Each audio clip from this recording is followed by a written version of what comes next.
The worm Ouroboros. The introduction. There was a man named Lessingham dwelt in an old low house in Wasdale, set in a grey old garden where yew trees flourished that had seen Vikings in Copeland in their seedling time. Lily and rose and larkspur bloomed in the borders, and begonias with blossoms big as saucers, red and white and pink and lemon colour, in the beds before the porch. Climbing roses, honeysuckle, clematis, and the scarlet flame flowers scrambled up the walls. Thick woods were on every side without the garden, with a gap north-eastward opening on the desolate lake and the great fells beyond it, Gable rearing his crag-bound head against the sky from behind the straight clean outline of the screes. Cool long shadows stole across the tennis lawn. The air was golden. Oves murmured in the trees, two chaffinches played on the near post of the net, a little water wagtail scurried along the path. A French window stood open to the garden, showing darkly a dining room panelled with old oak, its Jacobean table bright with flowers and silver and cut glass and dishes heaped with fruit, greengages, peaches, and green muscat grapes. Lessingham lay back in a hammock chair watching through the blue smoke of an after-dinner cigar the warm light on the Gloire de Dijon roses that clustered about the bedroom window overhead. He had her hand in his. This was their house. "Should we finish that chapter of Nigel?" she said. She took the heavy volume with its faded green cover, and read. He went out on the night of the Lord's Day, when 9 weeks were still to winter. He heard a great crash, so that he thought both heaven and earth shook. Then he looked into the west yet, and he thought he saw thereabouts a ring of fiery hue, and within the ring a man on a grey horse. He passed quickly by him, and rode hard. He had a flaming firebrand in his hand, and he rode so close to him that he could see him plainly. He was black as pitch, and he sung this song with a mighty voice, "Here I ride, swift steed." His flank flecked with rime. Rain from his mane drips. Horse mighty for harm, flames flare at each end. Gall glows in the midst. So fares it with Flozy's reds as this flaming brand flies, and so fares it with Flozy's reds as this flaming brand flies. Then he thought he hurled the firebrand east towards the fells before him, and such a blaze of fire leapt up to meet it that he could not see the fells for the blaze. It seemed as though that man rode east among the flames and vanished there. After that he went to his bed, and was senseless for a long time, but at last he came to himself. He bore in mind all that had happened, and told his father, but he bade him tell it to Jalti Skegai's son. So he went and told Jalti, but he said he had seen the wolves ride, and that comes ever before great tidings. They were silent a while, then Lessingham said suddenly, "Oh, you mind if we sleep in the east wing tonight?" "Vivat, in the lotus room?" "Yes." "I'm too much of a lazy bones tonight, dear," she answered. "Do you mind if I go alone, then? I shall be back to breakfast. I like my lady with me, still, we can go again when next moon wanes. My pet is not frightened, is she?" "No," she said, laughing. But her eyes were a little big. Her fingers played with his watch chain. "I'd rather," she said presently, "you went later on and took me. All this is so odd still, the house, and that, and I love it so. And after all, it is a long way and several years too, sometimes, in the lotus room, even though it is all over next morning. I'd rather we went together. If anything happened then, well, we'd both be done in, and it wouldn't matter so much, would it?" "Both be what?" said Lessingham. "I'm afraid your language is not all that might be wished." "Well, you taught me," said she, and they laughed. They sat there till the shadows crept over the lawn and up the trees, and the high rocks of the mountain shoulder beyond burned red in the evening rays. He said, "If you like to stroll a bit of way up the fell side, Mercury is visible tonight. We might get a glimpse of him just after sunset." A little later, standing on the open hillside below the hawking bats, they watched for the dim planet that showed at last low down in the west between the sunset and the dark. He said, "It is as if Mercury had a finger on me tonight, Mary." It's no good my trying to sleep tonight except in the lotus. Her arm tightened in his. Mercury, she said. It is another world. It is too far. But he laughed and said, nothing is far. They turned back as the shadows deepened. As they stood in the dark of the arched gate leading from the open fell into the garden, the soft clear notes of a spine sounded from the house. She put up a finger. Hark, she said. Your daughter playing les barricades. They stood listening. She loves playing, he whispered. I'm glad we taught her to play. Presently he whispered again, les barricades mystérieuses. I had inspired Cooper in FTH, that enchanted name. And only you and I know what it really means. Les barricades mystérieuses. That night Lessingham lay alone in the lotus room. Its casements opened eastward on the sleeping woods and the sleeping bare slopes of Ilgill Head. He slept soft and deep, for that was the house of post-meridian, and the house of peace. In the deep and dead time of the night, when the waning peered over the mountain's shoulder, he woke suddenly. The silver beams shone through the open window on a form perched at the foot of the bed, a little bird, black, round-headed, short-beaked, with long sharp wings, and eyes like two stars shining. It spoke and said, time is. So Lessingham got up and muffled himself in a great cloak that lay on a chair beside the bed. He said, I am ready, my little martlet. For that was the house of heart's desire. Surely the martlet's eyes filled all with starlight. It was an old room with lotuses carved on the panels and on the bed and chairs and roof beams, and in the glamour the carved flowers swayed like water lilies in a lazy stream. He went to the window, and the little martlet sat on his shoulder. A chariot coloured like the halo about the waited by the window, poised in air, harnessed to a strange steed. A horse it seemed 9 but winged like an eagle, and its forelegs feathered and armed with eagle's claws instead of hooves. He entered the chariot, and that little martlet sat on his knee. With a whir of wings the wild coursers sprang skyward. The night about them was like the tumult of bubbles about a diver's ears diving in a deep pool under a smooth steep rock in a mountain cataract. Time was swallowed up in speed, the world reeled, and it was but as the space between two deep breaths till that strange courser spread wide his rainbow wings and slanted down the night over a great island that slumbered on a slumbering sea, with lesser isles about it, a country of rock mountains and hill pastures and many waters, all a glimmer in the moonshine. They landed within a gate crowned with golden lions. Lessingham down from the chariot, and the little black martlet circled about his head, showing him a yew avenue leading from the gates. As in a dream, he followed her.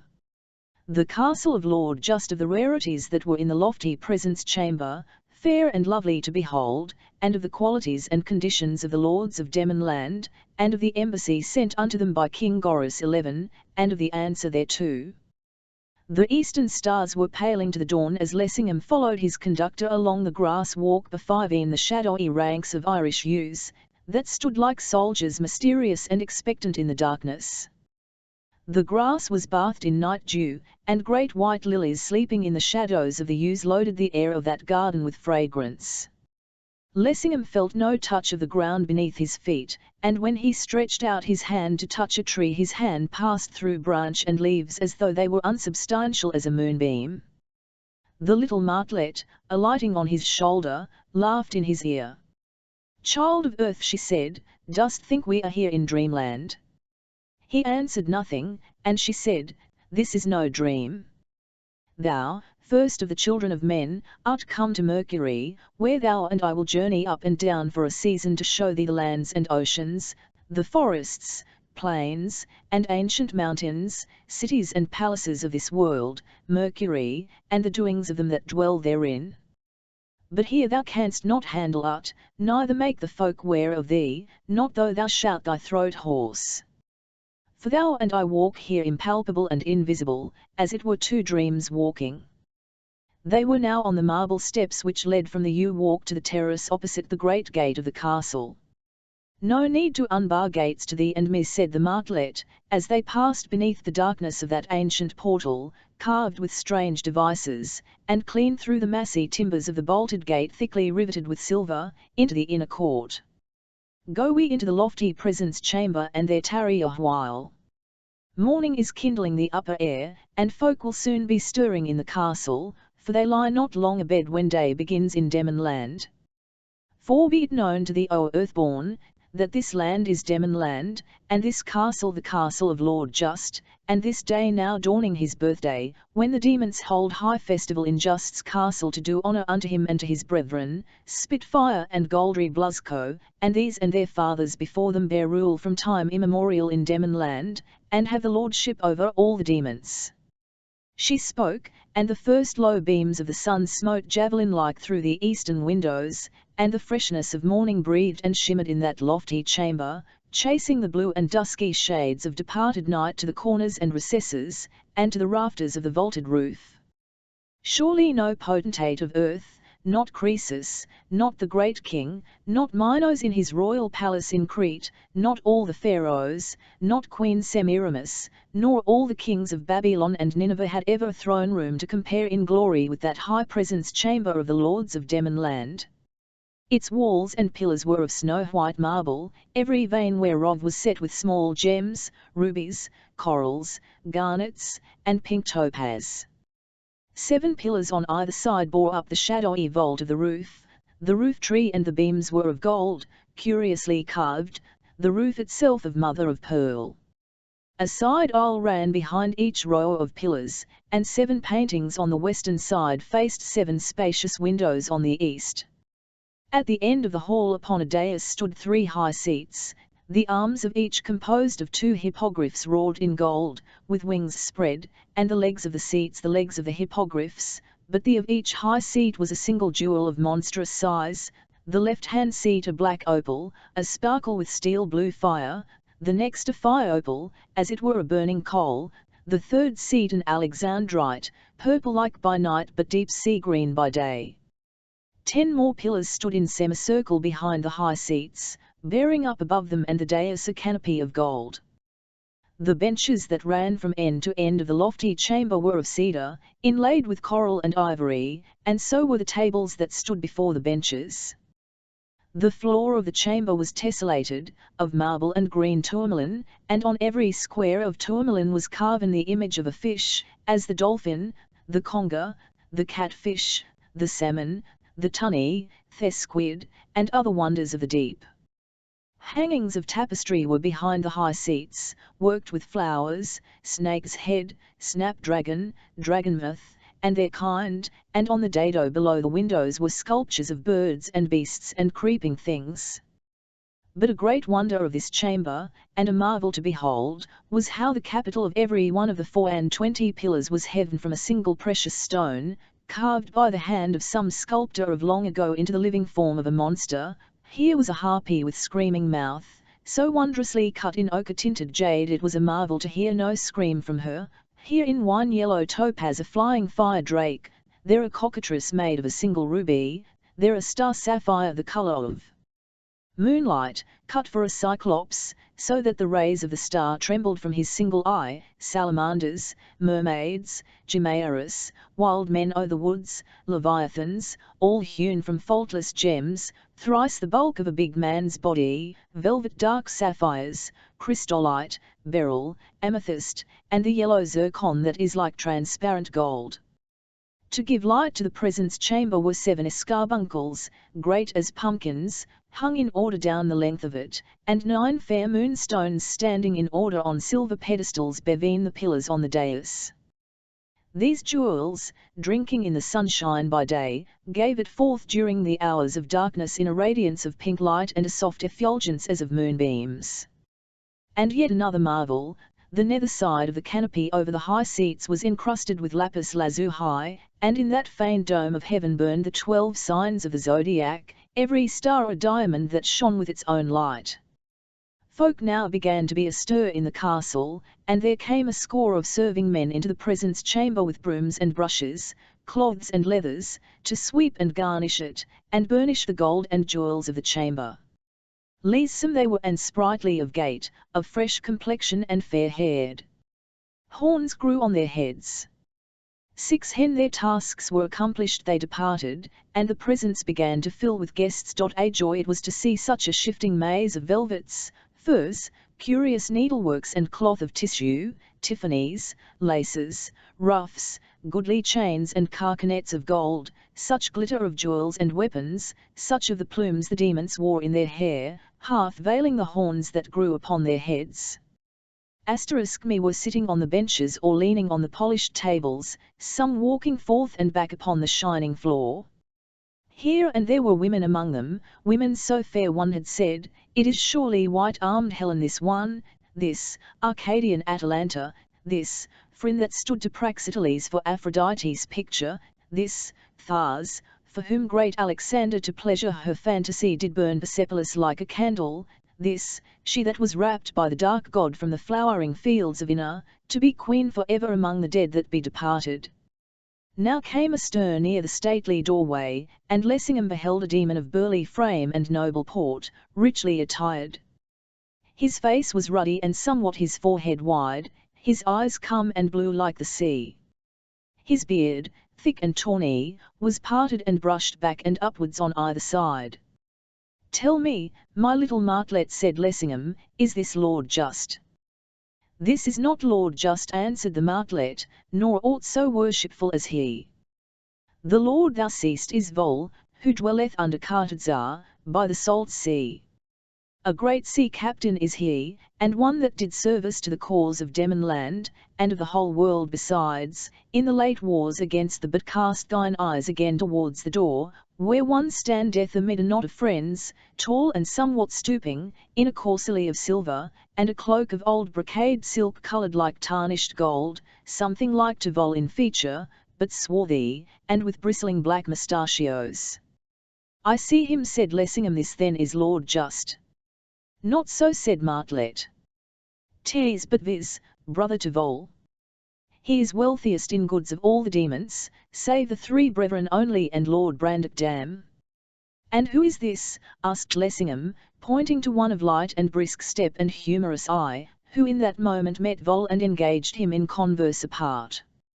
Handsome of face he was, albeit somewhat long-nosed and sharp-nosed, keen and hard and filled with life and the joy of it. "Here thou beholdest," answered she, "Lord Zig, the far-famed tamer of horses. Well loved is he among the demons, for he is merry of mood, and a mighty man of his hands withal when he leadeth his horsemen against the enemy." Vol threw up his beard and laughed a great laugh at some jest that Zig whispered in his ear, and Lessingham leaned forward into the hail if haply he might catch what was said. The hum of talk drowned the words, but leaning forward Lessingham saw where the arras curtains behind the dais parted for a moment, and one of princely bearing advanced past the high seats down the of the hall. His gait was delicate, as of some lithe beast of prey newly wakened out of slumber, and he greeted with lazy grace the many friends who hailed his entrance. Very tall was that lord, and slender of build, like a girl. His tunic was of silk coloured like the wild rose, and embroidered in gold with representations of flowers and thunderbolts. Jewels glittered on his left hand and on the golden bracelets on his arms, and on the fillet fivined among the golden curls of his hair, set with plumes of the king bird of paradise. His horns were dyed with saffron, and inlaid with filigree work of gold. His buskins were laced with gold, and from his belt hung a sword, narrow of blade and keen, the hilt rough with beetles and black diamonds. Strangely light and delicate was his frame and seeming, yet with a sense of power beneath, as the delicate peak of a snow mountain seen afar in the low red rays of morning. His face was beautiful to look upon, and softly coloured like a girl's face, and his expression one of gentle melancholy, mixed with some disdain, but fiery. Glints awoke at intervals in his eyes, and the lines of swift determination hovered round the mouth below his curled mustachios. "At last," murmured Lessingham, "at last, Lord Just." "Little art thou to blame," said the martlet, "for this misprision, for scarce could a lordlier sight have joyed thine eyes. Yet is this not Just, but Lord Brandekdahar, to whom all Demon land west of Shulgreth and Stropaden oweth allegiance, the rich vineyards of Crothering, the broad pasture lands of Fales, and all the western islands and their crag-bound fastnesses. Think not, because he affecteth silks and jewels like a queen, and carrieth himself light and dainty as a silver birch tree on the mountain, that his hand is light or his courage doubtful in war. For years was he held for the third best man at arms in all Mercury, along with these, Goldry Blusco and Goris X of Witchland. And Goris he slew, 9 summers back, in single combat, when the witches harried in Goblinland and Brandock Dahar led 580 demons to succour Gazlark, the king of that country. And now can none surpass Lord Brandock Dahar in feats of arms, save perchance Goldry alone. Yet, ho, she said, as a sweet and wild music stole on the ear, and the guests turned towards the dais, and the hangings parted, at last, the triple lordship of Demonland. Strike softly, music, smile, fates, on this festal day. Joy and safe days shine for this world and Demonland. Turn thy gaze first on him who walks in majesty in the midst, his tunic of olive green velvet ornamented devices of hidden meaning in thread of gold and beads of chrysolite. Mark how the buskins, clasping his stalwart calves, glitter with gold and amber. Mark the dusky cloak streamed with gold and lined with blood-red silk, a charmed cloak, made by the Sylphs in forgotten days, bringing good hap to the wearer, so he be true of heart and no dastard. Mark him that weareth it, his sweet dark countenance, the violet fire in his eyes, the sombre warmth of his smile, like autumn woods in late sunshine. This is Lord Just, Lord of this age-remembering castle, than whom none hath more worship in wide Demonland. Somewhat he knoweth of art magical, yet useth not that art, for it sappeth the life and strength, nor is it held worthy that a demon should put trust in that art, but rather in his own might and main. Now turn thine eyes to him that leaneth on Just's left arm, shorter but mayhap sturdier than he, apparelled in black silk that shimmers with gold as he moveth, and crowned ft black eagle's feathers among his horns and yellow hair. His face is wild and keen like a sea eagle's, and from his bristling brows the eyes dart glances sharp as a glancing spear. A faint flame, pallid like the fire of a will-o'-the-wisp, breathes ever and anon from his distended nostrils. This is Lord Spitfire, impetuous in war. Last, behold on Just's right hand, yon lord that bulks mighty as Hercules yet steppeth lightly as a heifer.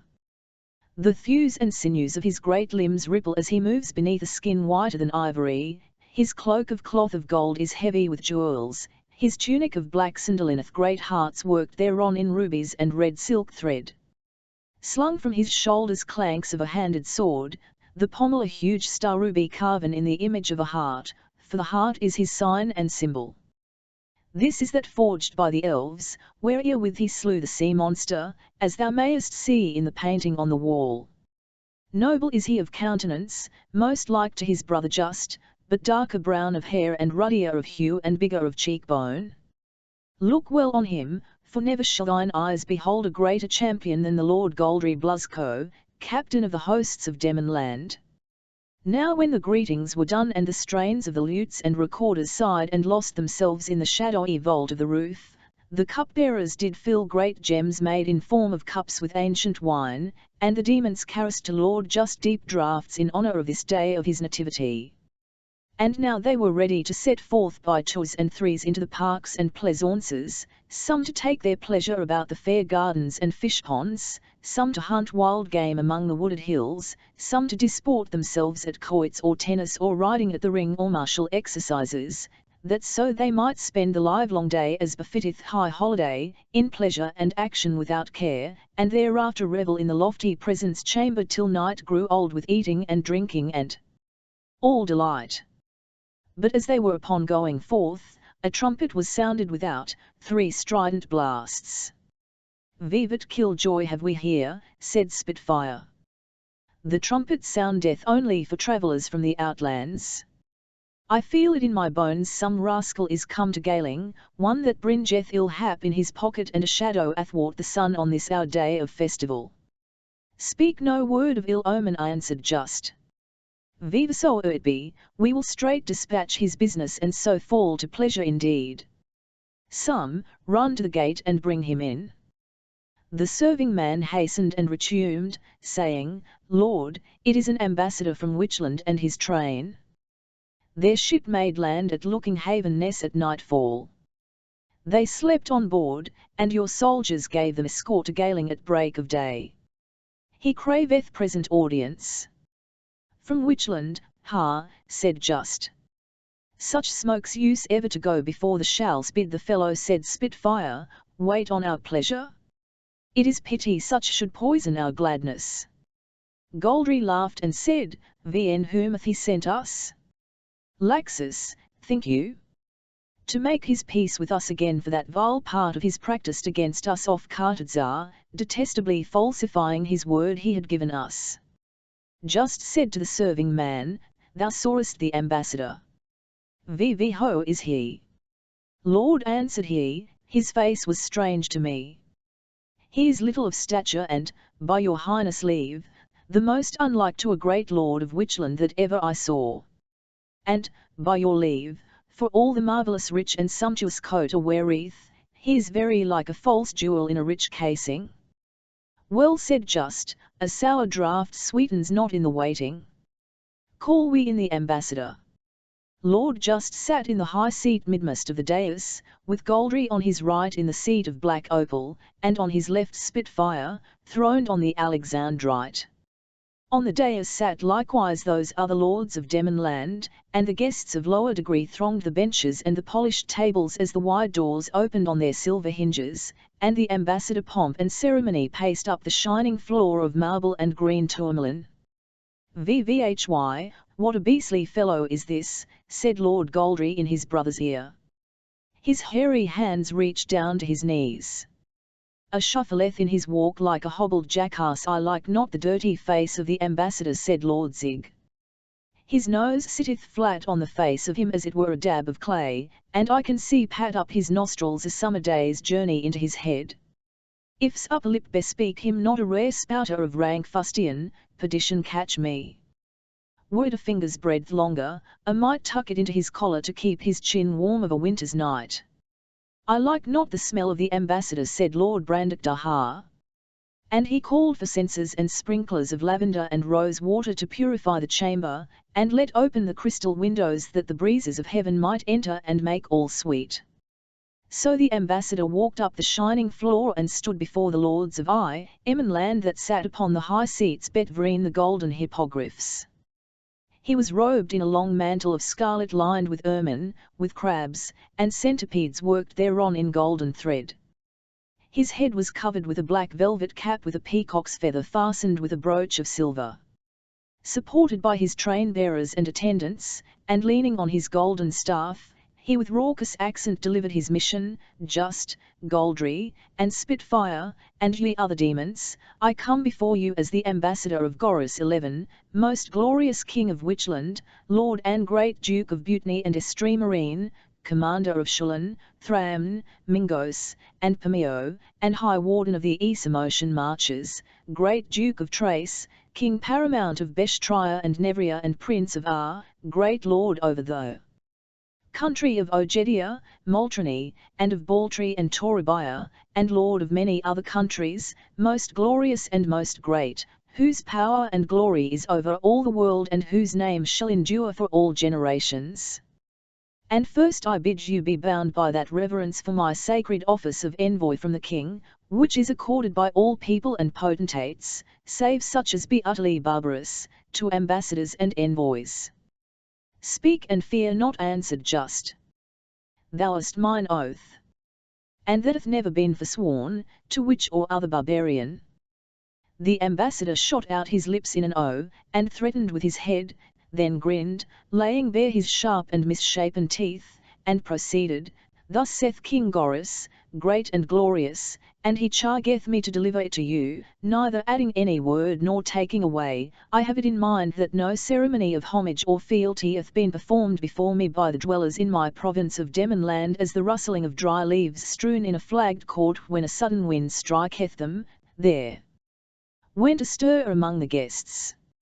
Nor might the Lord Spitfire contain his wrath, but springing up and clapping hand to sword hilt, as minded to do a hurt to the ambassador, province, he cried, "Are not the demons a free people? And is it to be endured that Witchland should commission this slave to cast insults in our teeth, and this in our own castle?" A murmur went about the hall, and here and there folk rose from their seats. The ambassador drew down his head befiving his shoulders like a tortoise, baring his teeth and blinking with his small eyes. But Lord Brandakdaha, lightly laying his hand on Spitfire's arm, said, "The ambassador hath not ended his message, cousin, and thou hast frightened him.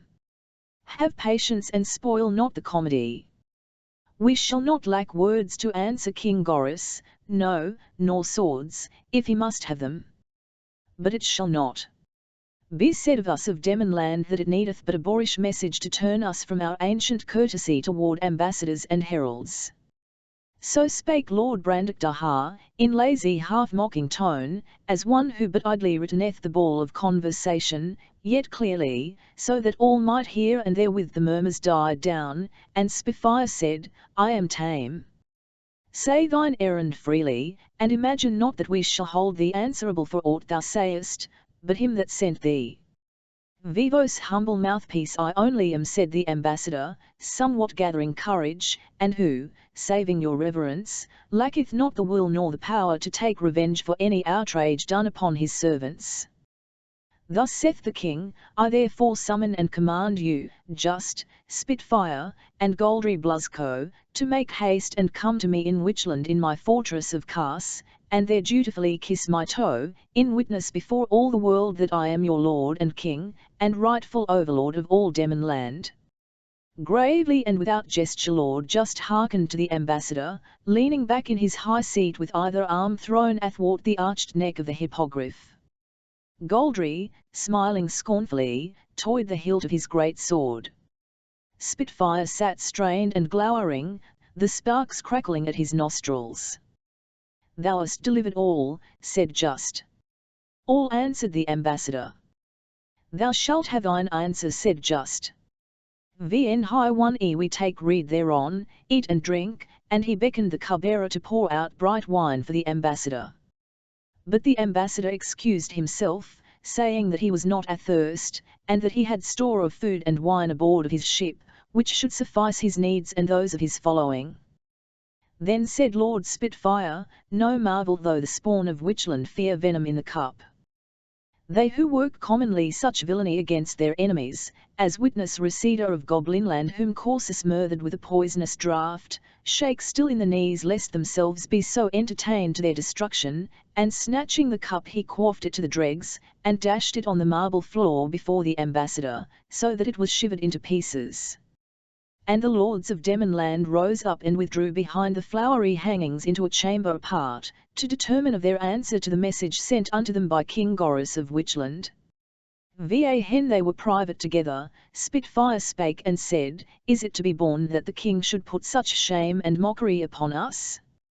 Could not at the least have made a son of Corund or of Corsus his ambassador to bring us his defiance, stead of this filthiest of his domestics, a gibbering dwarf fit only to make them gab and game at their tippling bouts when they be 3 parts senseless with boosing?" Lord Just smiled somewhat scornfully. With wisdom he said, and with foresight Bath Witchland made choice of his time to move against us, knowing that 33 of our well-built ships are sunken in Cartadzar Sound in the battle with the Gauls, and but 14 remain to us. Now that the Gauls are slain, every soul, and utterly abolished from this world, and so the great curse and peril of all this world ended by the sword and great valour of Demonland alone, now seemeth the happy moment unto these late-mouthed friends to fall upon us. For have not the witches a strong fleet of ships, since their whole fleet fled at the beginning of their fight with us against the Gauls, leaving us to bear the burden? And now are they minded for this new treason, to set upon us traitorously and suddenly in this disadvantage? For the king well judgeth we can carry no army to Witchland nor do aught in his despite, but must be long months shipbuilding. And doubt not he holdeth an armament ready aboard at Tenemos to sail hither if he get the answer he knoweth we shall send him. Sit we at ease then, said Goldry, sharpening our swords, and let him ship his armies across the salt sea. Not a witch shall land in Demonland, but shall leave here his blood and bones to make fat our cornfields and our vineyards. Rather, said Spitfire, apprehend this rascal, and put to sea today with the 14 ships left us. We can surprise Witchland in his strong place of Carse, sack it, and give him to the crows to peck at, or ever he is well awake to the swiftness of our answer. That is my counsel. Nay, said Just, we shall not take him sleeping. Certain that his ships are ready and watching in the Wygian seas, prepared against any rash onset. It were folly to set our neck in the noose, and little glory to Demonland to await his coming. This, then, is my rede. I will bid Gorys to the duello, and make offer to him to let lie on the fortune thereof the decision of this quarrel. A good rede, if it might be fulfilled, said Goldry. But never will he dare to stand with weapons in single combat gainst thee or gainst any of us. Nevertheless the thing shall be brought about. Is not Gorys a mighty wrestler, and hath he not in his palace in Carse the skulls and bones of 99 great champions whom he hath vanquished and slain in that exercise? Puffed up beyond measure is he in his own conceit, and folk say it is a grief to him that none hath been found this long while that durst wrastle with him, and woefully he pineth for the 100th. He shall wrastle fall with me. Now this seemed to them all. So when they had talked on it a while and concluded what they would do, glad of heart the lords of Demonland turned them back to the lofty presence chamber. And their lord just spake and said, Demons, ye have heard the words which the king of Witchland in the overweening pride and shamelessness of his heart hath spoken unto us by the mouth of this ambassador. Now this is our answer which my brother shall give, the Lord Goldry Blusco, and we charge thee, O ambassador, to deliver it truly, neither adding any word nor taking away. And the Lord Goldry spake, We, the lords of Demonland, do utterly scorn thee, Gorys 11, for the greatest of dastards, in that thou basely fleddest and forsookest us, thy sworn confederates, in the sea battle against the Gauls. Our swords, which in that battle ended so great a curse and peril to all this world, are not bent nor broken. They shall be sheathed in the bowels of thee and thy minions, coursers to wit, and Corund, and their sons, and Corinius, and what other evildoers harbour in waterish Witchland, sooner than one little sea pink growing on the cliffs of Demonland shall do thee obeisance. But, that thou mayest, if so thou wilt, feel our power somewhat, I, Lord Goldry Blusco, make thee this offer, that thou and I do match ourselves singly each against other to wrestle 3 falls at the court of the Red Folliot, who inclineth neither to our side nor to thine in this quarrel. And we will bind ourselves by mighty oaths to these conditions, that if I overcome thee, the demons shall leave you of Witchland in peace, and ye them, and the witches shall forswear for ever their impudent claims on Demonland. But if thou, Gorys, win the day, then hast thou the glory of that victory, and withal full liberty to thrust thy claims upon us with the sword. So spake the Lord Goldry Blusco, standing in great pride and splendour beneath the starry canopy, and scowling terribly on the ambassador from Witchland, so that the ambassador was abashed and his knees smote together. And Goldry called his scribe and made him write the message for Gorys the king in great characters on a roll of parchment, and the lords of Demonland sealed it with their seals, and gave it to the ambassador. The ambassador took it and made haste to depart, but when he was come to the stately doorway of the presence chamber, being near the door and amongst his attendants, and away from the lords of Demonland, he plucked up heart a little and turned and said, Rashly and to thy certain undoing, O Goldry Blusco, hast thou bidden our lord the king to contend with thee in wrestling? For be thou never so mighty of limb, yet hath he overthrown as mighty. And he wrestleth not for sport, but will surely work thy life's decay, and keep the dead bones of thee with the bones of thee 90 and 9 champions whom he hath heretofore laid low in that exercise.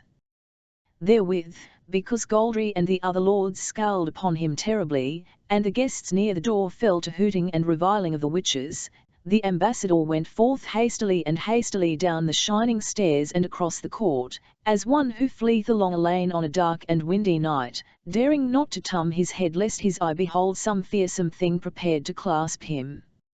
So speeding, he was fain to catch up about his knees the folds of his velvet cloak richly worked with crabs and creeping things, and huge whooping and laughter went up among the common lag of people without, to behold his long and nerveless tail thus bared to their unfriendly gaze. Insomuch that they fell to shouting with one accord, though his mouth be foul he hath a fair tail. Saw ye not his tail? Hurrah for Ouroboros who hath sent us a monkey for his ambassador.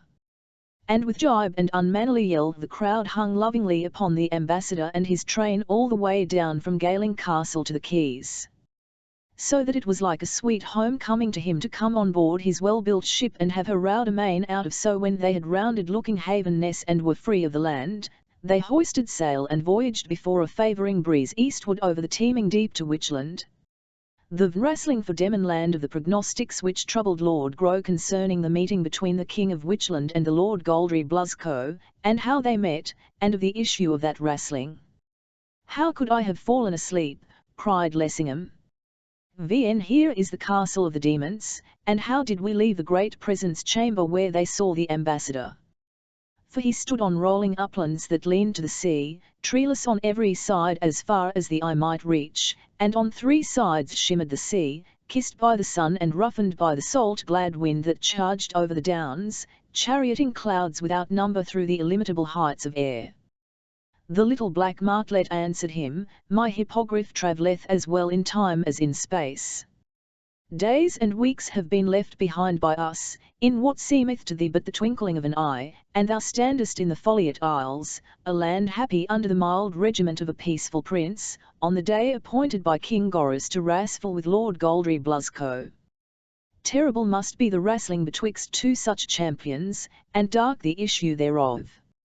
And my heart is afraid for Goldry Blusco, big and strong though he be and unconquered in war, for there hath not arisen in all the ages such a wrestler as this Ouroboros, and strong he is, and hard and unwearying, and skilled in every art of attack and defence, and subtle withal, and cruel and fell like a serpent. Va here they stood, the down was cut by a combe that descended to the sea, and overhanging the combe was the palace of the Red Folliot, rambling and low, with many little towers and battlements, built of stones hewn from the wall of the combe, so that it was hard from a distance to discern what was palace and what native rock. Behind the palace stretched a meadow, flat and smooth, carpeted with the close wiry turf of the downs. At either end of the meadow were booths set up, to the north the booths of them of Witchland, and to the south the booths of the demons. In the midst of the meadow was a space marked out with withers 60 paces either way for the wrestling ground. Only the birds of the air and the sea wind were abroad as then, save those that walked armed before the witches 6 in company, harnessed as for battle in burnies of shining bronze, with greaves and shields of bronze and helms that glanced in the sun. 5 were proper slender youths, the eldest of whom had not yet beard full grown, black-browed and great of jaw, the 6th, huge as a neat, topped them by half a head. Age had flecked with grey the beard that spread over his big chest to his belt stiffened with studs of iron, but the vigour of youth was in his glance and in his voice, and in the tread of his foot, and in his fist so lightly handling his burly spear. Behold, wonder, and lament, said the martlet, that the innocent eye of day should be enforced still to look upon the children of night everlasting. Corond of Witchland and his cursed sons. Lessingham thought, a most fiery politician is my little martlet, damned fiends and angels and nothing bevixt for her. But I'll dance to none of their tunes, but wait for these things unfolding. So walked those back and forth as caged lions before the witches' booths, until Corond halted and leaning on his spear said to one of his sons, Go in and seek out Grow that I may speak with him. And the son of Corond went, and returned anon with Lord Grow, that came with furtive step yet goodly and fair to behold. The nose of him was hooked like a sickle and his eyes great and fair like the eyes of an ox, inscrutable as they. Lean and spare was his frame. Pale was his face and pale his delicate hands, and his long black beard was tightly curled and bright as the coat of a black retriever. Corond said, How is it with the king? Grow answered him, he chafeth to be at it, and to pass away the time he playeth at dice with Corineus, and the luck goeth against the king. What makest thou of that? asked Corund. And Grow said, the fortune of the dice jumpeth not commonly with the fortune of war. Corund grunted in his beard, and laying his large hand on Lord Grow's shoulder, speak to me a little apart, he said, and when they were private, darken not counsel, said Corund, to me and my sons. Have I not these 4 years past been as a brother unto thee, and wilt thou still be secret toward us? But Grow smiled a sad smile and said, why should we by words of ill omen strike yet another blow where the tree tottereth? Corund groaned. Omens, said he, increase upon us from that time forth when the king accepted the challenge, evilly, and flatly against thy counsel and mine and the counsel of all the great ones in the land. Surely the gods have made him fey, having ordained his destruction and our humbling before these demons. And he said, omens thicken upon us, O Grow. First, the night raven that went widdershins round about the palace of Kars, that night when the king accepted this challenge, and we were all drunken with wine after our great feasting and surfeiting in his halls. Next, the stumbling of the king when as he went upon the poop of the long ship which bare us on this voyage to these islands. Next, the squint-eyed cup-bearer that poured out unto us yesternight. And throughout, the devilish pride and bragging humour of the king. No more, he is fey. And the dice fall against him. Grow spake and said, O Corund, I will not hide it from thee that my heart is heavy as thy heart under shadow of ill to be. For as I lay sleeping betwixt the strokes of night, a dream of the night stood by my bed and beheld me with a glance so fell that I was all adrad and quaking with fear. And it seemed to me that the dream smote the roof above my bed, and the roof opened and disclosed the outer dark, and in the dark travelled a bearded star, and the night was quick with fiery signs. And blood was on the roof, and great gouts of blood on the walls and on the cornice of my bed. And the dream screeched like the screech owl, and cried, Witchland from Thihand, O king! And methought the whole world was lighted in a low, and with a great cry I awoke out of the dream. Thou art wise, said Corund, and belike the dream was a true dream, sent thee through the gate of Horn, and belike it forebodeth events great and evil for the king and for Witchland. Grow said, disclose it not to the others, for none can strive with fate and gain the victory, and it would but cast down their hearts. But it is fitting we be ready against evil hap. If, which yet may the gods forfend, ill come of this wrestling bout, fail not every one of you ere you act on any enterprise to take counsel of me. Bear is back without brother behind it. Together must we do that we do. Thou hast my firm assurance on't, said Corund. Now a great company to come forth from the palace and take their stand on either side of the wrestling ground. The red Folliot sate in his car of polished ebony, drawn by 6 black horses with flowing manes and tails. Before him went his musicians, pipers and minstrels doing their craft, and behind him 50 spearmen, weighed down with armour and ponderous shields that covered them from chin to toe.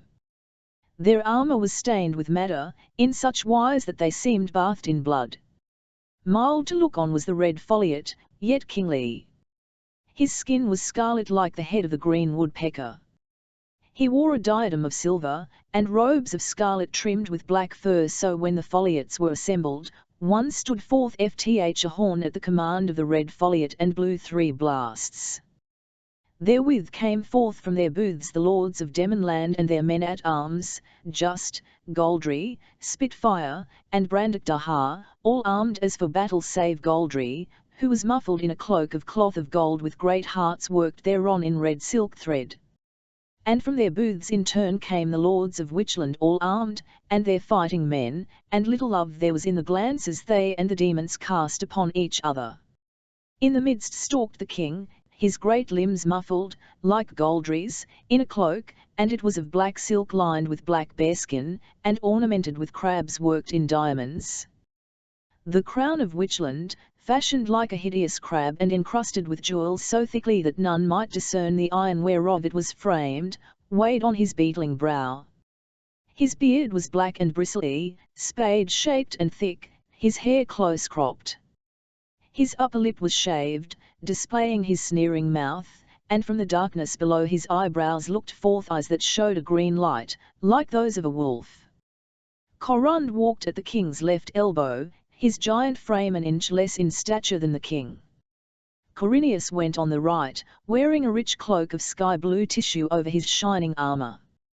Tall and soldier-like was Corineus, and young and goodly to look upon, with swaggering gait and insolent eye, thick-lipped withal and somewhat heavy of feature, and the sun shone brightly on his shaven jowl. Now the red Folliot let sound the horn again, and standing in his ebony car he read out the conditions, as thus: Ouroboros 11, most glorious king of Witchland, and O Lord Goldry Blusco, captain of the hosts of Demonland, it is compact befivy.xtu, and made fast by mighty oaths whereof I, the red Folliot, am keeper, that ye shall wrastful 3 falls together on these conditions, namely, that if Goris the king be victorious, then hath he that glory and withal full liberty to enforce with thou sword his claims of lordship over many mountain Demonland, but if victory fall to the Lord Goldry Blusco, then shall the demons let the witches abide in peace, and they them, and the witches shall forswear for ever their claims of lordship over the demons. And you, O king, and you, O Goldry Blusco, are likewise bound by oath to wrastful fairly and to abide by the ruling of me, the red Folliot, whom ye are content to choose as your umpire. And I do swear to judge justly between you. And the laws of your wrestling are that neither shall strangle his adversary with his hands, nor bite him, nor claw nor scratch his flesh, nor poach out his eyes, nor smite him with his fists, nor do any other unfair thing against him, but in all other respects ye shall wrastful freely together. And he that shall be brought to earth with hip or shoulder shall be accounted fallen. The red Folliot said, Have I spoken well, O king, and do you swear to these conditions? The king said, I swear.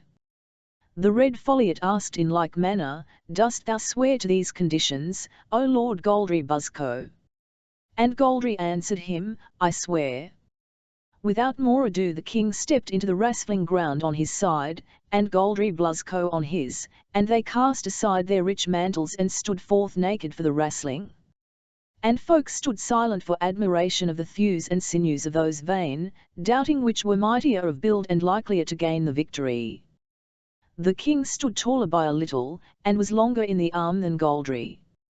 But the great frame of Goldry showed excellent proportions, each part wedded to each as in the body of a god, and if either were brawnier of chest it was he, and he was thicker of neck than the king. Now the king mocked Goldry, saying, Rebellious hound, it is fit that I make demonstration unto thee, and unto these Folliots and I, emmons that witness our meeting, that I am thy king and lord not by virtue only of this my crown of Witchland, which I thus put by for an hour, but even by the power of my body over thine and by my might and main. Be satisfied that I will not have done with thee until I have taken away thy life, and sent thy soul squealing bodiless into the unknown. And thy skull and thy marrow bones will I have away to Kars, to my palace, to be a token unto all the world that I have been the bane of 100th great champion by my wrastling, and thou not least among them that I have slain in that exercise. Thereafter, when I have eaten and drunken and made merry in my royal palace at Kars, I will sail my armies over the teeming deep to many mountain Demonland. And it shall be my and these other demons the slaves of me, yea, and the slaves of my slaves. But the Lord Goldry Blusco laughed lightly and said to the red Folliot, O red Folliot, I am not come hither to contend with the king of Witchland in windy railing, but to match my strength against his, sinew against sinew. Now they stood ready, and the red Folliot made a sign with his hand, and the cymbals clashed for the first bout. At the clash the two champions advanced and clasped one another with their strong arms, each with his right arm below and left arm above the other's shoulder, until the flesh shrank beneath the might of their arms that were as brazen bands. They swayed a little this way and that, as great trees swaying in a storm, their legs planted firmly so that they seemed to grow out of the ground like the trunks of oak trees. nor did either yield ground to other, nor might either win a master hold upon his enemy. So swayed they back and forth for a long time, breathing heavily. And now Goldry, gathering his strength, gat the king lifted a little from the ground, and was minded to swing him round and so dash him to earth. But the king, in that moment when he found himself lifted, leaned forward mightily and smote his heel swiftly round Goldry's leg on the outside, striking him behind and a little above the ankle, in such wise that Goldry was fain to loosen his hold on the king, and greatly folk marvelled that he was able in that plight to save himself from being thrown backward by the king. So they gripped again until red wheals rose on their backs and shoulders by reason of the grievous clasping of their arms. And the king on a sudden twisted his body sideways, with his left side turned from Goldry, and catching with his leg Goldry's leg on the inside below the great muscle of the calf, and hugging him yet closer, he lurched mightily against him, striving to pull Goldry backward and so fall upon him and crush him as they fell to earth. But Goldry leaned violently forward, ever tightening his hold on the king, and so violently bare he forward in his strength that the king was balked off his design, and clutched together they fell both to earth side by side with a heavy crash, and lay bemused while one might count 60. The red folliot proclaimed them even in this bout, and each returned to his fellows to take breath and rest for a space.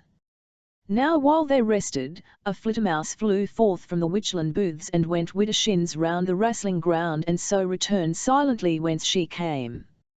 Lord Grow saw her, and his heart waxed heavy within him. He spake to Corund and said, Needs must that I make trial even at this late hour if there be not any means to turn the king from further adventuring of himself, ere all be lost. Corund said, Be it as thou wilt, but it will be in vain.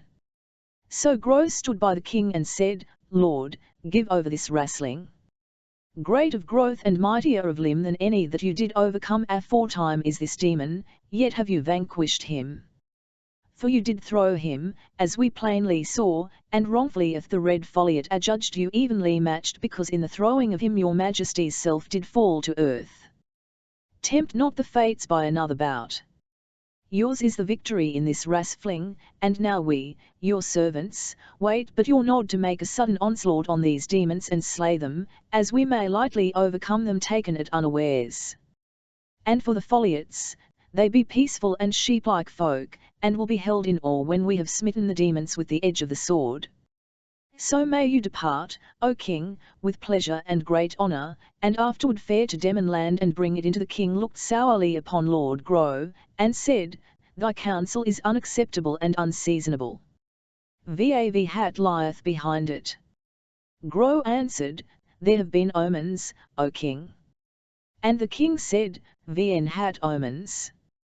Grow answered and said, I will not hide it from you, O my lord the king, that in my sleep about the darkest hour a dream of the night came to me and beheld me with a glance so fell that the hairs of my head stood up and pale terror gat hold upon me.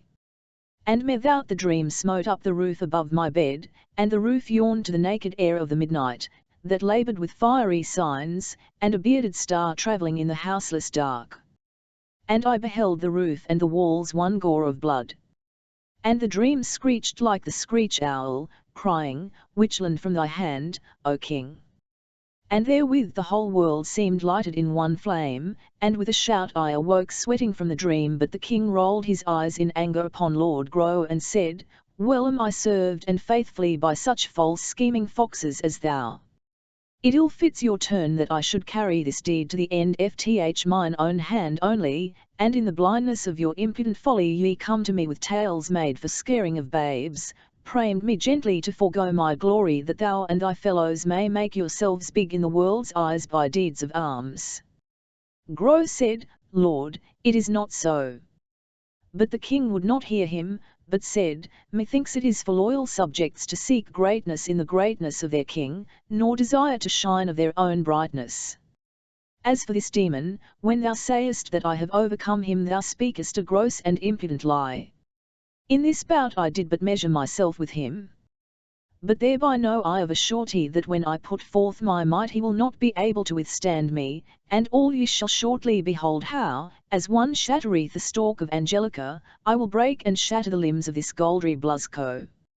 As for thee, false friend, subtle fox, unfaithful servant, this long time am I grown weary of thee slinking up and down my palace devising darkly things I know not, thou, that art naught akin to Witchland, but an outlander, a goblin exile, a serpent warmed in my bosom to my hurt. But these things shall have an end. Vhv hen I have put down this Goldry Blusco, then shall I have leisure to put down thee also.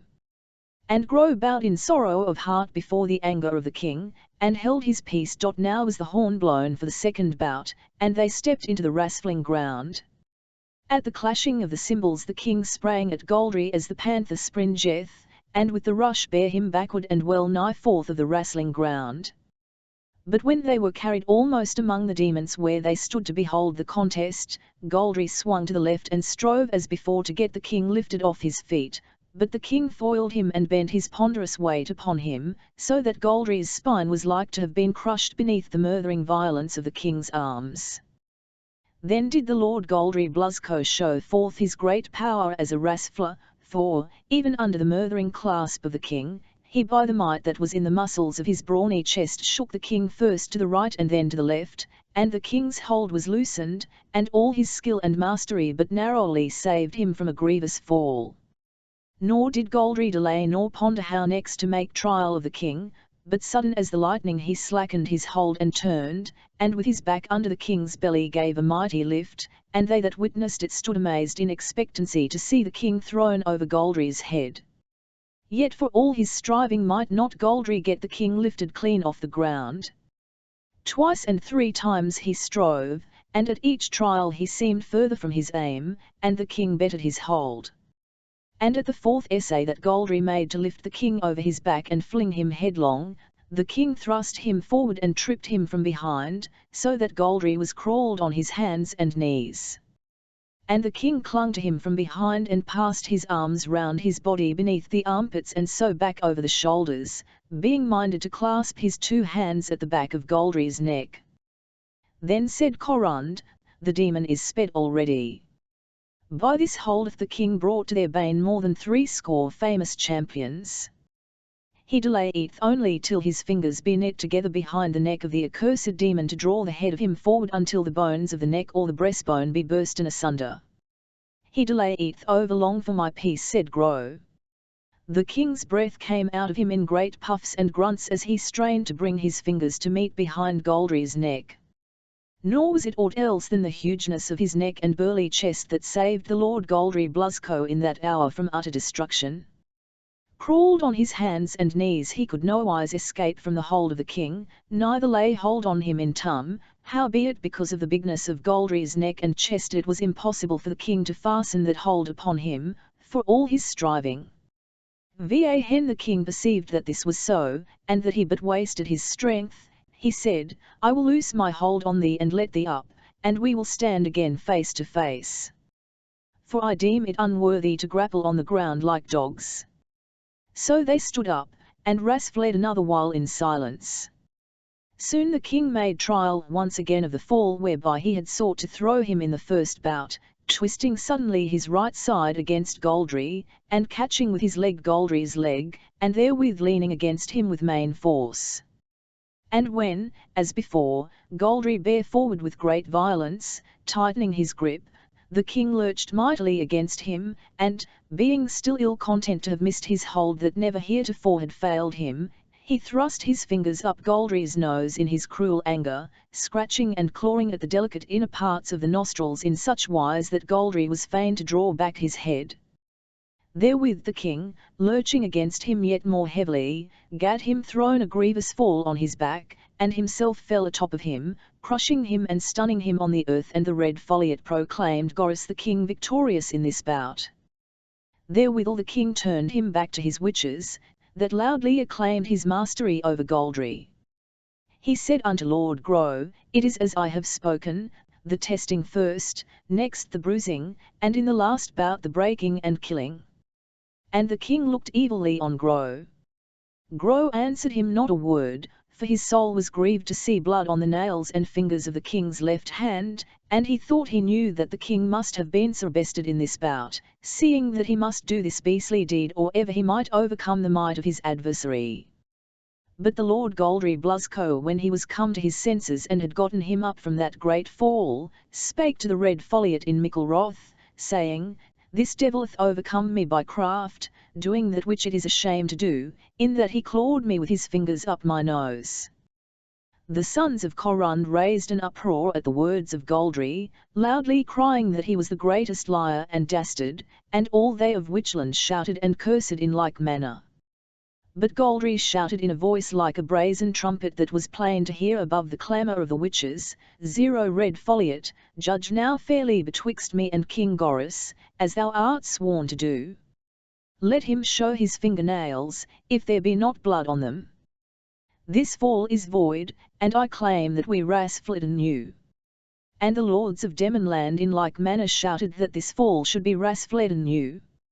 Now the red folliot had seen somewhat of what was done, and well was he minded to call the bout void. Yet had he forborne to do this out of fear of King Goris that had looked upon him with a basilisk's eye, threatening him. And now, while the red folliot was troubled in his mind, uncertain between the angry shouts of the witches and the demons where the safety lay rather fth his honour or with truckling to King Goris, the king spake a word to Corinius, who went straightway and standing by the red folliot spake privily in his ear.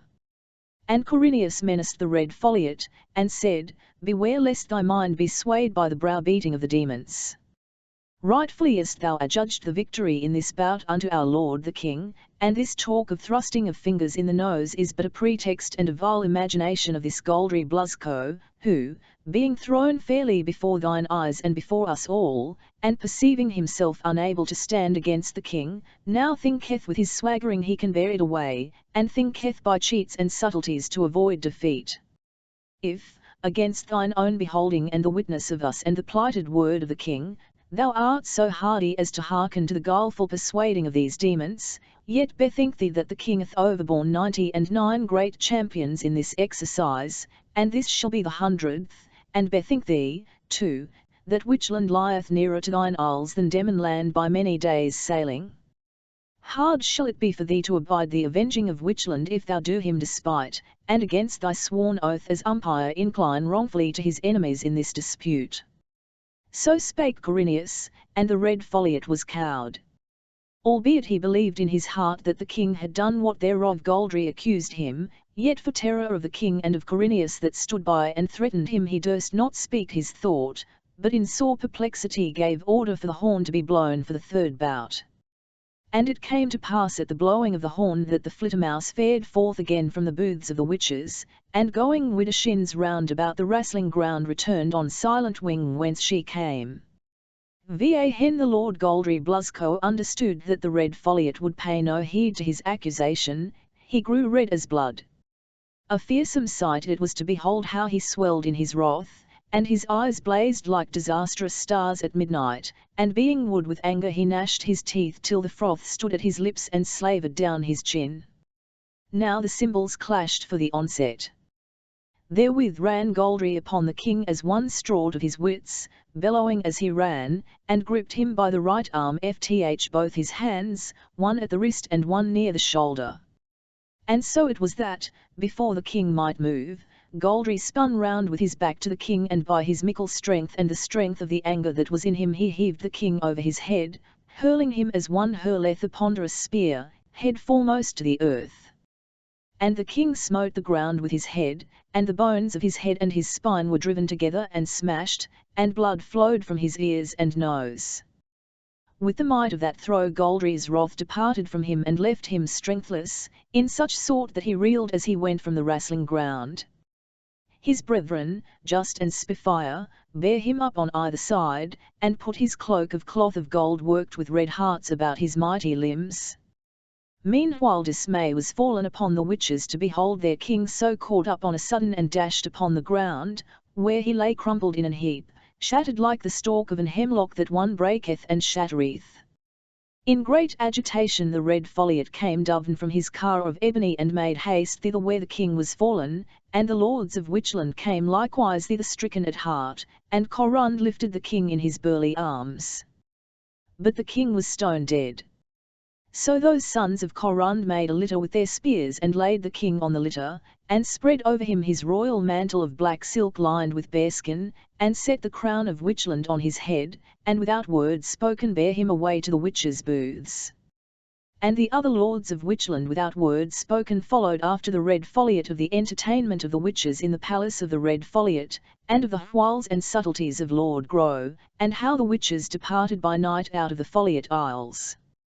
The red Folliot gat him back into his palace and sat in his high seat. And he sent unto the lords of Witchland and of Demonland that they should come and see him. Nor did they delay, but came straightway and sat along the witches on the eastern side of the hall and the demons on the west, and their fighting men stood in order on either side behind them. Sat they in the shadowy hall, and the sun to the western ocean shone through the high windows of the hall on the polished armour and weapons of the witches. The red Folliot spake among them and said, A great champion hath been strook to earth this day in fair and equal combat.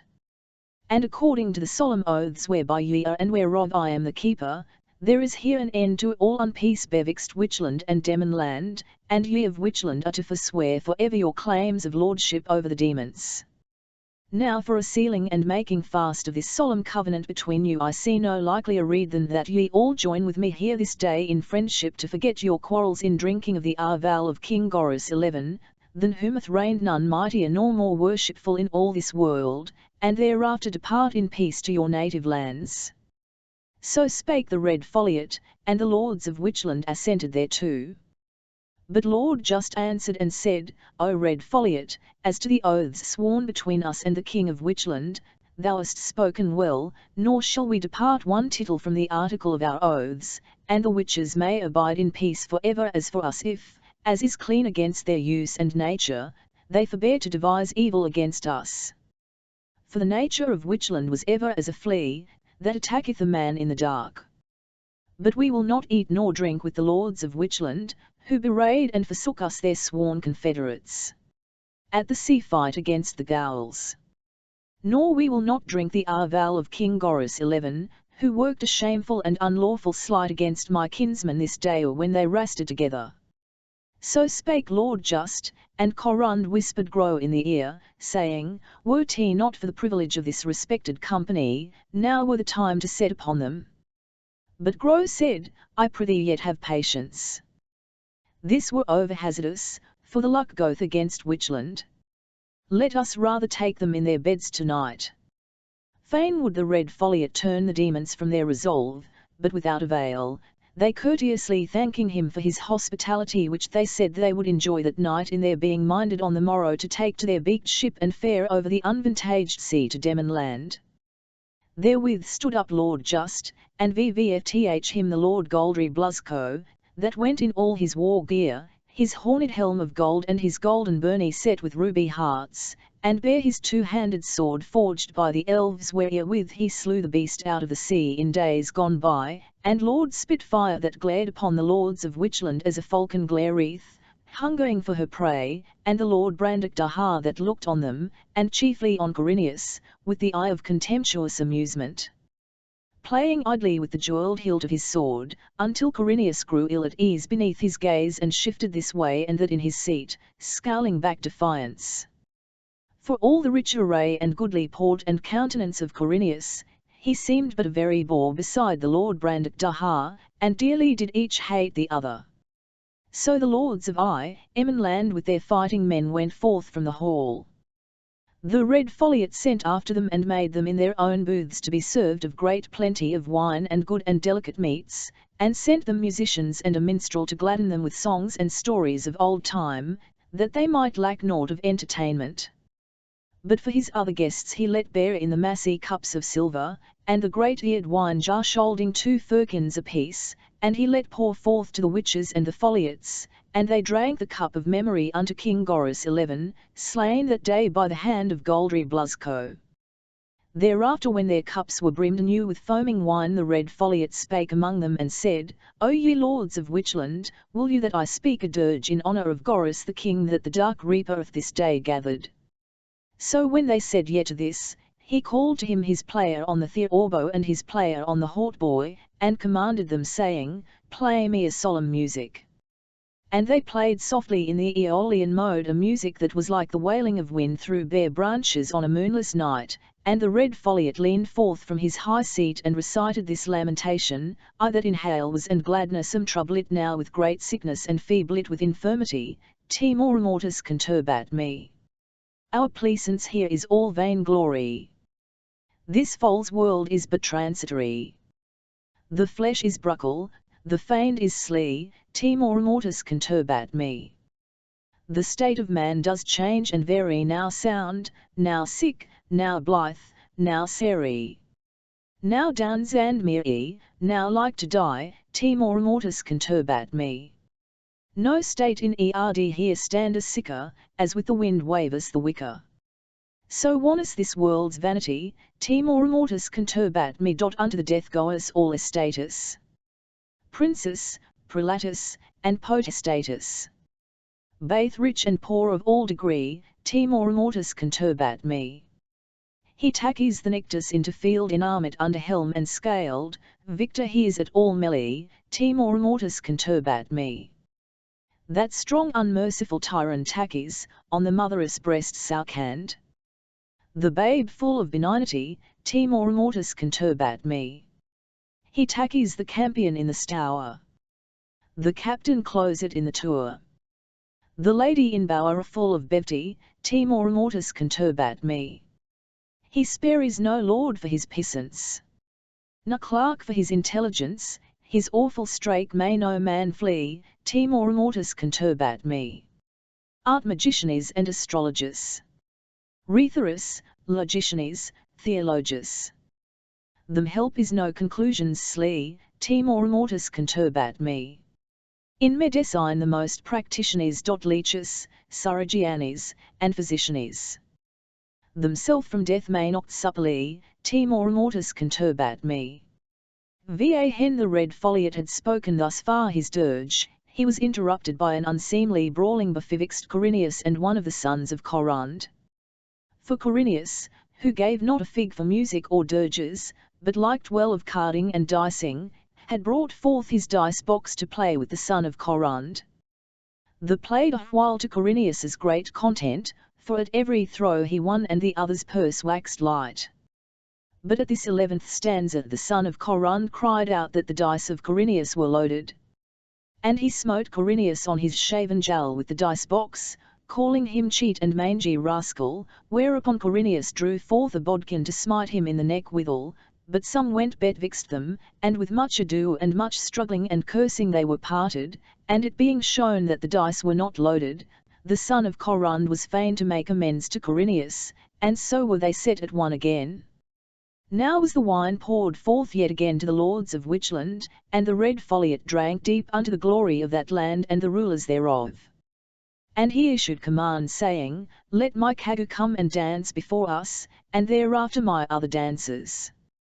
For there is no pleasure whereon the Folliots do more dearly dote than this pleasure of the dance, and sweet to us it is to behold delightful dancing, be it the stately splendour of the pavane which progresseth as large clouds at sundown that pass by in splendour, or the graceful allemande, or the fandango, which goeth by degrees from languorous beauty to the swiftness and passion of bacchanals dancing on the high lawns under a summer moon that hangeth in the pine trees, or the joyous maze of the galliard, or the jig, dear to the Folliots.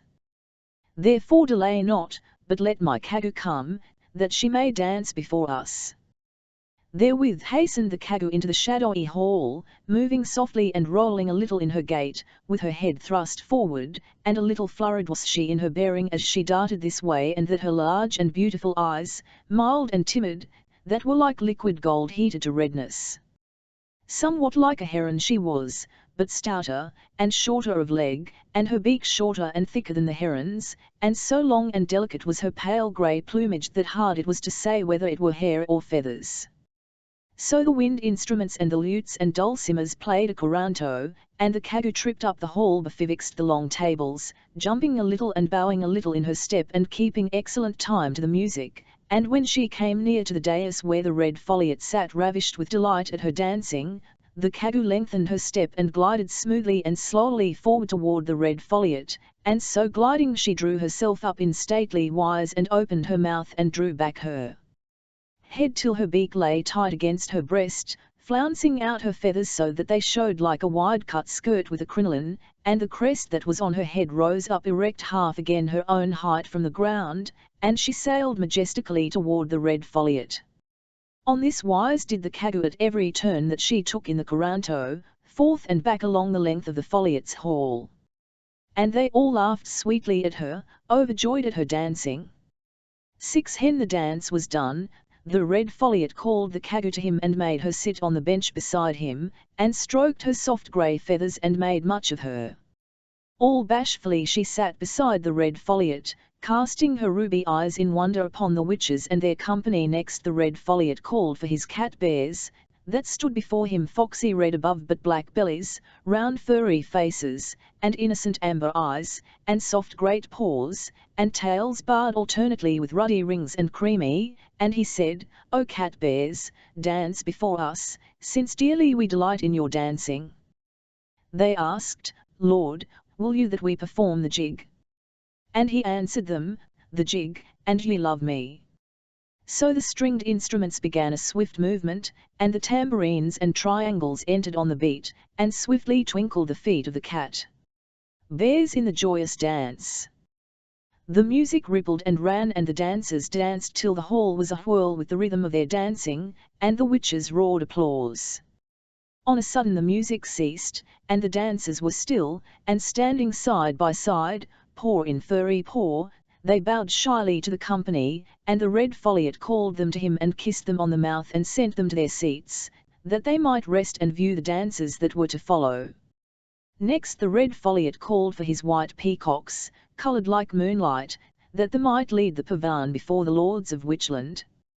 In glorious wise did they spread their tails for the stately dance, and a fair and lovely sight it was to see their grace and the grandeur of their carriage as they moved to the music chaste and noble. With them were joined the golden pheasants, who spread wide their collars of gold, and the silver pheasants, and the peacock pheasants, and the estridges, and the bustards, footing it in pomp, pointing the toes, and bowing and retiring in due time to the solemn strains of the pavane. Every instrument took part in the stately pavane, the lutes and the dulcimers, and the theorbos, and the sackbuts, and the hautboys, the flutes sweetly warbling as birds in the upper air, and the silver trumpets, and the horns that breathe deep melodies trembling with mystery and tenderness that shakes the heart, and the drum that beateth to battle, and the wild throb of the harp, and the cymbals clashing as the clash of armies. And a nightingale sitting by the red Folliot sang the pavane in passionate tones that dissolved the soul in their sweet, mournful beauty. The Lord Grow covered his face with his mantle and wept to hear and behold the divine pavane, for as ghosts re-risen it raised up for him old happy half-forgotten days in Goblinland, before he had conspired against King Gazlark and been driven forth from his dear native land, an exile in waterish Witchland. Thereafter let the red Folliot give order for the galliard. Joyously swept forth the melody from the stringed instruments, and 2 dormice, fat as butter, spun into the hall. Wilder whirled the music, and the dormice capered ever higher till they bounded from the floor up to the beams of the vaulted roof, and down again, and up again to the roof beams in the joyful dance. And the Folliots joined in the galliard, spinning and capering in mad delight of the dance.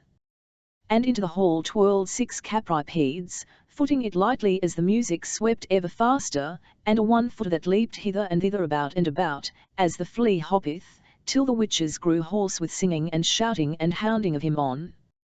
Yet ever capered the dormice higher and wilder than any else, and so swiftly flashed their little feet to the galloping music that no eye might follow their motion.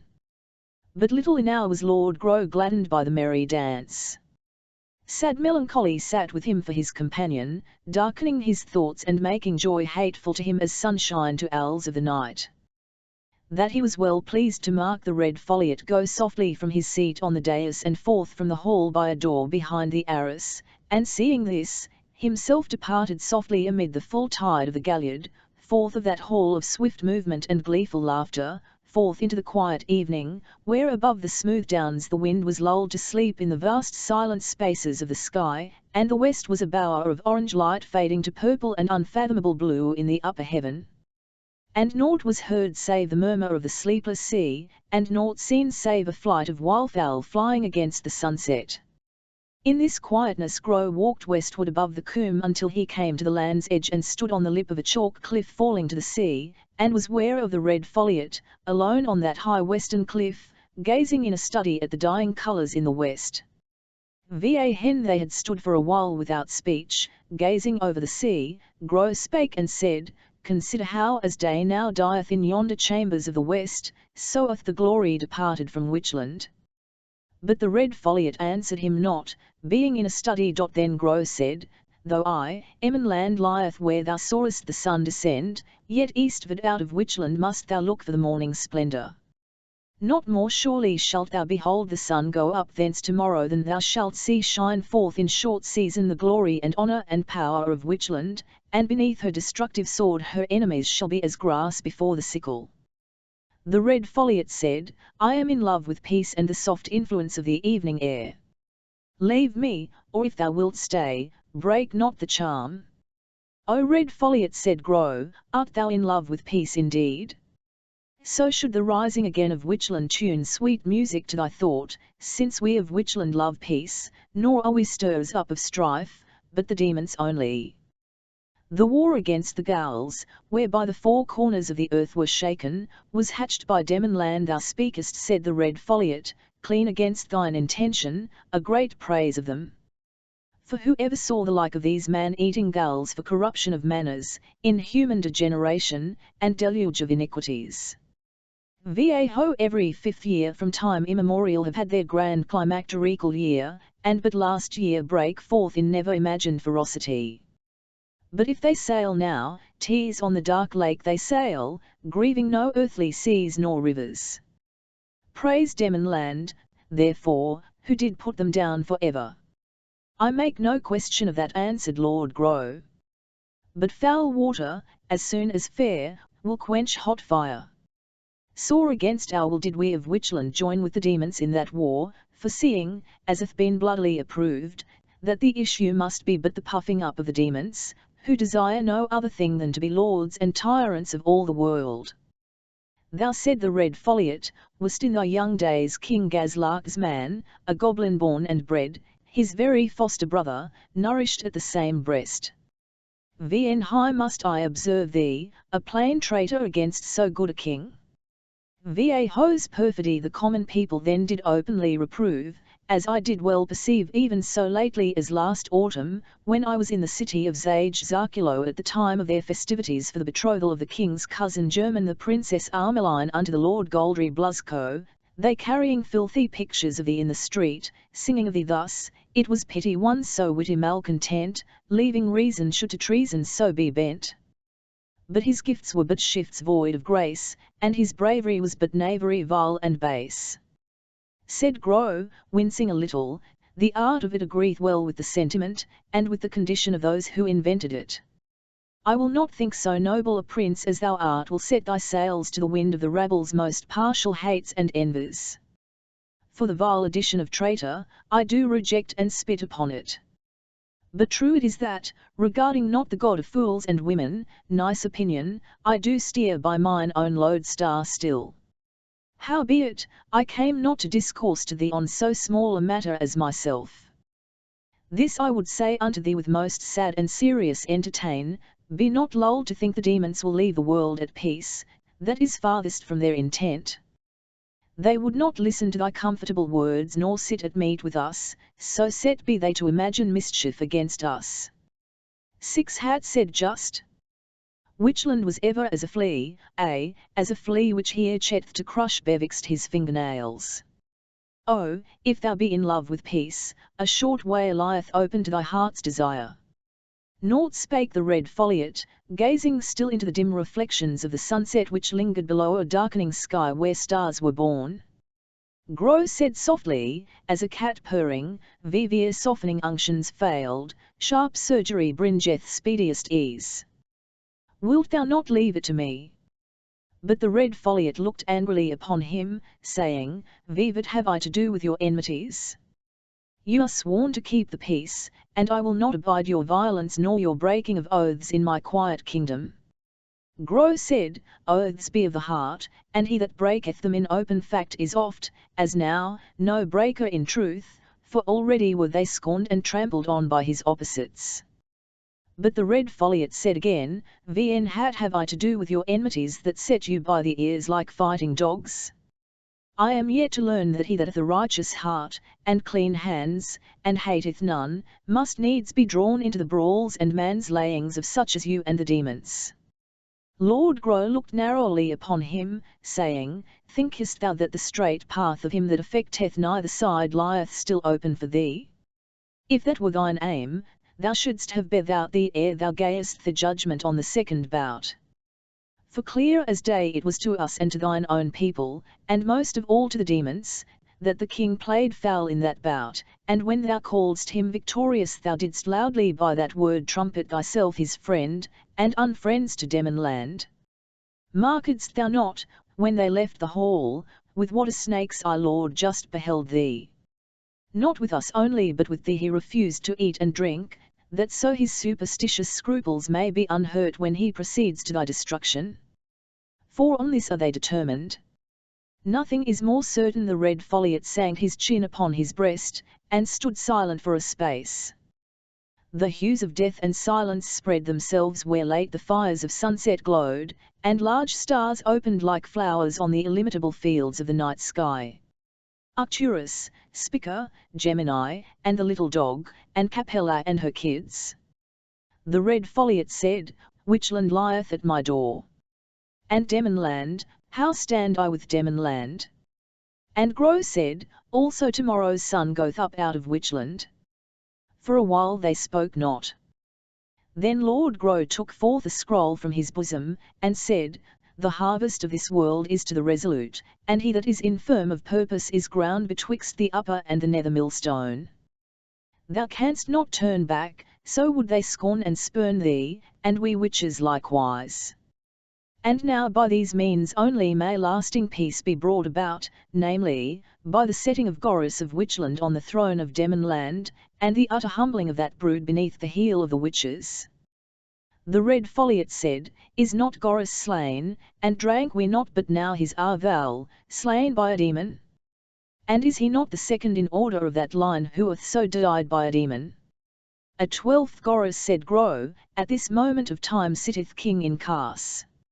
O red foliot, know thou that I am a reader of the planets of the night and of those hidden powers that work out the web of destiny. Mereby I know that this 12th king of the house of Goris in Cas shall be a most crafty warlock, full of guiles and wiles, who by the might of his agromancy and the sword of Witchland shall exceed all earthly powers that be.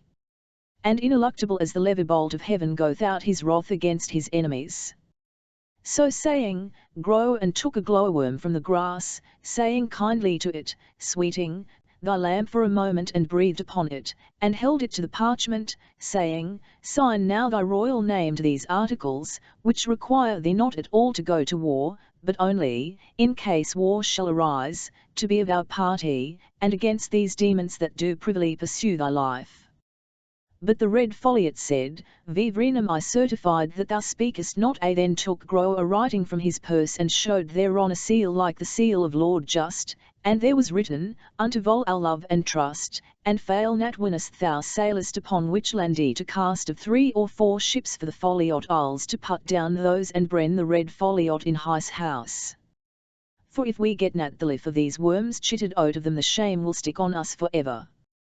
And Gro said, My servant stole this from them while they spoke with thee in thine hall tonight. Vah the red foliot believed, and took from his belt his inkhorn and his pen, and signed his royal name to the articles of the treaty proposed to him. Therewith Lord Grow put up the parchment in his bosom and said, Swift surgery needs must that we take them in their beds tonight, so shall tomorrow's dawn bring glory and triumph to Witchland, now fixed in an eclipse, and to the whole world peace and soft contentment. But the red folliot answered him, My Lord Grow, I have signed these articles, and thereby stand I bound in enmity to Demon land. But I will not bewray my guests that have eaten my salt, be they never so deeply pledged mine enemies. Be it known to thee, I have set guards on your booths this night and on the booths of them of Demon land, that no unpeaceful deeds may be done betwixt you. This which I have done, by this will I stand, and ye shall both depart tomorrow in peace, even as ye came. Because I am your friend and sworn to your party, I and my folliots will be on your side when war is between Witchland and Demon land. But I will not suffer night slayings nor murders in my isles. Now with these words of the red folliot, Lord Grow was as one that walketh along a flowery path to his rest, and in the last steps a gulf yawneth suddenly athwart the path, and he standeth agape and disappointed at the hither side. Yet in his subtlety he made no sign, but straight replied, Righteously hast thou decreed and wisely, O red folliot, for it was truly said, Let worthy minds ne'er stagger in distrust to suffer death or shame for what is just. And that which we sow in darkness must unfold in the open light of day, lest it be found withered in the very hour of maturity. Nor would I have urged thee otherwise, but that I do throughly fear these demons, and all my mind was to take their plotting in reverse. Do then one thing only for us. If we set sail homeward and they on our heels, they will fall upon us at a disadvantage, for they have the swifter ship, or if they get to sea before us, they will lie in wait for us on the high seas. Suffer us then to sail tonight, and do thou on some pretext delay them here for 3 days only, that we may get us home or ever they leave the Folliot Isles. I will not gainsay thee inless, answered the red folliot, for here is naught but what is fair and just and lieth with mine honour. I will come to your booths at midnight and bring you down to your ship. When Grow came to the witches' booths he found them guarded even as the red folliot had said, and the booths of them of Demon land in like manner. So went he into the royal booth where the king lay in state on a bier of spear shafts, robed in his kingly robes over his armour that was painted black and inlaid with gold, and the crown of Witchland on his head. 2 candles burned at the head of King Gorris and 2 at his feet, and the night wind blowing through the crannies of the booth made them flare and flicker, so that shadows danced unceasingly on the wall and roof and floor. On the benches round the walls sat the lords of Witchland sullen of countenance, for the wine was dead in them. Balefully they eyed Lord Grow at his coming in, and Corinius sate upright in his seat and said, Here is the goblin, father and foster of our misfortunes. Come, let us slay him. Grow stood among them with head erect and held Corinius with his eye, saying, We of Witchland are not run lunatic, my lord Corinius, that we should do this gladness to the demons, to bite each at the other's throat like wolves. Methinks if Witchland be the land of my adoption only, yet have I not done least among you to ward off sheer destruction from her in this pass we stand in. If ye have aught against me, let me hear it and answer it. Corinius laughed a bitter laugh. Hearken to the fool. Are we babies and milksops, thinkest thou, and is it not clear as day thou stoodest in the way of our falling on the demons when we might have done so, urging what silly counsels I know not in favour of doing it by night? And now is night come, and we close prisoned in our booths, and no chance to come at them unless we would bring an hornet's nest of folliots about our ears and give warning of our intent to the eye, emmons and every living soul in this island. And all this has come about since thy slinking off and plotting with the red folliot. But now hath thy guile overreached itself, and now we will kill thee, and so an end of thee and thy plotting. With that Corinius sprang up and drew his sword, and the other witches with him. But Lord Grow moved not an eyelid, only he said, Hear mine answer first. All night lieth before us, and 'tis but a moment's task to murder me. Therewith stood forth the Lord Corund with his huge bulk betwixt Grow and Corinius, saying in a great voice, Viva so shall point weapon gainst him shall first have to do with me, though it were one of my sons. We will hear him. If he clear not himself, then will we hew him in pieces. They sat down, muttering. And Gro spake and said, First behold this parchment, which is the articles of a solemn covenant and alliance, and behold where the red folliot hath set his sign manual thereto. True, his is a country of no might in arms, and we might tread him down and ne'er feel the leavings stick to our, and little avail can their weak help be unto us in the day of battle. But there is in these isles a meetly good road and riding place for ships, which if our enemies should occupy, their fleet were most aptly placed to do us all the ill imaginable. Is then this treaty a light benefit where now we stand? Next, know that when I counselled you take the demons in their beds stead of fall upon them in the Folliot's hall, I did so being advertised that the red Folliot had commanded his soldiers to turn against us or against the demons, whichever first should draw sword upon the other. And when I went forth from the hall it was, as Corineus hath so deeply divined, to plot with the red Folliot, but the aim of my plotting I have shown you, on these articles of alliance. And indeed, had I as Corineus vilely accuseth me practised with the red Folliot against Witchland, I had hardly been so simple as return into the mouth of destruction when I might have bided safely in his palace.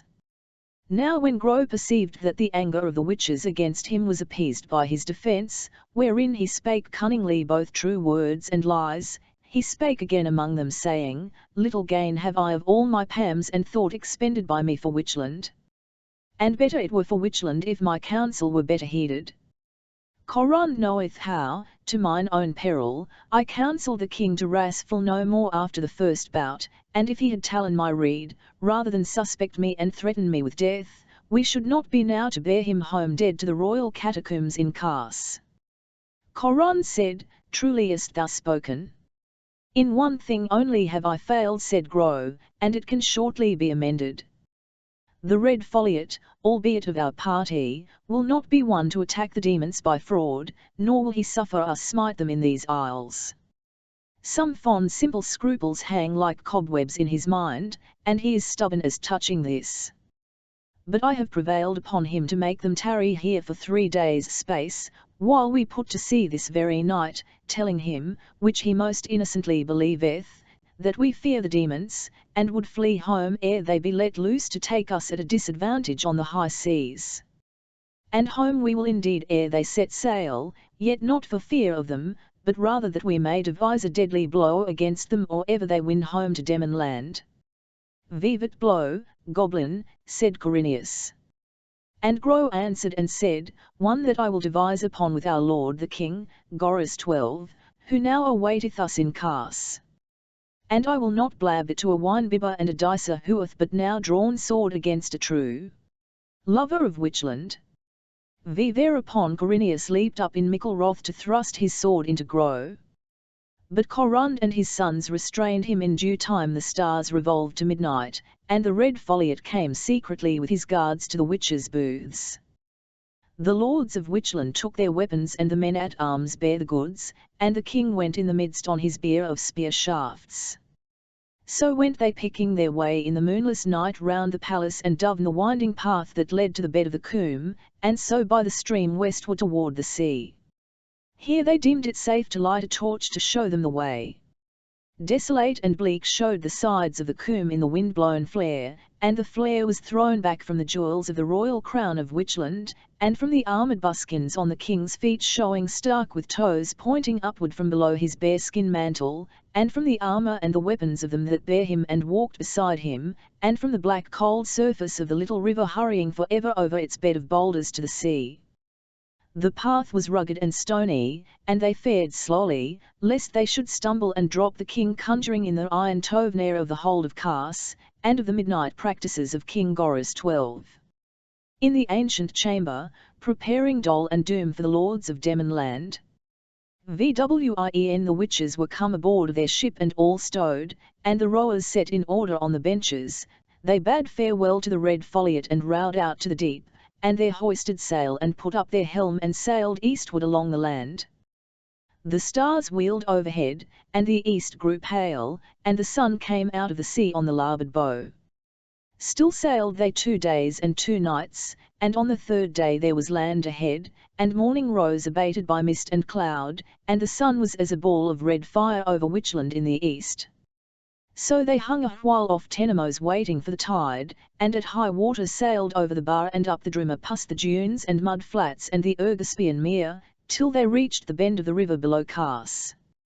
Asteriskletry marshland stretched on either side as far as the eye might reach, with clumps of willow and rare homesteads showing above the flats. Northward above the bend a bluff of land fell sharply to the elbow of the river, and on the other side sloped gently away for a few miles till it lost itself in the dead level of the marshes. On the southern face of the bluff, monstrous as a mountain in those low sedgelands, hung square and black the fortress of Kars. It was built of black marble, rough-hewn and unpolished, the outworks enclosing many acres. An inner wall with a tower at each corner formed the main stronghold, in the southwest corner of which was the palace, overhanging the river. And on the southwest corner of the palace, towering sheer from the water's edge 70 cubits and more to the battlements, stood the keep, a round tower lined with iron, bearing on the corbel table beneath its parapet in varying form and untold repetition the sculptured figure of the crab of Witchland. The outer ward of the fortress was dark with cypress trees, black flames burning changelessly to heaven from a billowy sea of east of the keep was the watergate, and beside it a bridge and bridges across the river, strongly fortified with turrets and machicolations and commanded from on high by the battlements of the keep.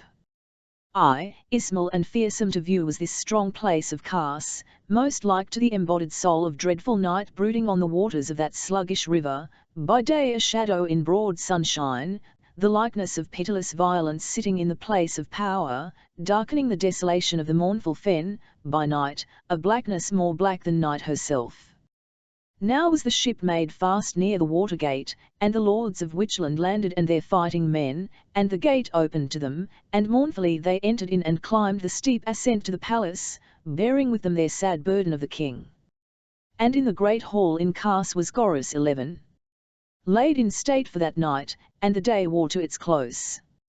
Nor was any word from King Goris 12, but when the shades of night were falling, there came a chamberlain to Lord Grow as he walked upon the terrace without the western wall of the palace, and the chamberlain said, "My lord, the king bids you attend him in the iron tower, and he chargeth you bring unto him the royal crown of Witchland."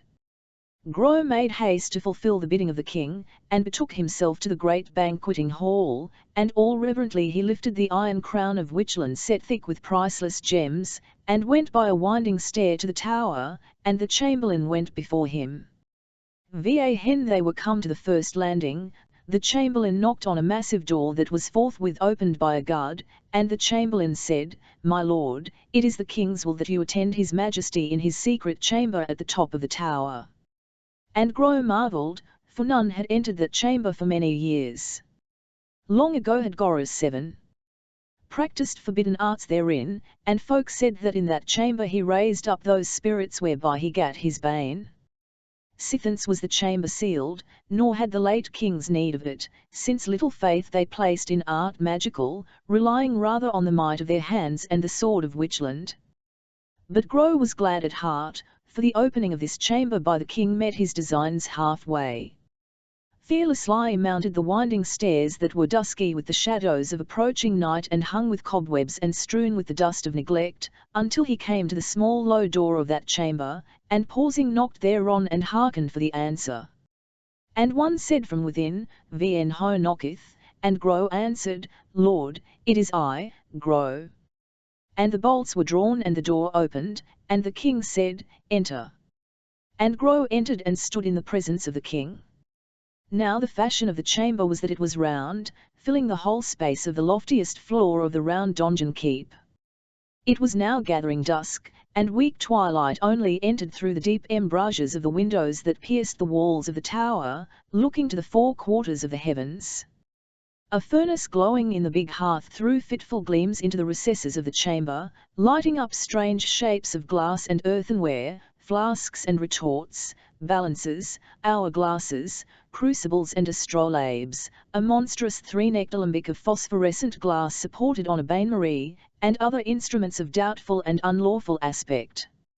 Under the northern window over against there was a massive table blackened with age, whereon lay great books bound in black leather with iron guards and heavy padlocks. And in a mighty chair beside this table was King Goros XII, robed in his conjuring robe of black and gold, resting his cheek on his hand that was lean as an eagle's claw. The low light, mother of shade and secrecy, that hovered in that chamber moved about the still figure of the king, his nose hooked as the eagle's beak, his cropped hair, his thick close-cut beard and shaven upper lip, his high cheekbones and cruel heavy jaw, and the dark eaves of his brows whence the glint of green eyes showed as no friendly lamp to them without. The door shut noiselessly, and Gros stood before the king. The dusk deepened, and the firelight pulsed and blinked in that dread chamber, and the king leaned without motion on his hand, bending his brow on Gros, and there was utter silence save for the faint purr of the furnace. In a while the king said, I sent for thee, because thou alone wast so hardy as to urge to the uttermost thy counsel upon the king that is now dead, Goros XI. Of memory ever glorious. And because thy counsel was good. Marvellest thou that I wist of thy counsel? Gros said, O my lord the king, I marvel not of this. For it is known to me that the soul endureth, albeit the body perish. Keep thou thy lips from over-speech, said the king. These be mysteries whereon but to think may snatch thee into peril, and whoso speaketh of them, though in so secret a place as this, and with me only, yet at his most bitter peril speaketh he. Gros answered, O king, I spake not lightly, moreover, you did tempt me by your questioning. Nevertheless I am utterly obedient to your majesty's admonition. The king rose from his chair and walked towards Gros, slowly. He was exceeding tall, and lean as a starved cormorant. Laying his hands upon the shoulders of Gros, and bending his face to Gros, art not afeard, he asked, to abide me in this chamber, at the close of day? Or hast not thought on tea, and on these instruments thou seest, their use and purpose, and the ancient use of this chamber? Gros blenched never a whit, but stoutly said, I am not afeard, O my lord the king, but rather rejoiced I at your summons. For it jumpeth with mine own designs, when I took counsel secretly in my heart after the woes that the fates fulfilled for Witchland in the Folliot Isles. For in that day, O king, when I beheld the light of Witchland darkened and her might abated in the fall of King Goros XI. Of glorious memory, I thought on you, Lord, the 12th Goros raised up king in Kars, and there was present to my mind the word of the soothsayer of old, where he singeth, 10, 11, 12 I see in sequent variety of puers sounds and may stry. With sword, sin ways, and gramarye. In the hold of Kars Lord inge it royally.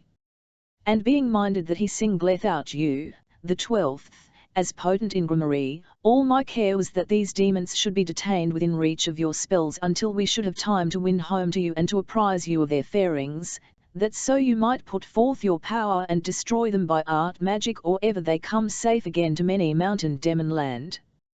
The king took Gros to his bosom and kissed him, saying, Art thou not a very jewel of wisdom and discretion? Let me embrace thee and love thee for ever. Then the king stood back from him, keeping his hands on Gros's shoulders, and gazed piercingly upon him for a space in silence. Then kindled he a taper that stood in an iron candlestick by the table where the books lay, and held it to Gros' face. And the king said, Wise thou art and of good discretion, and some courageous thou. But if thou be to serve me this night, needs must I try thee first with terrors till thou be inured to them, as tried gold runneth in the crucible, or if thou be base metal only, till that thou be eaten up by them.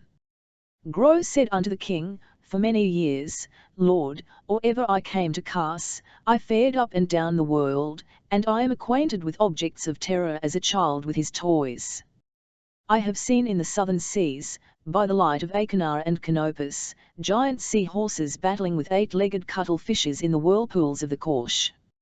Yet was I unafraid. I was in the isle Cianor when the first of the pit brast forth in that isle and split it as a man's skull is split with an axe, and the green gulfs of the sea swallowed that isle, and the stench and the steam hung in the air for days where the burning rock and earth had sizzled in the ocean. Yet was I unafraid. Also was I with Gazlark in the flight out of Zage Zarkulo, when the gulls took the palace over our heads, and portents walked in his halls in broad daylight, and the gulls conjured the sun out of heaven. Yet was I unafraid. And for 30 days and 30 nights wandered I alone on the face of the Morunna in Upper Impland, where scarce a living soul hath been, and there the evil wights that people the air of that desert dogged my steps and gibbered at me in darkness. Yet was I unafraid, and came in due time to Morna Morunna, and thence, standing on the lip of the escarpment as it were on the edge of the world, looked south away where never mortal eye had gazed aforetime, across the untrodden forests of the Bay Vinan. And in that skyey distance, preeminent beyond range on range of ice-robed mountains, I beheld two peaks throned for ever befiving firm land and heaven in unearthly loveliness, the spires and airy ridges of Kostra Pivraka, and the wild precipices that soar upward from the abysses to the queenly silent snow dome of Kostra Belorn. Va Hengro had ended. The king turned him away and, taking from a shelf a retort filled with a dark blue fluid, set it on a bain-marie, and a lamp thereunder. Fumes of a faint purple hue came forth from the neck of the retort, and the king gathered them in a flask. He made signs over the flask and shook forth into his hand therefrom a fine powder. Then said he unto Gro, holding out the powder in the open palm of his hand, "Look narrowly at this powder." And Gro looked. The king muttered an incantation, and the powder moved and heaved, and was like a crawling mass of cheese imities in an overripe cheese. It increased in volume in the king's hand, and Gro perceived that each particular grain had legs. The grains grew before his eyes, and became the size of mustard seeds, and then of barleycorns, swiftly crawling each over other.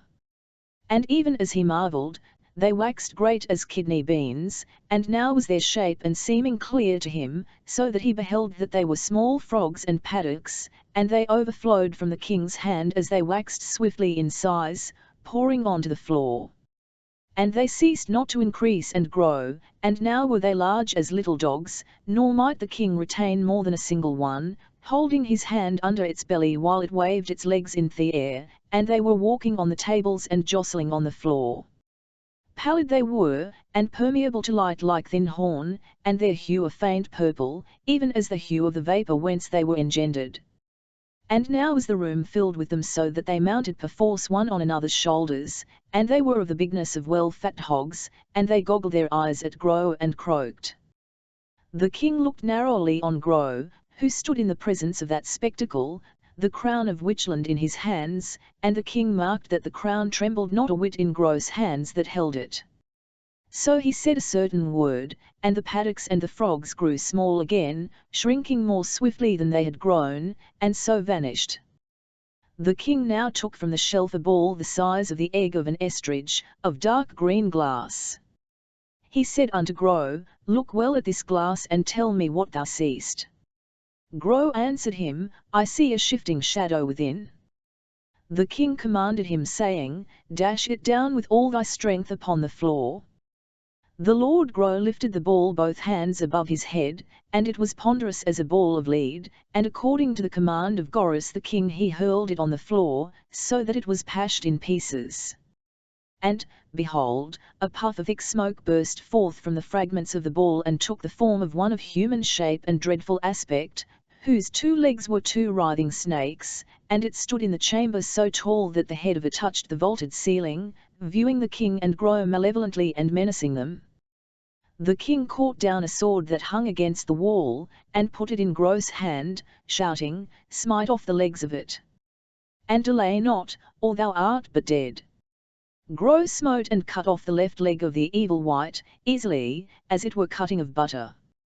But from the stump came forth 2 fresh snakes a-writhing, and so it fared likewise ft the right leg, but the king shouted, "Smite and cease not, or thou art but a dead dog," and ever as Gro hewed a snake in twain forth came 2 more from the wound, till the chamber was a maze of their wriggling forms. and still grow hute with a will, until the sweat stood on his brow, and he said, panting between the strokes, "Zero King, I have made him many-legged as a centipede, must I make him a myriapod ere night's decline?" And the king smiled, and spake a word of hidden meaning, and therewith the turmoil was gone as a gust of wind departeth, and naught left save the shivered splinters of the green ball on the chamber floor.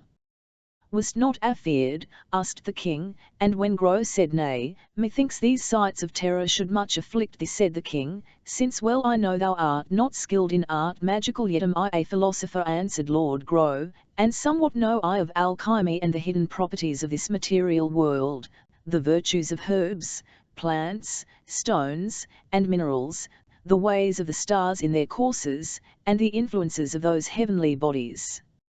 And I have held converse with birds and fishes in their degree, and that generation which creepeth on the earth is not held in scorn by me, but oft talk I in sweet companionship with the eft of the pond, and the glowworm, and the lady-bird, and the pismire, and their kind, making them my little gossips. So have I a certain law which lighteth me in the outer court of the secret temple of Grimoire and art forbid, albeit I have not peered within that temple.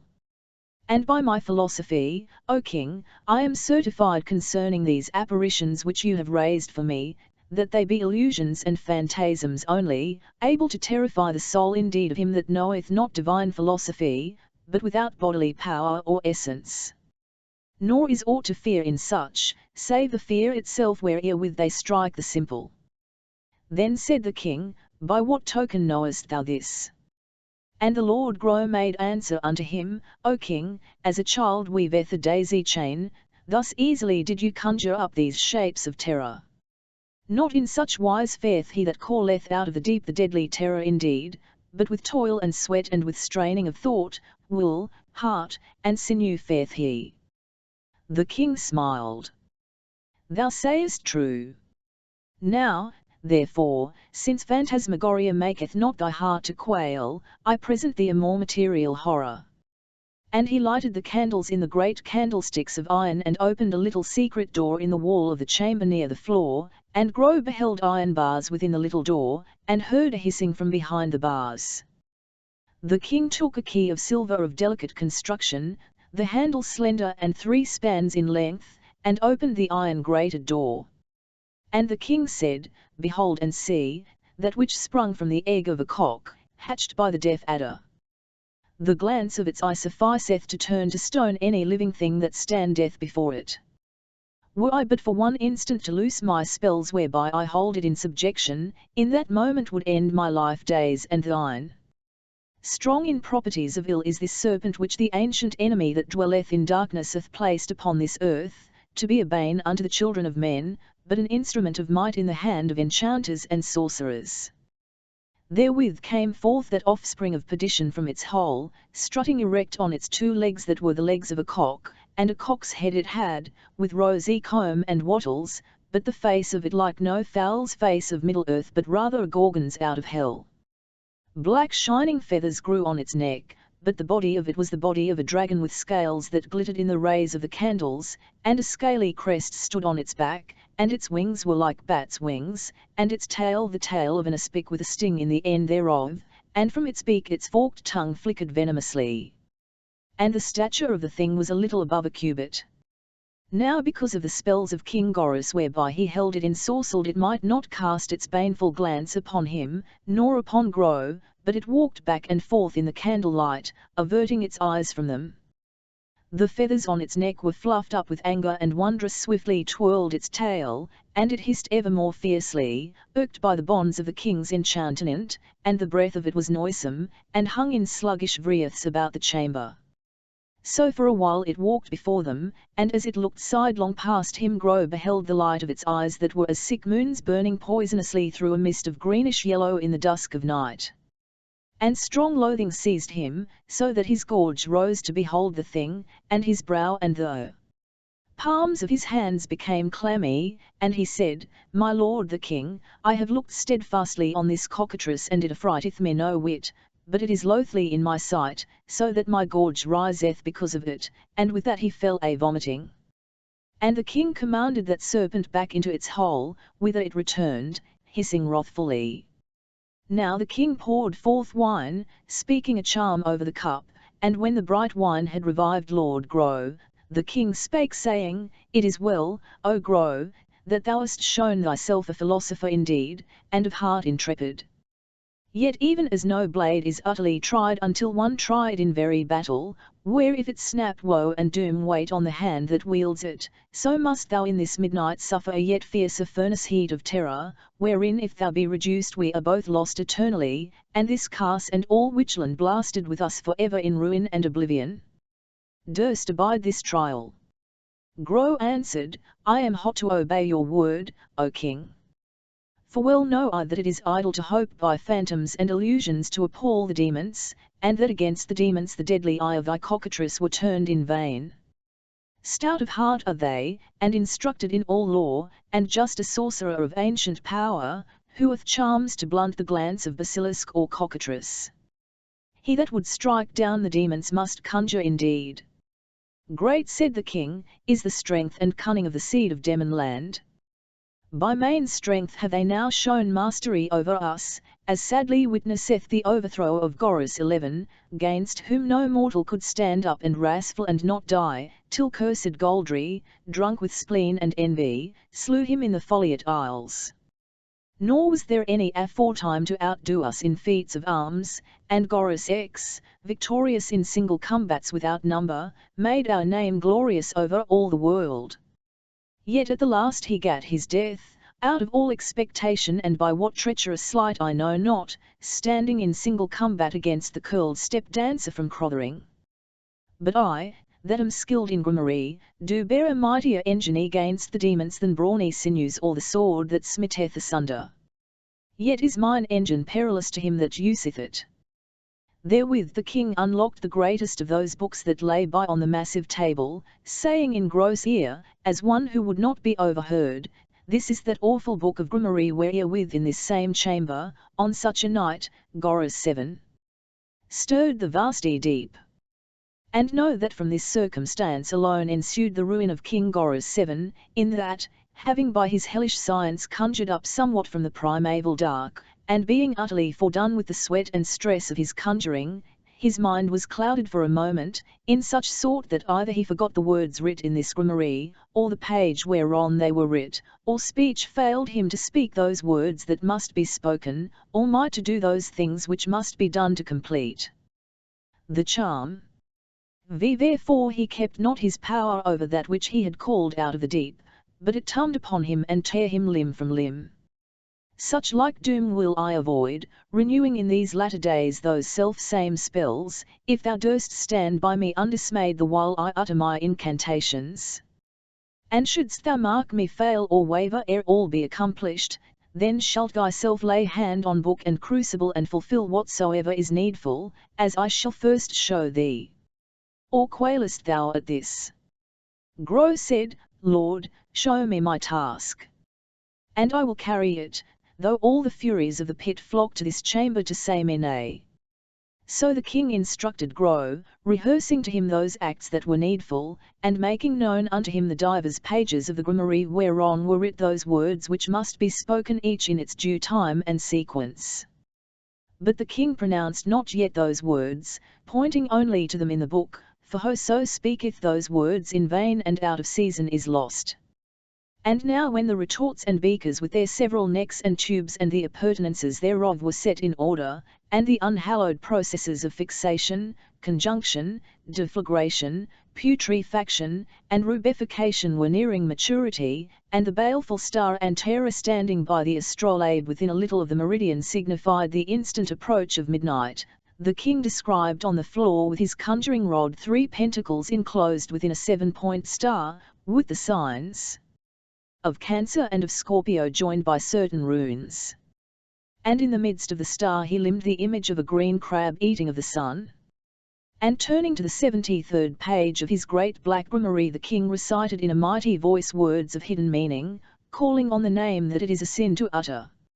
Now when he had spoken the first spell and was silent, there was a deadly quiet in that chamber, and a chill in the air as of winter. And in the quiet Grow heard the king's breath coming and going, as of one who bath rowed a course. Now the blood rushed back to Gro's heart, and his hands and feet became cold, and a cold sweat brake forth on his brow. But for all that, he held yet his courage firm and his brain ready. The king motioned to Gro to break off the tail of a certain drop of black glass that lay on the table, and with the snapping of its tail the whole drop fell in pieces in a coarse black powder. Gro by the king's direction gathered that powder and dropped it in the great alembic, wherein a green fluid seethed and bubbled above the flame of a lamp, and the fluid became red as and the body of the alembic filled with a tavany smoke, and sparks of sun-like brilliance flashed and crackled through the smoke. Thereupon distilled from the neck of the alembic a white oil incombustible, and the king dipped his rod in that oil and described round the 7-point star on the floor the figure of the worm Ouroboros, that eateth his own tail. And he wrote the formula of the crab below the circle, and spake his second spell. Va hen that was done, yet more biting seemed the night air, and yet more like the grave the stillness of the chamber. The king's hand shook as with an ague as he turned the pages of the mighty book. Gro's teeth chattered in his head. He gritted them together and waited. And now through every window came a light into the chamber as of skies paling to the dawn. Yet not wholly so, for never yet came dawn at midnight, nor from all four quarters of the sky at once, nor with such swift strides of increasing light, nor with a light so ghastly. The candle flames burned filmy as the glare waxed strong from without, an evil pallid light of bale and corruption, wherein the hands and faces of the king Goras and his disciple showed death pale, and their lips black as the dark skin of a grape where the bloom has been rubbed off from it. The king cried terribly, "The hour approacheth." And he took a phial of crystal containing a decoction of wolf's jelly and salamander's blood, and dropped 7 drops from the alembic into the phial and poured forth that liquor on the figure of the crab drawn on the floor. Gro leaned against the wall, weak in body but with will unbowed. So bitter was the cold that his hands and feet were, and the liquor from the phial congealed where it fell. Yet the sweat stood in beads on the forehead of the king by reason of the mighty striving that was his, and in the overpowering glare of that light from the underskies he stood stiff and erect, hands clenched and arms outstretched, and spake the words Ouroboros vi vorkadumia. Now with those words spoken the vivid light departed as a blown-out lamp, and the midnight closed down again without. Nor was any sound heard save the thick panting of the king, but it was as if the night held its breath in expectation of that which was to come. And the candles sputtered and burned blue. The king swayed and clutched the table with his left hand, and again the king pronounced terribly the word vorkadumia. Thereafter for the space of 10 heartbeats silence hung like a kestrel poised in the listening night. Then went a crash through earth and heaven, and a blinding wildfire through the chamber as it had been a thunderbolt. All cast quaked, and the chamber was filled with a beating of wings, like the wings of some monstrous bird.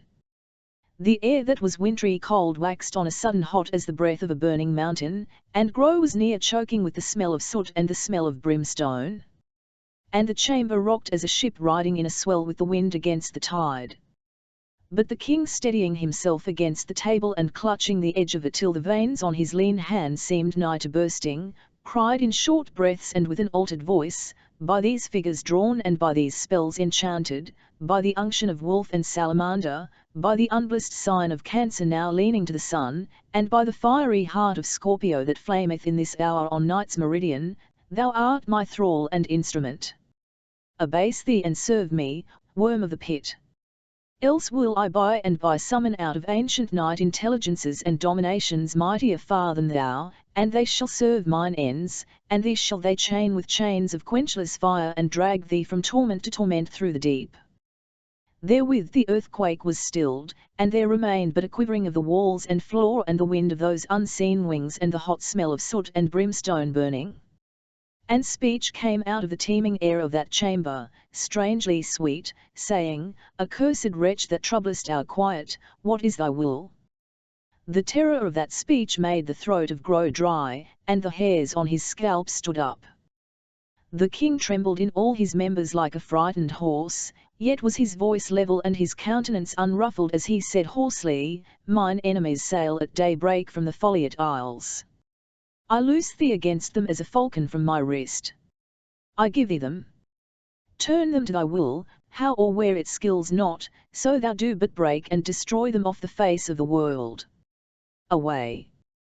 But now was the king's endurance clean spent, so that his knees failed him and he sank like a sick man into his mighty chair.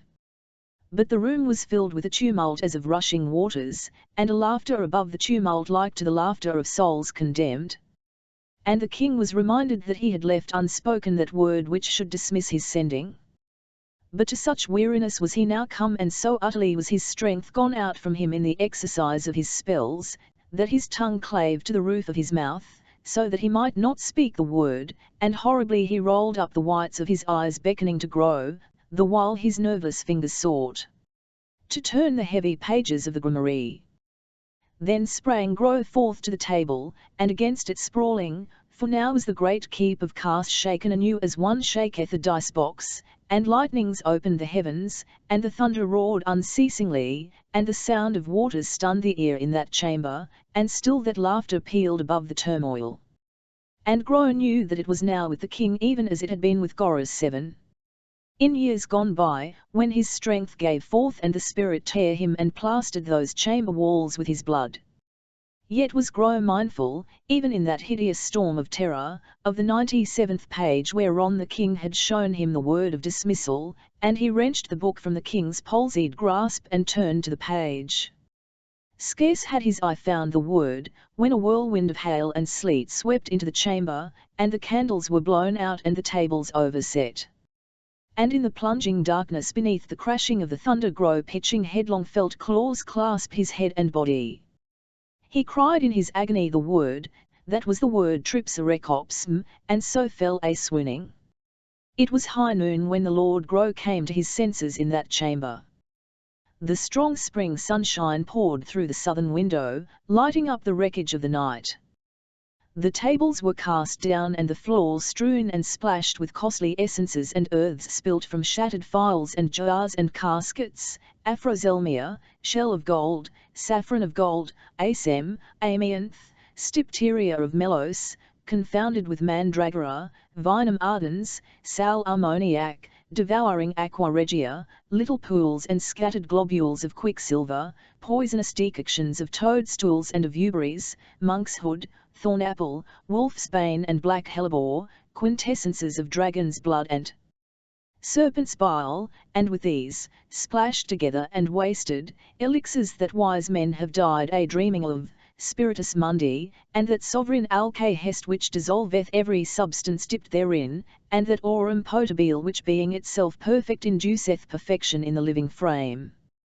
And in this welter of spoiled treasure were the great conjuring books hurled amid the ruin of retorts and aludels of glass and lead and silver, sand-baths, matraces spatulae, athanors, and other instruments innumerable of rare design, tossed and broken on the chamber floor. The king's chair was thrown against the furnace, and huddled against the table lay the king, his head thrown back, his black beard pointing skyward, showing his sinewy hairy throat. Grow looked narrowly at him, saw that he seemed unhurt and slept deep, and so, knowing well that sleep is a present remedy for every ill, watched by the king in silence all day till supper time, for all he was sore and hungered. Hen at length the king awoke, he looked about him in amaze. "Methought I tripped at the last step of last night's journey," he said. "And truly strange riot hath left its footprints in my chamber." Grow answered, "Lord, sorely was I tried, yet fulfilled I your behest." The king laughed as one whose soul is at ease, and standing upon his feet said unto Grow, "Take up the crown of Witchland and crown me. And that high honour shalt thou have, because I do love thee for this night gone by." Now without were the lords of Witchland assembled in the courtyard, being bound for the great banqueting hall to eat and drink, unto whom the king came forth from the gate below the keep, robed in his conjuring robe. Wondrous bright sparkled the gems of the iron crown of Witchland above the heavy brow and cheekbones and the fierce disdainful lip of the king, as he stood there in his majesty, and Grow with the guard of honour stood in the shadow of the gate. And the king said, "My lords Corund and Corsus and Corinius and Galandus, and ye sons of Corsus and of Corund, and ye other witches, behold your king, the 12th Goras, crowned with this crown in Kars to be king of Witchland and of Eminland, and all countries of the world and the rulers thereof, so many as the sun doth spread his beams over, shall do me obeisance, and call me king and lord. All they shouted assent, praising the king and bowing down before him. Then said the king, Imagine not that oaths sworn unto the demons by Goris 11. Of memory ever glorious bind me any whit. I will not be at peace with this just and his brethren, but do account them all mine enemies. And this night have I made ascending to take them on the waste of waters as they sail homeward to many mountain Demon land. Coron said, Lord, your words are as wine unto us. And well we guessed that the principalities of darkness were afoot last night, seeing all Kars rocked and the foundations thereof rose and fell as the breast of the large earth a breathing. When they were come into the banqueting hall, the king said, Gros shall sit at my right hand this night, since manfully hath he served me. And when they scowled at this, and spake each in the other's ear, the king said, Viva so among you shall so serve me and so water the growth of this Witchland as hath grow in this night gone by, unto him will I do like honour. But unto Gros he said, Il will bring thee home to Goblinland in triumph, that wentest forth an exile. I will pluck Gazlark from his throne, and make thee king in Zage Zarkulo, and all Goblinland shalt thou hold for me in fee, exercising dominion over it. King Goris ascending of King Gazlark, and of the coming of the sending upon the demons on the high seas, with how the Lord just by the egging on of his companions was persuaded to an unadvised rashness. The next morning following that night when King Goris 12 sat crowned in Kars as is aforesaid, was Gazlark a sailing on the middle sea, homeward from the east. 7 ships of war he had, and they steered in column southwestward close hauled on the starboard tack. Greatest and fairest among them was she who led the line, a great dragon of war painted azure of the summer sea with towering head of a worm, plated gold and wrought with overlapping scales, gaping defiance from her bows, and a worm's tail erect at the poop. 75 picked men of Goblinland sailed on that ship, clad in gay kirtles and burnies of mail and armed with axes, spears, and swords. Their shields, each with his device, hung at the bulwarks. On the high poop sat King Gazlark, his sturdy hands grasping the great steering paddle. Goodly of mien and well knit were all they of Goblinland that went on that great ship, yet did Gazlark outdo them all in goodliness and strength and all kingliness. He wore a silken kirtle of Tyrian purple. Broad wristlets of woven gold were on his wrists. Dark-skinned was he as one that hath lived all his days in the hot sunshine, clean-cut of feature, somewhat hooky-nosed, with great eyes and white teeth and tight-curled black mustachios. Naught restful was there in his presence and bearing, but rashness and impetuous fire, and he was wild to look on, swift and beautiful as a stag in autumn. Teshmar, that was the skipper of his ship, stood at his elbow. Gazlark said to him, Is it not one of the 3 gallant of the world, a good ship treading the hastening furrows of the sea like a queen in grace and beauty, scattering up the wave crests before her stem in a glittering rain? Yea, Lord, answered he, and what be the other 2? One that I most unhappily did miss, whereof but yesterday we had tidings, to behold such a battling of great champions and such a victory as Lord Goldry obtained upon yonder vaunting tyrant.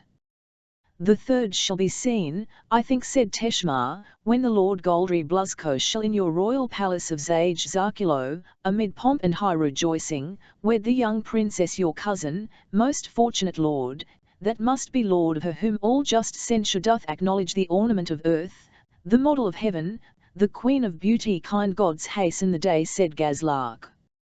For truly 'tis a most sweet lass, and those kinsmen of Demonland my dearest friends. But for whose great upholding time and again, Teshmar, in days gone by, where were I today and my kingdom, and where thou and all of you? The king's brow darkened a little with thought. After a time he to say, Il must have more great action, these trivial harryings, spoils of Nevria, chasing of ease emotion black amours, be toys not worthy of our great name and renown among the nations. Rhymething I would enact that shall embroil and astonish the world, even as the demons when the purged earth of the Gauls, ere I go down into silence. Teshmar was staring toward the southern bourne. He pointed with his hand, there rideth the great ship, O king. And methinks she hath a strange look. Gazlark gazed earnestly at her for an instant, then straightway shifted his helm and steered towards her. He spake no more, staring ever as he sailed, marking ever as the distance lessened more and more particulars of that ship. Her silken sail fluttered in tatters from the yard, she rowed feebly, as one groping in darkness, with barely strength to stay her from drifting stern foremost before the wind. Hung she on the sea, as one struck stupid by some blow, doubting which way her harbour lay or which way her course. As a thing which hath been held in the flame of a monstrous candle, so seemed she, singed and besmirched soot. Smashed was her proud figurehead, and smashed was her high forecastle, and burned and shattered the carved timbers of the poop and the fair seats that were thereon. She leaked, so that a score of her crew must be still a-bailing to keep her afloat. Of her 50 oars, half were broken or gone adrift, and many of the ship's company lay wounded and some slain under her thwarts. And now was King Gazlark ware as he drew near that here was the Lord just on her ruined poop a-steering, and by him Spitfire and Brandakdahar. Their jewelled arms and gear and rich attire were black with most stinking soot, and it was as though admiration and grief and anger were so locked and fivined within them that none of these passions might win forth to outward showing on their frozen countenances. When they were within hailing distance, Gazlark hailed them. They answered him not, only beholding him with alien eyes. But they stopped the ship, and Gazlark lay aboard of her and came on board and went up on the poop and greeted them. And he said, Well met in an ill hour. What's the matter? The Lord just made as if to speak, but no word came. Only he took Gazlark by both hands and sat down with a great groan on the poop, averting his face. Gazlark said, O just, for so many a time as thou hast borne part in my evils and succoured me, surely right requireth I have part of thine. But Just answered in a thick, strange voice all unlike himself, Mine, sayest thou, O Gazlark? Va hat in the stablished world is mine, that am thus in a moment reaved of him that was mine own heartstring, my brother, the might of mine arm, the chiefest citadel of my dominion. And he burst into a great passion of weeping. King Gazlark's rings were driven into the flesh of his fingers by the grip of Just's strong hands on his. But he scarce wist of the pain, such agony of mind was in him for the loss of his friend, and for the bitterness and wonder that it was to behold these 3 great lords of Demonland weep like frightened women, and all their ship's company of tried men of war weeping and wailing besides. And Gazlark saw well that their lordly souls were unseated for a season because of some dreadful fact, the havoc whereof his eyes most woefully while its particulars were yet dark to him, yet with a terror in darkness that might well make his heart to by much questioning he was at last well advertised of what had befallen, how they the day before, in broad noon, on such a summer sea, had heard a noise like the flapping of wings outstretched from one edge of the sky to another, and in a moment the calm sea was lifted up and fell again and the whole sea clashed together and roared, yet was the ship not sunken. And there was a tumult about them of thunder and raging waters and black night and wildfire in the night, which presently passing away and the darkness lifting, the sea lay solitary as far as eye might reach. And nothing is more certain said Just, than that this is a sending of King Goris 12. Spoken of by the prophets as a great clerk of necromancy beyond all other this world hath seen. And this is his vengeance for the woes we wrought for Witchland in the Foliot Isles. Against such a peril I had provided certain amulets made of the stone electorian, which groweth in the gizzard of a cock hatched on a moonless night when Saturn burneth in a human sign and the Lord of the 3rd house is in the ascendant. These saved us, albeit sorely buffeted, from destruction, all save Goldry alone. He, by some cursed chance, whether he neglected to wear the charm I gave him, or the chain of it was broken in the plunging of the ship, or by some other means 'twas lost, when daylight came again, we stood but 3 on this poop where 4 had stood. More I know not. O Gazlark, said Spitfire, our brother that is stolen from us, with us it surely lieth to find him and set him free. But just groaned and said, in which star of the unclimbed sky wilt thou begin our search? Or in which of the secret streams of ocean where the last green rays are quenched in oozy darkness? Gazlark was silent for a while. Then he said, I think naught likelier than this, that Gorus hath caught away Goldry Blusco into Kars, where he holdeth him in duress. And thither must we straightway to deliver him. Just answered no word. But Gazlark seized his hand, saying, our ancient love and your oft succouring of Goblinland in days gone by make this my quarrel. Hear now my rede. As I fared from the east through the straits of Rhinath I beheld a mighty company of 40 sail, bound eastward to the Beshtrian Sea. Well it was they marked us not as we lay under the Isles of Elion in the dusk of evening. For touching later at Norfasp in Pixeland we learned that there sailed Laxus with the whole Witchland fleet, being minded to work evil deeds among the peaceful cities of the Beshtrian seaboard.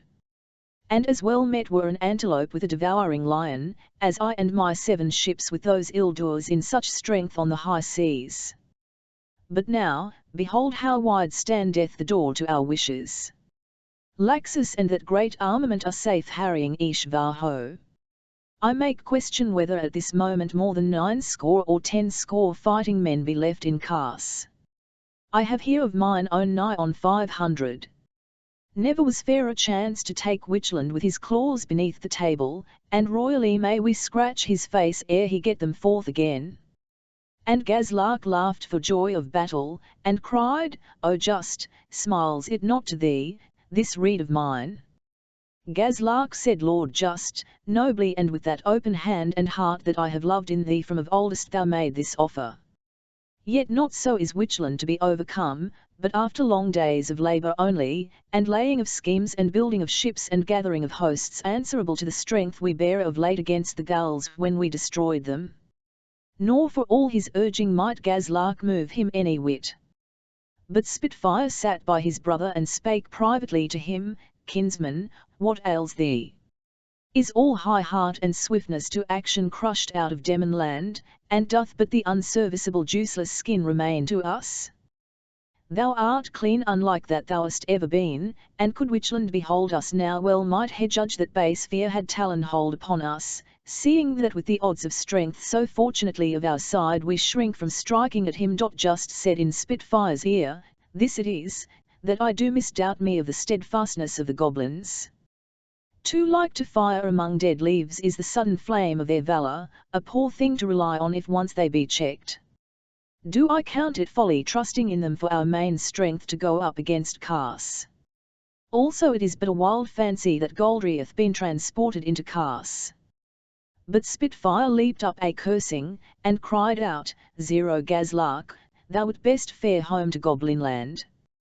But we will sail openly to Kars and crave audience of the great king, entreating him suffer us to kiss his toe, and acknowledging him to be our king and us his ill-conditioned, disobedient children.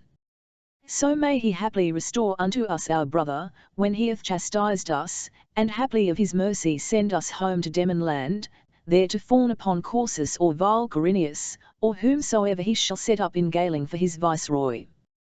For with Goldry hath all manliness departed out of Demon land, and we be milksops that remain, and objects of enspitting. Now while Spitfire spake thus in wrath and sorrow of heart, the Lord Brandakdahar fared fore and aft on the gangway about and about, as a caged panther fareth when feeding time is long overdue. And at whiles he clapped hand to the hilt of his long and glittering sword and rattled it in the scabbard. At length, standing over against Gazlark, and eyeing him with a mocking glance, O Gazlark, he said, this that hath befallen breedeth in me a cruel perturbation which carries my spirits outwards, stirring up a tempest in my mind and preparing my body to melancholy, and madness itself. The cure of this is only fighting. Therefore if thou love me, Gazlark, out with thy sword and ward thyself. Fight I must, or this passion will kill me quite out. 'Tis pity to draw upon my friend, but sith we be banned from fighting with our enemies, what choice remaineth? Gazlark laughed and seized him playfully by the arms, saying, I will not fight with thee. How prettily soe'er thou ask it, Brandock Dahar, that savedst Goblinland from the witches, but straight grew grave again and said to Just, O Just, be ruled. Thou seest what temper thy friends are in. All we be as hounds tugging against the leash to be loosed against Cas in this happy hour, that likely cometh not again.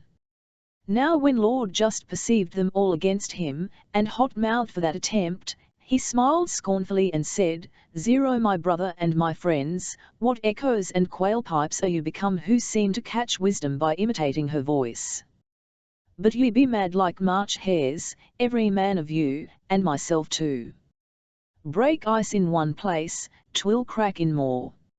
And truly I care not greatly for my life now that Goldry is gone from me. Cast we lots, then, which of us three shall fare home to Demonland with this our ship, that is but a lame duck since this sending. And he on whom the lot shall fall must fare home to concert the raising of a mighty fleet and armament to carry on our war against the witches. So spake Lord Just, and all they who had but a short hour ago felt themselves in such point that there was in them no hope of convalescence nor of life, had now their spirits raised in a seeming drunkenness, and thought only on the gladness of battle. The lords of Demonland marked each his lot and cast it in the helm of Gazlark, and Gazlark shook the helm, and there leapt forth the lot of the Lord Spitfire. Right wrathful was he. So the lords of Emonland did off their armour and their costly apparel that was black with soot, and let cleanse it. 60 of their fighting men that were unscathed by the sending went aboard one of Gazlark's ships, and the crew of that ship manned the ship of Emonland, and Spitfire took the steering paddle, and the demons that were hurt lay in the hold of the hollow ship. They brought forth a spare sail and hoisted it in place of that was destroyed, so in sore discontent, yet with a cheerful countenance, the Lord Spitfire set sail for the west. And Gazlark the king sat by the steering paddle of his fair dragon of war, and by him the Lord Just and the Lord Brandock Dahar, who was like a war horse impatient for battle. Her prow swung north and so round east away, and her sail broidered with flowered luces smote the mast and filled to the northwest wind, and those other 6 fared after her in line ahead with white sails unfurled, striding majestic over the full broad billows. The claws of Tund of King Gazlark's leading in the attempt on Cas in the dark, and how he prospered therein, and of the great stand of Lord Just and Lord Brandock Dahar. On the evening of the 3rd day, when as they drew near to within sight of the Witchland coast, they brailed up their sails and waited for the night, that so they might make the landfall after dark, for little to their mind it was that the king should have news of their farings. This was their plan, to beach their ships on the lonely shore some 2 leagues north of Tenemos, whence it was but 2 hours' march across the fen to Cas. So when the sun set and all the ways were darkened they muffled their oars and rowed silently to the low shore that showed strangely near in the darkness, yet ever seemed to flee and keep its distance as they rowed toward it. Coming at length ashore, they drew their ships up on the beach. Some 50 men of the goblins they left to guard the ships, while the rest took their weapons. And when they were marshalled they marched inland over the sand dunes and so on to the open fen, and seeing that the most of them by far were of Goblinland, it was agreed between those 3, Just, Brandock Dahar, and Gazlark, that Gazlark should have command of this emprise. So fared they silently across the marshes, that were firm enough for marching so it were done circumspectly, rounding the worst moss hags and the small locks that were scattered here and there. For the weather had been fine for a season, and little new water stood on the marsh. But as they drew near to Cas the weather worsened and fine rain began to fall. And albeit there was little comfort marching through the drizzling murk of night towards that fortress of evil name, yet was Lord Just glad at the rain, since it favoured surprise, and on surprise hung all their hopes. About the middle night they halted within 400 paces of the outer walls of Cas, that loomed ghostly through the watery curtain, silent as it had been a tomb where Witchland lay in death, rather than the mailed shell wherein so great a power sat waiting. The sight of that vast bulk couched shadowy in the rain lighted the fire of battle in the breast of Gazlark, nor would aught please him save that they should go forthwith up to the walls with all their force, and so march round them seeking where they might break suddenly in and seize the place. Nor would he listen to the counsel of Lord Just, who would send forth detachments to select a spot for assault and bring back word before the whole force advanced. Sure, said Gazlark, that they within are all foxed and cup-shot in the third night with swilling of wine, in honour of such triumph as he hath gotten by his sending, and but a sorry watch is kept on such night. For who, say they, shall come up against Kars now that the power of Demon land is stricken in pieces? The scorned goblins, ha! A motion for laughter and derision. But thine advance guard might give them warning or ever our main force could seize the occasion. Nay, but as the gulls in an evil day coming suddenly upon me in Zage Zarkulo gat my palace taken ere we were well ware of their coming, so must we take this hold of Kars. And if thou fearest a sally, right hotly do I desire it. For if they open the gate we are enough to force an entry in despite of any numbers they are like to have within. Now Just thought ill of this counsel, yet, for a strange languor that still hung about his wits, he would not gainsay Gazlark. So crept they in stealth near to the great walls of Kars. Softly ever fell the rain, and breathless stood the cypresses within the outer ward, and blank and dumb and untenanted frowned the black marble walls of that sleeping castle. And dour midnight waited over all. Now Gazlark issued command, bidding them march warily round the walls northward, for no way was betwixt the lofty walls and the river on the south and east, but to the northeast was he hopeful to find a likely place to win into the hold. In such order went they that Gazlark with 100 of his ablest men led the van, and after him came the demons. The main strength of the goblins followed after, with Teshmar for their captain.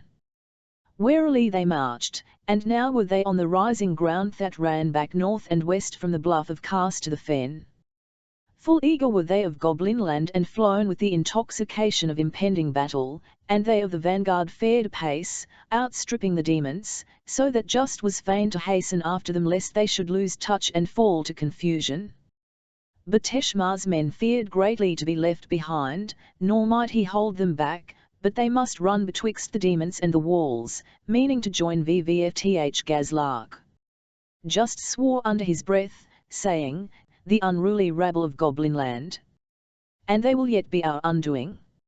In such case stood they, nor were Teshmar's folk more than 50 paces from the walls, when, sudden as night lightning, flares were kindled along the walls, dazzling the goblins and the demons and brightly lighting them for those that manned the walls, who fell a-shooting at them with spears and arrows and a-slinging of stones. In the same moment opened a postern gate, whence sallied forth the Lord Corineus with 150 stout lads of Witchland, shouting, he that would sup of the crab of Witchland must deal the nippers ere he essay the shell, and charging Gazlark's army in the flank he cut them clean in two. As one would fared forth Corineus, smiting on either hand with a two-edged axe with heft lapped with bronze, and greatly though the folk of Gazlark outnumbered him, yet were they so taken at unawares and confounded by the sudden onslaught of Corineus that they might not abide him but everywhere gave ground before his onslaught. And many were wounded and some were slain, and with these Teshmar of Goblinland, the master of Gazlark's ship. For smiting at Corineus and missing of his aim he louted forward with the blow, and Corineus hewed at him with his axe and the blow came on Teshmar's neck and so hewed off his head. Now Gazlark with the best of his fighting men was come some way past the postern, but when they fell to fighting he turned back straightway to meet Corineus, calling loudly on his men to rally against the witches and drive them back within the walls. So when Gazlark was gotten through the press to within reach of Corineus, he thrust at Corineus with a spear, wounding him in the arm. But Corineus smote the spear shaft asunder with his axe, and leapt upon Gazlark, giving him a great wound on the shoulder. And Gazlark took to his sword, and many blows they banded that made either stagger, till Corineus struck Gazlark on the helm a great downstroke of his axe, as one driveth a pile with a wooden mallet. And because of the good helm he wore, given by Lord Just in days gone by as a gift of love and friendship, was Gazlark saved and his head not cloven asunder, for on that helm Corinius's axe might not bite. Yet with that great stroke were Gazlark's senses driven forth of him for a season, so that he fell senseless to the earth, and with his fall came dismay upon them of Goblinland. All this befell in the first brunt of the battle, nor were the lords of Demonland yet fully joined in the melee, for the great press of Gazlark's men were between them and the witches. But now Just and Brandock Dahar went forth mightily with their following, and took up Gazlark that lay like one dead, and Just bade a company of the goblins bear him to the ships, and there was he bestowed safe and sound. But the witches shouted loudly that King Gazlark was slain, and at this chosen time Corund, that was come privily forth of a hidden door on the western side of Cars with 50 men, took the goblins mightily in the rear. So they, still falling back before Corinius and Corund, and their hearts sick at the supposed slaying of Gazlark, waxed full of doubt and dejection, for in the watery darkness they might nowise perceive by how much they outwent in numbers the men of Witchland. And panic took them, so that they broke and fled before the witches, that came after them resolute, as a stoat whole death by a rabbit, and slew them by scores and by 50s as they fled from Cars. Scarce 60 men of that brave company of Goblinland that went up with Gazlark against Cars won away into the marshes and came to their ships, escaping pitiless destruction. But Corund and Corinius and their main force turned without more ado against the demons, and bitter was the battle that befell betwixt them, and great the clatter of their blows. And now were the odds clean changed about with the putting of the goblins out of the battle, since but few of Witchland were fallen, and they were as 4 to 1 against the demons, hemming them in and having at them from every side. And some shot at them from the wall, until a chance shot came that was like to have stove in Corund's helm, who straightway sent word that when the rout was ended he would make lark pies of the cow-headed dodderpole whosoever he might be that had set them thus a-shooting, spoiling sport for their comrades and endangering their lives. Therewith ceased the shooting from the wall. And now grim and woundsome grew the battle, for the demons mightily withstood the onset of the witches, and the Lord Brandock Dahar rushed with an onslaught ever and anon upon Corund or upon Corinius, nor might either of these great captains bear up long against him, but every time gave back before Lord Brandock Dahar, and bitterly cursed they one another as each in turn was fain to save himself amid the press of their fighting men. Nor could one hope in one night's space to behold such deeds of daring do as were done that night by Lord Brandock Dahar, that played his lightly as one hand leth a willow wand, yet death sat on the point thereof. In such wise that 11 stout swords of Witchland were slain by him, and 15 besides were sorely wounded. And at the last, Corinius, stung by Corund's taunts as by a gadfly, and well nigh bursting for grief and shame at his ill speeding, leapt upon Lord Brandock Dahar as one reft of his wits, aiming at him a great handed blow that was apt enough to cleave him to the brisket. But Brandock Dahar slipped from the blow lightly as a kingfisher flying above an alder-shadowed stream avoideth a branch in his flight, and ran Corinius through the right wrist with his sword. And straight was Corinius put out of the fight. Nor had they greater satisfaction that went against Lord Just, who mowed at them with great swashing blows, beheading some and hewing some asunder in the midst, till they were fain to keep clear of his reaping. So fought the demons in the glare and watery mist, greatly against great odds, until all were smitten to earth save those 2 lords alone, Just and Brandock Dahar. Now stood King Gorus on the outer battlements of Cars, all armed in his black armour inlaid with gold, and he beheld those twain how they fought back to back, and how the witches beset them on every side yet nowise might prevail against them. And the king said unto Grow that was by him on the wall, Mine eyes dazzle in the mist and torchlight. V and vhat be these that maintain so bloody an advantage upon my Kempira men. Grow answered him, Surely, O king, these be none other than Lord Just and Lord Brandock Dahar of Crothering. The king said, So by degrees cometh my sending home to me. For by my art I have intelligence, albeit not certainly, that Goldry was taken by my sending, so have I my desire on him I hold most in hate. And these, saved by their enchantments from like ruin, have been driven mad to rush into the open mouth of my vengeance. And when he had gazed a while, The king sneered and said unto Grow, A sweet sight, to behold 100 of my ablest men flinch and duck before these twain. Till now methout there was a sword in Witchland, and methout Corineus and Corund not simple braggarts without power or heart, as here appeareth, since like boys well birched they do cringe from the shining swords of just and the vile upstart from Crothering. But Corineus, who stood no longer in the battle but by the king, full of spleen and his wrist all bloody, cried out, You do us wrong, O king. Juster it were to praise my great deed in ambushing this mighty company of our enemies and putting them all to the slaughter. And if I prevailed not against this Brandock Dahar, your majesty needs not to marvel, since a greater than I, Gorus X of memory ever glorious, was lightly conquered by him. Vn herein methinks I am the luckier, to have but a gored wrist and not my death. As for these vain, they be stick frees, on whom no point or edge may bite. And naught were more to be looked for, since we deal with such a sorcerer as this just. Rather said the king, Are ye all grown milksops? But I have no further stomach for this interlude, but straight will end it. Therewith the king called to him the old Duke Corsus, bidding him take nets and catch the demons therein.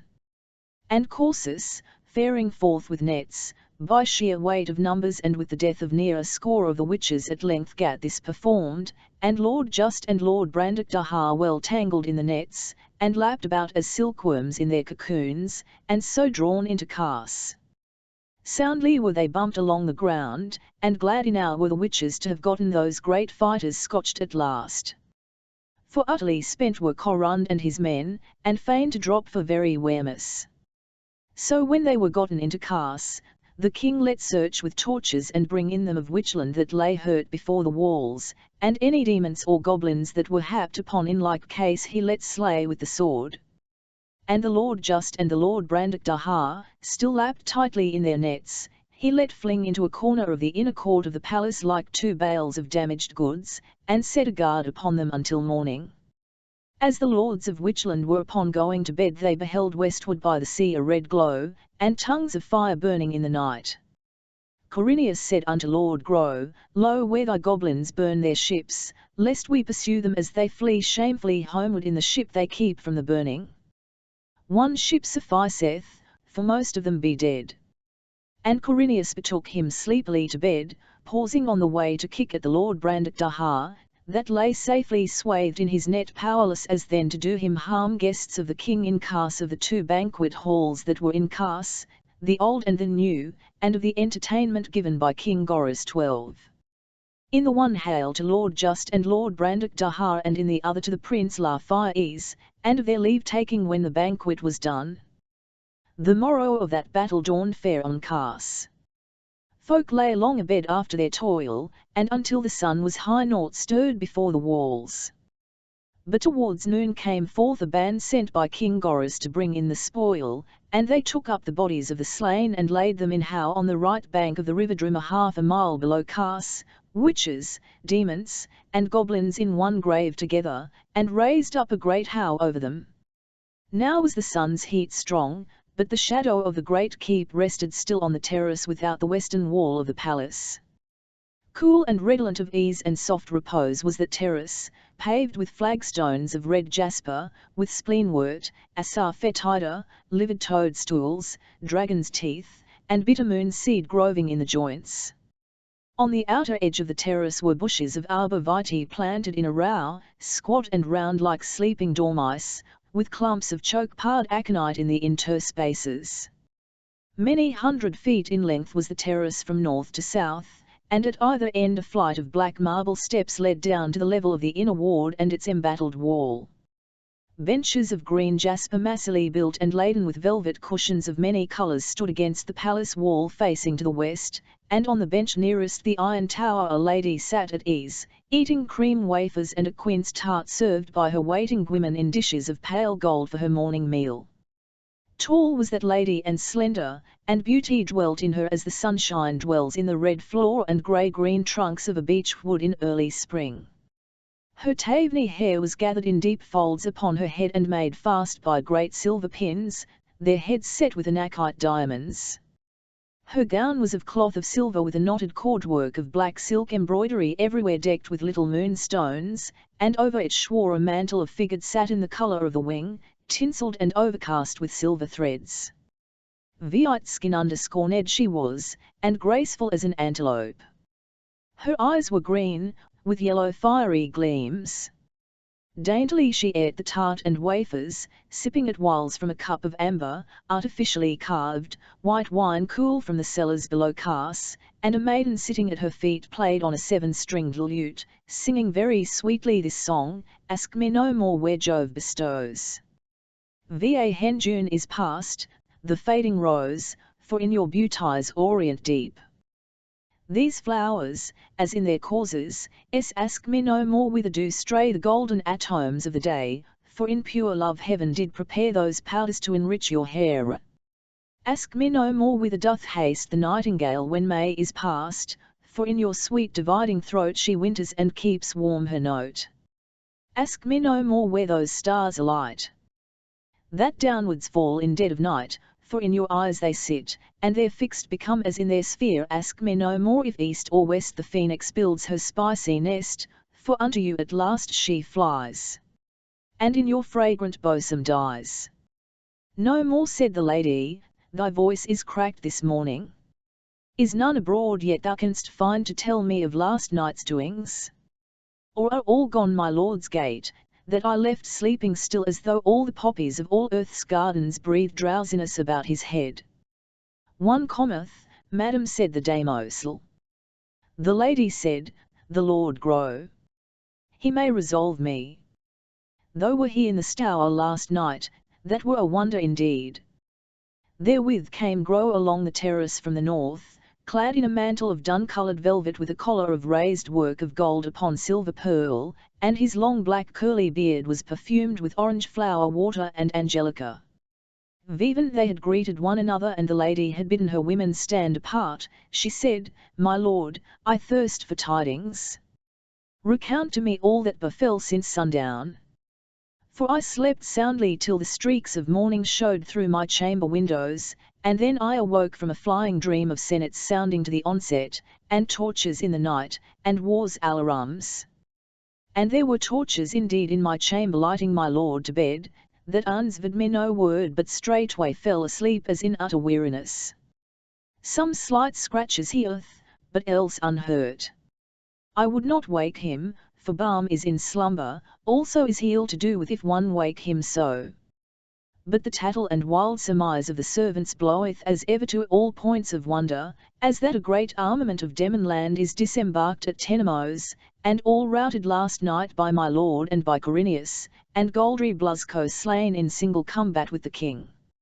Or that justeth set a charm on Laxus and all our fleet, making them sail like parricides against this land, just and the other demons leading them, and all slain save Laxus and Goldry Blusco, but these brought bound into Cas, stark mad and frothing at the lips, and Corinius dead of his wounds after slaying of Brandic Dahar. Or, foolishly and her green eyes lightened dangerously, that it was my brother risen in revolt to wrest Pyxeland from the overlordship of Goris, and joined with Gazlark to that end, and their army overthrown and both Talon prisoner. Grow laughed and said, surely, O my lady Presmyra, truth masketh in many a strange disguise when she rideth rumour's broomstick through kings' palaces. But somewhat of herself bath she shown thee, if thou conclude that an event was brought to birth betwixt dark and sunrise to stagger the world, and that the power of Witchland bloomed forth this night into unbeholden glory. Thou speakest big, my lord, said the lady. Were the demons in it? Ay, madam, he said. And triumphed on. And slain. All slain save Just and Brandic Dahar, and they taken, said Grow. Was this my lord's doing? She asked. Greatly, as I think, said Grow, though Corinius claimeth for himself, as commonly, the main honour of it. Presmyra said, he claimeth overmuch. And she said, there were none in it save demons.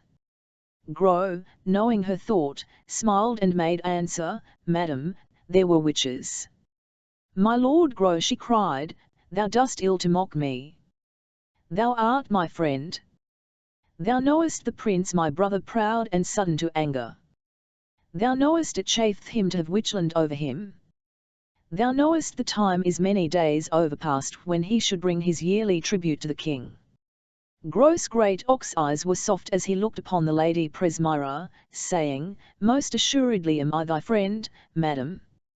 Belike, if truth were told, thou and thy lord are all the true friends I have in Waterish Witchland, you too, and the king, but who sleepeth safe in the favour of kings? Ah, madam, none of Pikesaland stood in the battle yesternight, therefore let thy soul be at ease. But my task it was, standing on the battlements beside the king, to smile and smile while Corineus and our fighting men made havoc of 400 or 500 of mine own kinsfolk. Presmira caught her breath and was silent a moment. Then, Gazlark. The main force was his, it appeareth, answered Lord Gro. Corineus braggeth himself his banishman, and certain it is he felled him to earth. But I am secretly advertised he was not among the dead taken up this morning. My lord, she said, my desire for news drinks deep while thou art fasting. Some, bring meat and wine for my lord Gro. And 2 damosels ran and retumed with sparkling golden wine in a beaker, and a dish of lampreys with hippocras sauce. So Gro sat him down on the jasper bench and, while he ate and drank, rehearsed to the Lady Presmira the doings of the night. When he had ended she said, How bath the king dealt with those twain, Lord Just and Lord Brandock Dahar. Gro answered, He bath them clapped up in the old banqueting hall in the Iron Tower. And his brow darkened, and he said, 'Tis pity thy lord lay thus long abed, and so came not to the council, where Corsus and Corineus, backed by thy stepsons and the sons of Corsus, egged on the king to use shamefully these lords of Demon land. True is that distich which admonisheth us know when to speak, for many times it brings danger to give the best advice to kings, and little for my health, and little gain withal, had it been had I then openly withstood them. Corineus is ever watchful to fling goblin in my teeth. But Corund weigheth in their counsels as his hand weigheth in battle. Now as Gro spake came the Lord Corund on the terrace, calling for still wine to cool his throat withal. Presmira poured forth to him, Thou art blamed to me for keeping thy bed, my lord, that shouldst have been devising with the king touching our enemy's Talon captive in this night gone by. Corund sat by his lady on the bench and drank. If that be all, madam, said he, then have I little to charge my conscience withal. For naught lies readier than strike off their heads, and so bring all to a fit and happy ending. Far otherwise, said Gro, hath the king determined. He let drag before him Lord Just and Lord Brandock Dahar, and with many fleers and jibes, welcome he saith, to Cas. Your table shall not lack store of delicates while ye are my guests, albeit ye come unbidden. Therewith he let drag them to the old banquet ball. And he bade his smiths drive great iron staples into the wall, whereon he let hang up the demons by their wrists, spread-eagled against the wall, making both wrists and ankles fast to the staples with gyves of iron. And the king let dight the table before their feet as for a banquet, that the sight and the savour might torment them. And he called all us to his council thither that we might praise his conceit and mock them anew. Said Presmira, a great king should rather be a dog that killeth clean, than a cat that patteth and sporteth with his prey. True it is, said Corund, that they were safer slain. He rose from his seat. 'Twere not amiss, he said, that I had word with the king. Therefore so, asked Presmira. He that sleepeth late, said Corund, eyeing her humorously, sometimes hath news for her that riseth betimes to sit on the western terrace. And this was I come to tell thee, that I but now beheld Ishvar from our chamber window, riding toward Cas out of Pikesaland down the way of King's Lafayes, she said.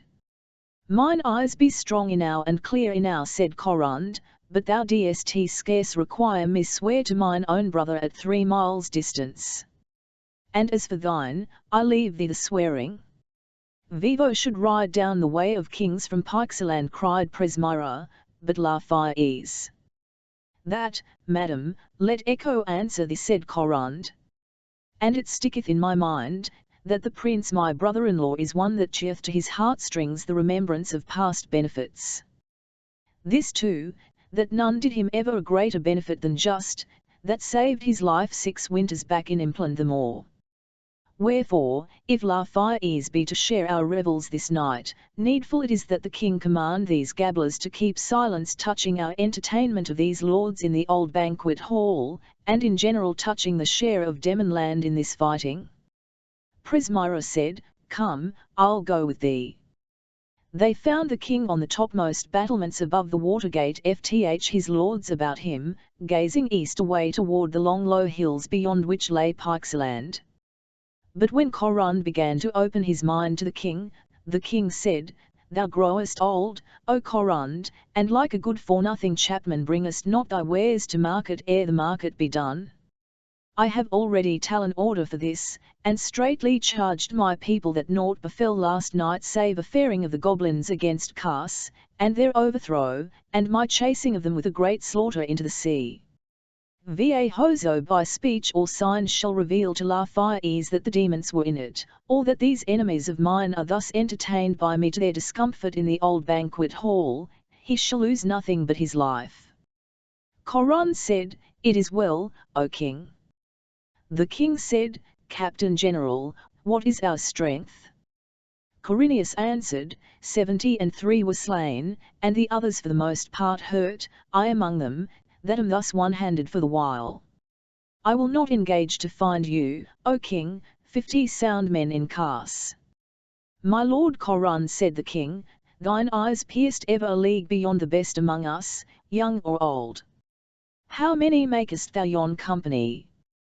Corund leaned on the parapet and shaded his eyes with his hand that was broad as a smoked haddock and covered on the back with yellow hairs growing somewhat sparsely, as the hairs on the skin of a young elephant. He rideth with 80 horse, O king. 1 or 2 more I give you for good luck, but if I have a horseman fewer than 60, never love me more. The king muttered an imprecation. It is the curse of chance bringeth him thus pat when I have my powers abroad and am left with too little strength to awe him if he prove irksome. One of thy sons, O Corund, shall take horse and ride south to Sorn and Pameo and muster a few score fighting men from the herdsmen and farmers with what speed he may. It is commanded. Now was the afternoon wearing to evening when the Prince La Fayes was come in with all his company, and greetings done, and the tribute safe bestowed, and sleeping room appointed for him and his. And now ere all gathered together in the great banquet hall that was built by Goris XI, when he was first made king, in the southeast corner of the palace, and it far exceeded in greatness and magnificence the old hall where Lord Just and Lord Brandok were held in duress. Equal walls it had, of dark green jasper, specked with bloody spots. In the midst of one wall was the lofty doorway, and in the walls right and left of this and in those that enclosed the angle opposite the door were great windows placed high, giving light to the banquet hall. In each of the 7 angles of the wall a caryatide, cut in the likeness of a 3-headed giant from ponderous blocks of black serpentine, bowed beneath the mass of a monstrous crab hewn out of the same stone. The mighty claws of those 7 crabs spreading upwards bare up the dome of the roof, that was smooth and covered all over with paintings of battles and hunting scenes and wrestling bouts in dark and smoky colours answerable to the gloomy grandeur of that chamber.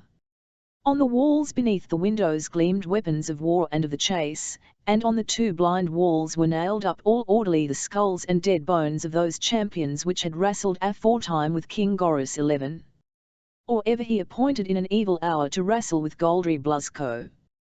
Across the innermost angle facing the door was a long table and a carven bench behind it, and from the 2 ends of that table, set square with it, 2 other tables yet longer and benches by them on the sides next the wall stretched to within a short space of the door. Midmost of the table to the right of the door was a high seat of old cypress wood, great and fair, with cushions of black velvet broidered with gold, and facing it at the opposite table another high seat, smaller, and the cushions of it sewn with silver.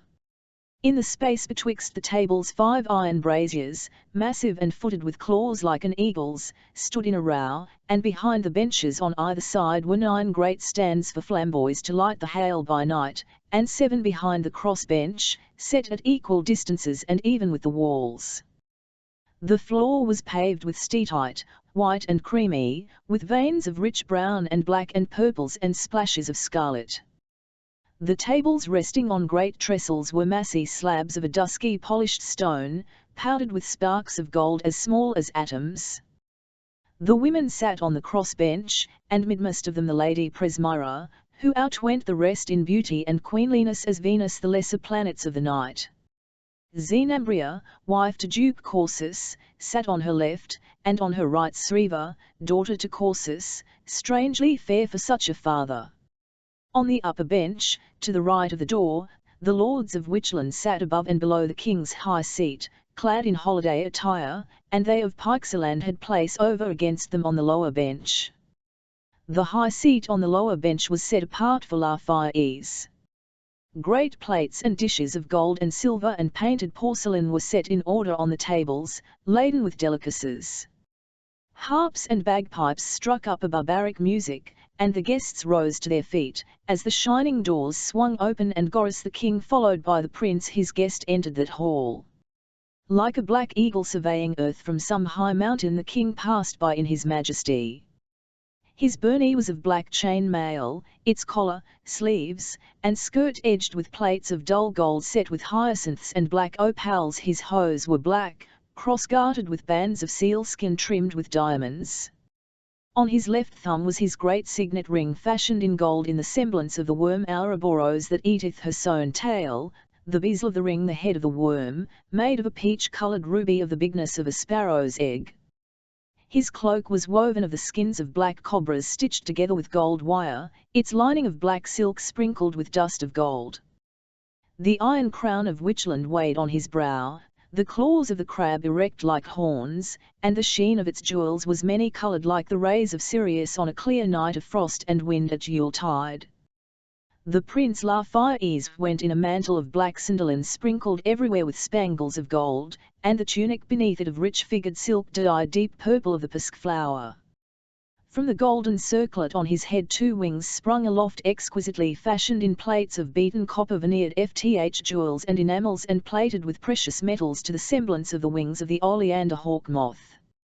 He was something below the common height, but stout and strong and sturdily knit, with red crisp curly hair, broad-faced and ruddy, clean-shaved, with high wide-nostriled nose and bushy red heavy eyebrows, whence his eyes, most like his lady sister's, sea-green and fiery, shot glances like a lion's.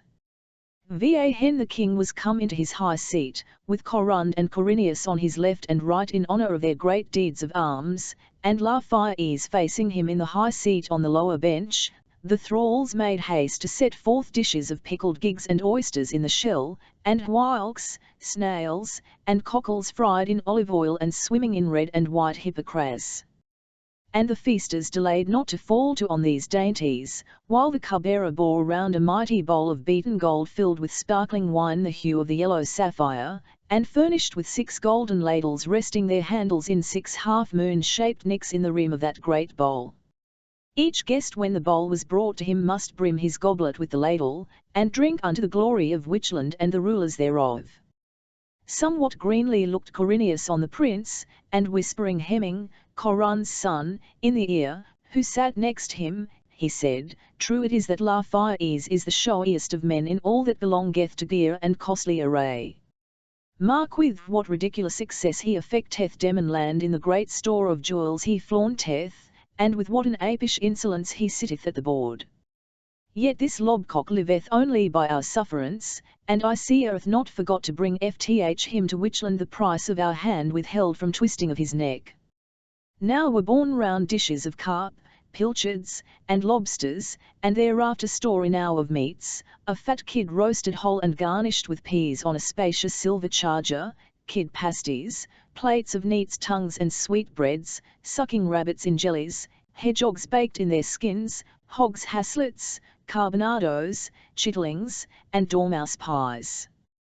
These and other luscious meats were borne round continually by thralls who moved silent on bare feet, and merry waxed the talk as the edge of hunger became blunted a little, and the cockles of men's hearts were warmed with wine. Vivat news in Witchland? Asked La Fayez. I have heard naught newer, said the king, than the slaying of Gazlark. And the king recounted the battle in the night, setting forth as in a frank and open honesty every particular of numbers, times, and comings and goings, save that none might have guessed from his tale that any of Demonland had part or interest in that battle. La Fayez said, strange it is that he should so attack you. An enemy might smell some cause behind it. Our greatness, said Corinius, looking haughtily at him, is a lamp where rat other moths than he have been burnt. I count it no strange matter at all. Presmira said, strange indeed, were it any but Gazlark. But sure with him no wild sudden fancy were too light, but it should chariot him like thistledown to storm heaven itself. A bubble of the air, madam, all fine colours without and empty wind within. I have known other such, said Corinius, still resting his gaze with studied insolence on the prince. Presmira's eye danced. O my lord Corinius, said she, change first thine own fashion, I pray thee, ere thou convince gay attire of inward folly, lest beholding thee we misdoubt thy precept, or thy wisdom. Corinius drank his cup to the drains and laughed.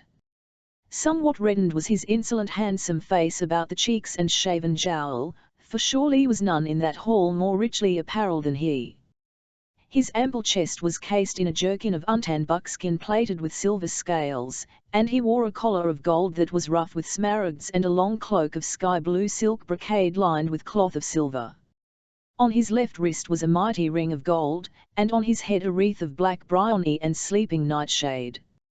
Grow, whispered Corund in the ear, he bibbeth it down apace, and the hour is yet early. This presageth trouble, since ever with him indiscretion treadeth hard on the heels of surliness as he waxeth. Corund grunted assent, saying aloud, to all peaks of fame might Gazlark have climbed, but for this same rashness. Naught more pitiful hath been heard to tell of than his great sending into Impland, 10 years ago, when, on a sudden conceit that should lay all Impland under him and become the greatest king in all the world, he hired Zildornius and Helturanius and Jalcanius Faustus, the 3 most notable captains found on earth, said La Fayez. Nothing is more true, said Corund. These he hired, and brought ships and soldiers and horses and such a clutter of engines of war as hath not been seen these 100 years, and sent whither? To the rich and pleasant lands of Beshtria? No. To Eminland? Not a whit. To this Witchland, where with a 20th part the power of Bath now risked all and suffered death and doom? No. But to yonder hell-besmitten wilderness of Upper Impland, treeless, waterless, not a soul to pay him tribute had he laid it under him save wandering bands of savage imps, with more bugs on their bodies than pence in their purses, I warrant you. Or was he minded to be king among the divils of the air, ghosts, and hob-thrushes that be found in that desert? Without controversy there be 17 several sorts of divils on the Morunna, said Corsus, very loud and sudden, so that all turned to look on him, fiery divils, divils of the air, terrestrial divils, as you may say, and watery divils, and subterranean divils. Without controversy there be 17 sorts, 17 several sorts of hob-thrushes, and several sorts of divils, and if the humour took me I could name them all by rote. Wondrous solemn was the heavy face of Corsus, his eyes, baggy underneath and somewhat bloodshed, his pendulous cheeks, thick blubber upper lip, and bristly grey mustachios and whiskers. He had eaten, mainly to provoke thirst, pickled olives, capers, salted almonds, anchovies, fumados, and pilchards fried with mustard, and now awaited the salt chine of beef to be a pillow and a resting place for new potations.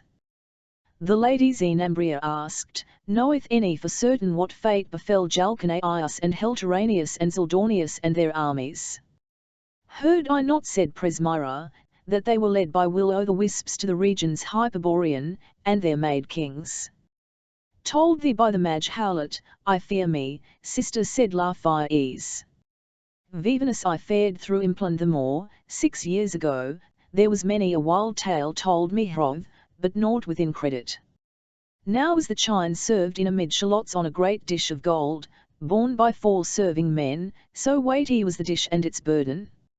Some light there glowed in the dull eye of coursers to see it come, and Corund rose up with brimming goblet, and the witches cried, the song of the chine, O Corund. Great as a neat stood Corund in his russet velvet kirtle, girt about with a broad belt of crocodile hide edged with gold. From his shoulders hung a cloak of wolf's skin with the hair inside, the outside tanned and diapered with purple silk. Daylight was nigh gone, and through a haze of savours rising from the feast the flamboys shone on his bald head set about with thick grizzled curls, and on his keen grey eyes, and his long and bushy beard.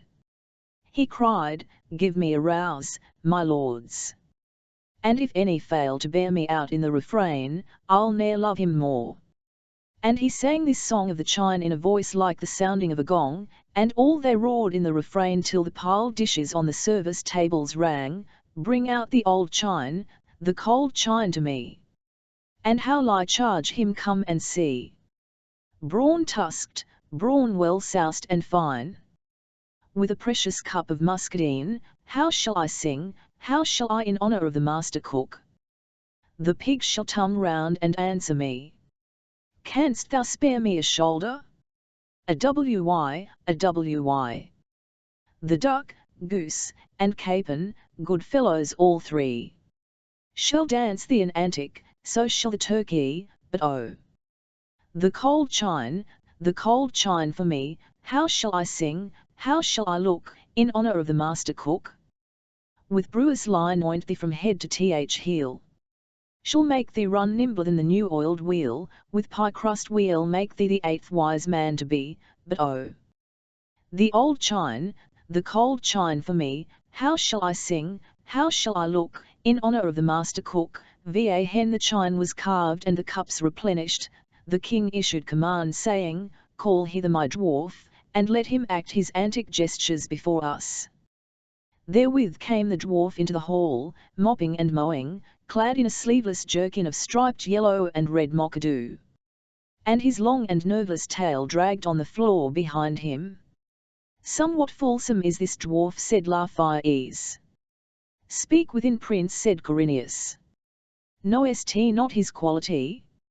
Hath been envoy extraordinary from King Gorus 11. Of memory ever glorious unto Lord Justin Gailing and the lords of Demon land. And 'twas the greatest courtesy we could study to do them, to send this for our ambassador." The dwarf practised before them to the great content of the lords of Witchland and their guests, save for his japing upon Corinius and the prince, calling them 2 peacocks, so like in their bright plumage that none might tell either from other, which somewhat galled them both. And now was the king's heart waxen glad with wine, and he pledged Grow, saying, "Be merry, Grow, and doubt not that I will fulfil my word I spake unto thee, and make thee king in Zage Zarculo." "Lord, I am yours for ever," answered Grow. "But methinks I am little fitted to be a king. Methinks I was ever a better steward of other men's fortunes than of mine own." At the Duke Corsus, that was sprawled on the table well nigh asleep, cried out in a great voice but husky withal, "A brace of divils broil me if thou sayest not sooth. If thine own fortunes come off but bluely, care not a rush. Give me some wine, a full weeping goblet. Ha! Ha! Whip I away. How ha! Witchland! 6 hen wear you the crown of Demon land, O king." "How now, Corsus," said the king, "art thou drunk?" But Lafayes said, "Ye swear peace with the demons in the Foliot Isles, and by mighty oaths are ye bound to put by for ever your claims of lordship over Eminland. I hoped your quarrels were ended." "Vvhy so they are," said the king. Corsus chuckled weakly. "Ye say well, very well, O king, very well, Lafayes. Our quarrels are ended. No room for more. For, look you, Demon land is a ripe fruit ready to drop me thus in our mouth." Leaning back he gaped his mouth open, suspending by one leg above it an hortola basted with its own dripping. The bird slipped through his fingers, and fell against his cheek, and so on to his bosom, and so on the floor, and his brazen byrnie and the sleeves of his pale green kirtle were splashed with the gravy. Nriat Corineus let fly a great peal of laughter, but Laphaies flushed with anger and said, scowling, drunkenness, my lord, is a jest for thralls to laugh at. Then sit thou mum, prince, said Corineus, lest thy quality be called in question. For my part I laugh at my thoughts, and they be very choice.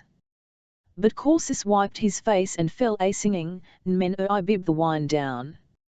Asleep drop all my cares. A fig for fret. A fig for sweat. A fig care I for cares. Sith death must come, though I say nay. Vn high grieve my life's days with affairs. Come, bib we then the wine down of Bacchus fair to see, for alway while we bibbing be asleep drop all our cares. With that, Corsus sank heavily forward again on the table. And the dwarf, whose japes all else in that company had taken well even when themselves were the mark thereof, leaped up and down, crying, Here a wonder! This pudding singeth. 6 hen with 2 platters, thralls. Ye have served it o'er the board without a dish. One were too little to contain so vast a deal of bullock's blood and lard. Swift, and carve it ere the vapours burst the skin. I will carve thee, filth, said Corsus, lurching to his feet, and catching the dwarf by the wrist with one hand he gave him a great box on the ear with the other. The dwarf squealed and bit Corsus's thumb to the bone, so that he loosed his hold, and the dwarf fled from the hall, while the company laughed pleasantly. So flieth folly before wisdom which is in wine, said the king. The night is young, bring me botargos, and caviar and toast. Drink, prince. The red Thram_Nean wine that is thick like honey wooeth the soul to divine philosophy. How vain a thing is ambition! This was Gazlark's bane, whose enterprises of such pitch and moment have ended thus, in a kind of nothing. Or what thinkest thou, Gro, thou which art a philosopher? Alas, poor Gazlark, said Gro. Had all grown to his mind, and had he gainst all expectation gotten us overthrown, even so had he been no nearer to his heart's desire than when he first set forth. For he had of old in's age Zarculo eating and drinking and gardens and treasure and musicians and a fair wife, all soft ease and contentment all his days. And at the last, howsoever we shape our course, cometh the poppy that abideth all of us by the harbour of oblivion hard to cleanse. Dry withered leaves of laurel or of cypress tree, and a little dust. Naught else remaineth. With a sad brow I say it, said the king, ill hold him wise that resteth happy, even as the red foliot, and tempteth not the gods by overmounting ambition to his dejection. Laphaies had thrown himself back in his high seat with his elbows resting on its lofty arms and his hands dangling idly on either side. With head held high and incredulous smile he hearkened to the words of Gorus the king. Gro said in Coran's ear, the king hath found strange kindness in the cup. I think thou and I be clean out o' fashion, answered Corand, whispering, that we be not yet drunken, the cause whereof is that thou drinkest within measure, which is good, and me this amethyst at my belt keepeth sober, were I never so surfeit swelled with wine. Laphaies said, You are pleased to jest, O king. For my part, I had as lief have this musk-million on my shoulders as a head so blockish as to want ambition. If thou wert not our princely guest, said Corineus, I had called that spoke in the right fashion of a little man. Which land affecteth not such vaunts, but can afford to speak as our lord the king in proud humility. Turkey cocks do strut and gobble, not so the eagle, who holdeth the world at his discretion. Pity on thee, cried the prince, if this cheap victory turn thee so giddy. Goblins. Corineus scowled. Corsus chuckled, saying to himself but loud enough for all to hear, Goblins, quotha. They were small game had they been all. There it is, had they been all. The king's brow was like a foul black cloud. The women held their breath. But Corsus, blandly insensible of these gathering thunders, beat time on the table with his cup, drowsily chanting to a most mournful air, va hen birds in water deep do lie, and fishes in the air do flew. Va hen water burns and fire doth freeze, and oysters grow as fruits on trees. A resounding hiccup brought him to a full close. The talk had died down, the lords of Witchland, ill at ease, studying to wear their faces to the bent of the king's looks.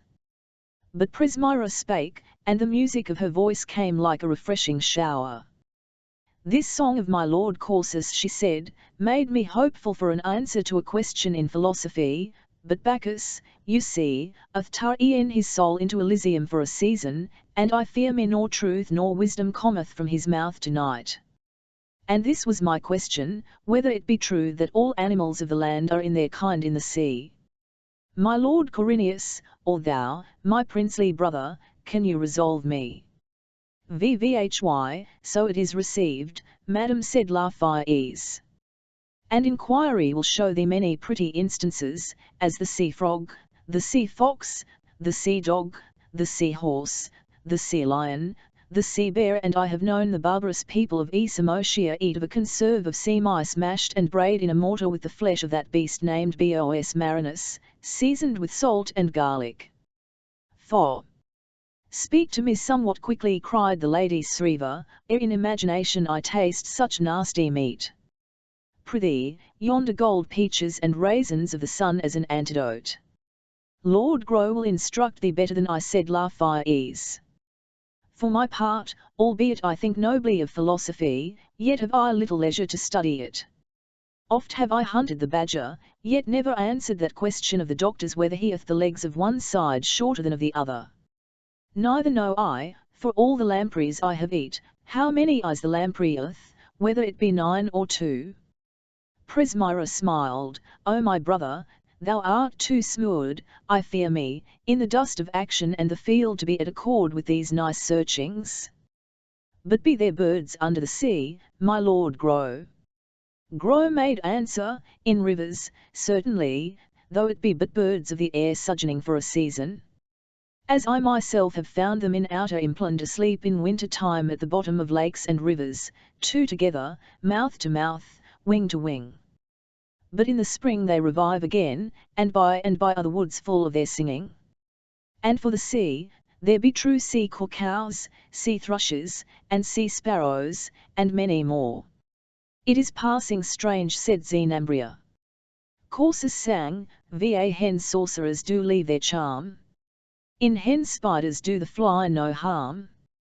Presmyra turned to Coron, saying, was there not a merry dispute betwixt you, my lord, concerning the toad and the spider, thou maintaining that they do poisonously destroy one another, and my Lord Grow that he would show thee to the contrary? 'Twas even so, lady, said Corund, and it is yet in controversy. Corsus sang, and when the blackbird leaves to sing, and likewise serpents for to sting, then you may say, and justly too. The old world now is turned anew, and so sank back into bloated silence. My lord the king, cried Presmyra, I beseech you give order for the ending of this difference by 5 of your council, ere it wax to dangerous heat. Let them be given a toad, O king, and spiders without delay, that they may make experiment before this goodly company. Therewith all fell a laughing, and the king commanded a thrall, who shortly brought fat spiders to the number of 7 and a crystal wine cup, and enclosed with them beneath the cup a toad, and set all before the king. And all beheld them eagerly. I will wager 2 firkins of pale Permian wine to a bunch of radishes, said Corund, that victory shall be given unto the spiders. Behold how without resistance they do sit upon his head and pass all over his body. Grow said, done. Thou wilt lose the wager, Corund, said the king. This toad taketh no hurt from the spiders, but sitteth quiet out of policy, tempting them to security, that upon advantage he may swallow them down. Va high 1e they watched, fruits were borne in, queen apples, almonds, pomegranates and pistic nuts, and fresh bowls and jars of wine, and among them a crystal flagon of the peach-coloured wine of Crothering vintaged many summers ago in the vineyards that stretch southward toward the sea from below the castle of Lord Brandok Dahar. Corineus drank deep, and cried, "'Tis a royal drink, this wine of Crothering. Folks say it will be good cheap this summer." Laertes shot a glance at him, and the king marking it said in Corineus's ear, "Wilt thou be prudent? Let not thy pride flatter thee to think aught shall avail thee, any more than my vilest thrall, if by thy doing this prince smell out my secrets." By then was the hour waxing late, and the women took their leave, lighted to the doors in great state by thralls with flamboys. In a while, when they were gone, "A plague of all spiders," cried Corund. "Thy toad hath swallowed one already." "Two more," said Gro. "Thy theoric crumbleth apace, O Corund." "He hath two at a gulp, and but four remain." The Lord Corineus, whose countenance was now aflame with furious drinking, held high his cup and catching the prince's eye, "Mark well, Laertes," he cried, "a sign and a prophecy. First one, next two at a mouthful, and early after that, as I think, the four that remain. Art not afeard lest thou be found a spider when the brunch shall come?"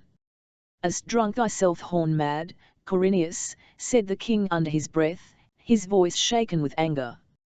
"He is as witty a marmalade eater as ever I conversed with," said Laertes, "but I cannot tell what the dickens he means." "That," answered Corineus, "which should make thy smirking face turn serious. I mean our ancient enemies, the hay-scardly mongrels of Demon land.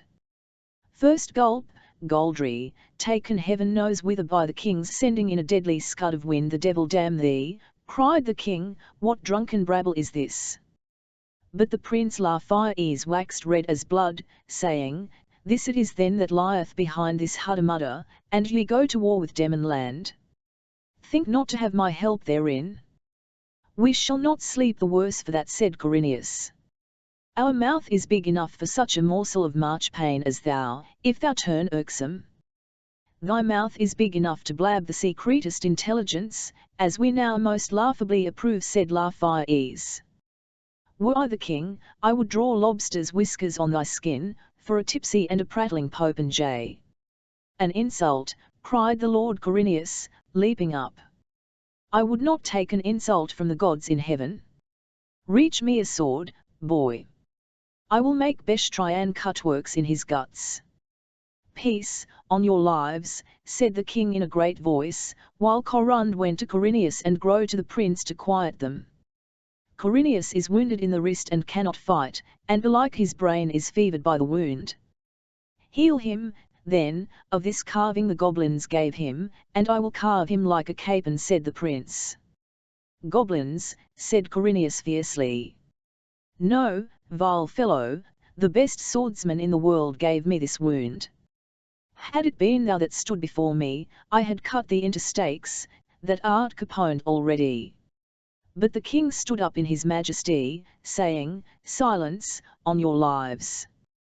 And the king's eyes glittered with wrath, and he said, "For thee, Corineus, not thy hot youth and rebellious blood nor yet the wine thou hast swilled into that greedy belly of thine shall mitigate the rigour of my displeasure. Thy punishment I reserve unto tomorrow. And thou, Laertes, look thou bear thyself more humbly in my halls.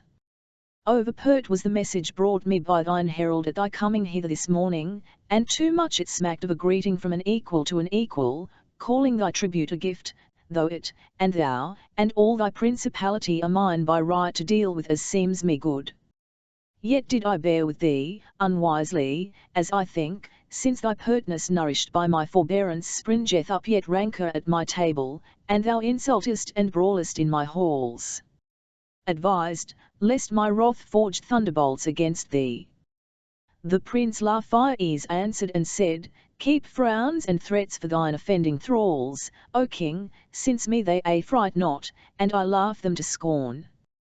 Nor am I careful to answer thine injurious words, since well thou knowest my old friendship unto thine house, O king, and unto Witchland, and by what bands of marriage I am bound in love to the Lord Corund, to whom I gave my lady sister. If it suit not my stomach to proclaim like a servile minister thy suzerainty, yet needest thou not to carp at this, since thy tribute is paid thee, and in overmeasure. But unto Demon land am I bound, as all the world knoweth, and sooner shalt thou prevail upon the lamps of heaven to come down and fight for thee against the demons than upon me. And unto Corineus that so boasteth I say that Demon land hath ever been too hard for you witches. Goldry Blusco and Brandock Daha have shown you this. This is my counsel unto thee, O king, to make peace with Demon land, my reasons, first that thou hast no just cause of quarrel with them, next, and this should sway thee more, that if thou persist in fighting against them it will be the ruin of thee and of all Witchland. The king bit his fingers with signs of wonderful anger, and for a minute's time no sound was in that hall. Only Coron spake privately to the king saying, Lord, oh for all sakes swallow your royal rage. You may whip him when my son Hackman returneth, but till then he outnumbers us, and your own party so overwhelmed with wine that, trust me, I would not adventure the price of a turnip on our chances if it come to fighting. Troubled at heart was Corond, for well he knew how dear beyond account his lady wife held the keeping of the peace betwixt La Fires and the witches. In this moment Corsus, somewhat roused in an evil hour out of lethargy by the loud talk and movement, began to sing, Va hen all the prisons hereabout have justled all their prisoners out. Because indeed they have no cause to keep em in by common laws. Nriad Corineus, in whom wine and quarrelling and the king's rebukes had lighted a fire of reckless and outrageous malice before which all counsels of prudence or policy were dissipated like wax in a furnace, shouted loudly, Wilt see our prisoners, prince, I the old banquet hall, to prove thyself an ass. Vivat prisoners, cried the prince, springing to his feet. Hell's furies! I am weary of these dark equivocations and will know the truth. Why wilt thou rage so beastly, said the king. The man is drunk. No more wild words. Thou canst not daff me so. I will know the truth, said La Fires. So thou shalt, said Corineus. This it is, that we witches be better men than thou and thy hen-hearted pyxes, and better men than the accursed demons. No need to hide it further. 2 of that brood we have laid by the heels, and nailed em up on the wall of the old banquet hall, as farmers nail up weasels and polecats on a bam door. And there shall they bide till they be dead, Just and Brandock Daha. O most villainous lie, said the king. I'll have thee hewn in pieces. But Corineus said, I nurse your honour, O king. We must no longer skulk before these pyxes. Thou diest for it, said the king, and it is a lie. Now was dead silence for a space. At last the prince sat down slowly. His face was white and drawn, and he spake unto the king, slowly and in a quiet voice, O king, that I was somewhat hot with you, forgive me. And if I have omitted any form of allegiance due to you, think rather that in my blood it is to chafe at such ceremonies than that I had any lack of friendship unto you or ever dreamed of questioning your overlordship. Aught that you shall require of me and that lieth with mine honour, aught of ceremony or fealty, will I with joy perform. And, save against Demon land, is my sword ready against your enemies. But here, O king, tottereth a tower ready to fall athwart our friendship and pash it in pieces. It is known to you, O king, and to all the lords of Wigiand, that my bones were whitening these 6 years in Impland the more if Lord Just had not saved me from the barbarous imps that followed Fax Fafaz, who besieged me 4 months with my small following shut up in Ladananguna. My friendship shall you have, O king, if you yield me up my friends. But the king said, I have not thy friends. Show me then the old banquet hall, said the prince. The king said, I will show it thee anon. I will see it now, said the prince, and he rose from his seat. I will dissemble with thee no longer, said the king. I do love thee well. But when thou askest me to yield up to thee Just and Brandock Daha, thou askest a thing all Pyxeland and thy dear heart's blood were unable to purchase from me. These be my worst enemies. Thou knowest not at what cost of toil and danger I have at last laid hand on them. And now let not thy hopes make thee an unbeliever, when I swear to thee that Just and Brandock Daha shall rot and die in prison. And for all his gentle speeches, and offers of wealth and rich advantage and upholding in peace and war, might not Lafayes shake the king. And the king said, Forbear, Lafayes, or thou wilt vex me.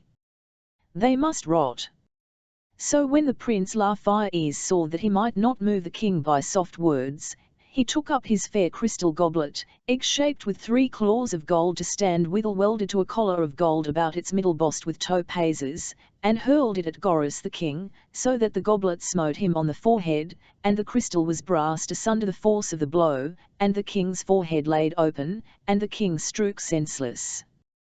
Therewith was huge uproar in the banquet hall, nor would Corund that any should have speedier hand therein than he, but catching up his 2-edged sword and crying, Look to the king, grow. Here's distressful revels, he leaped upon the table. And his sons likewise and Galindus and the other witches seized their weapons, and in like manner did Lafayes and his men, and there was battle in the great hall in Cars. Corinius, whose left hand only might as now wield weapon, even so sprang forth in most gallant wise, calling upon the prince with many vile words to abide his onset.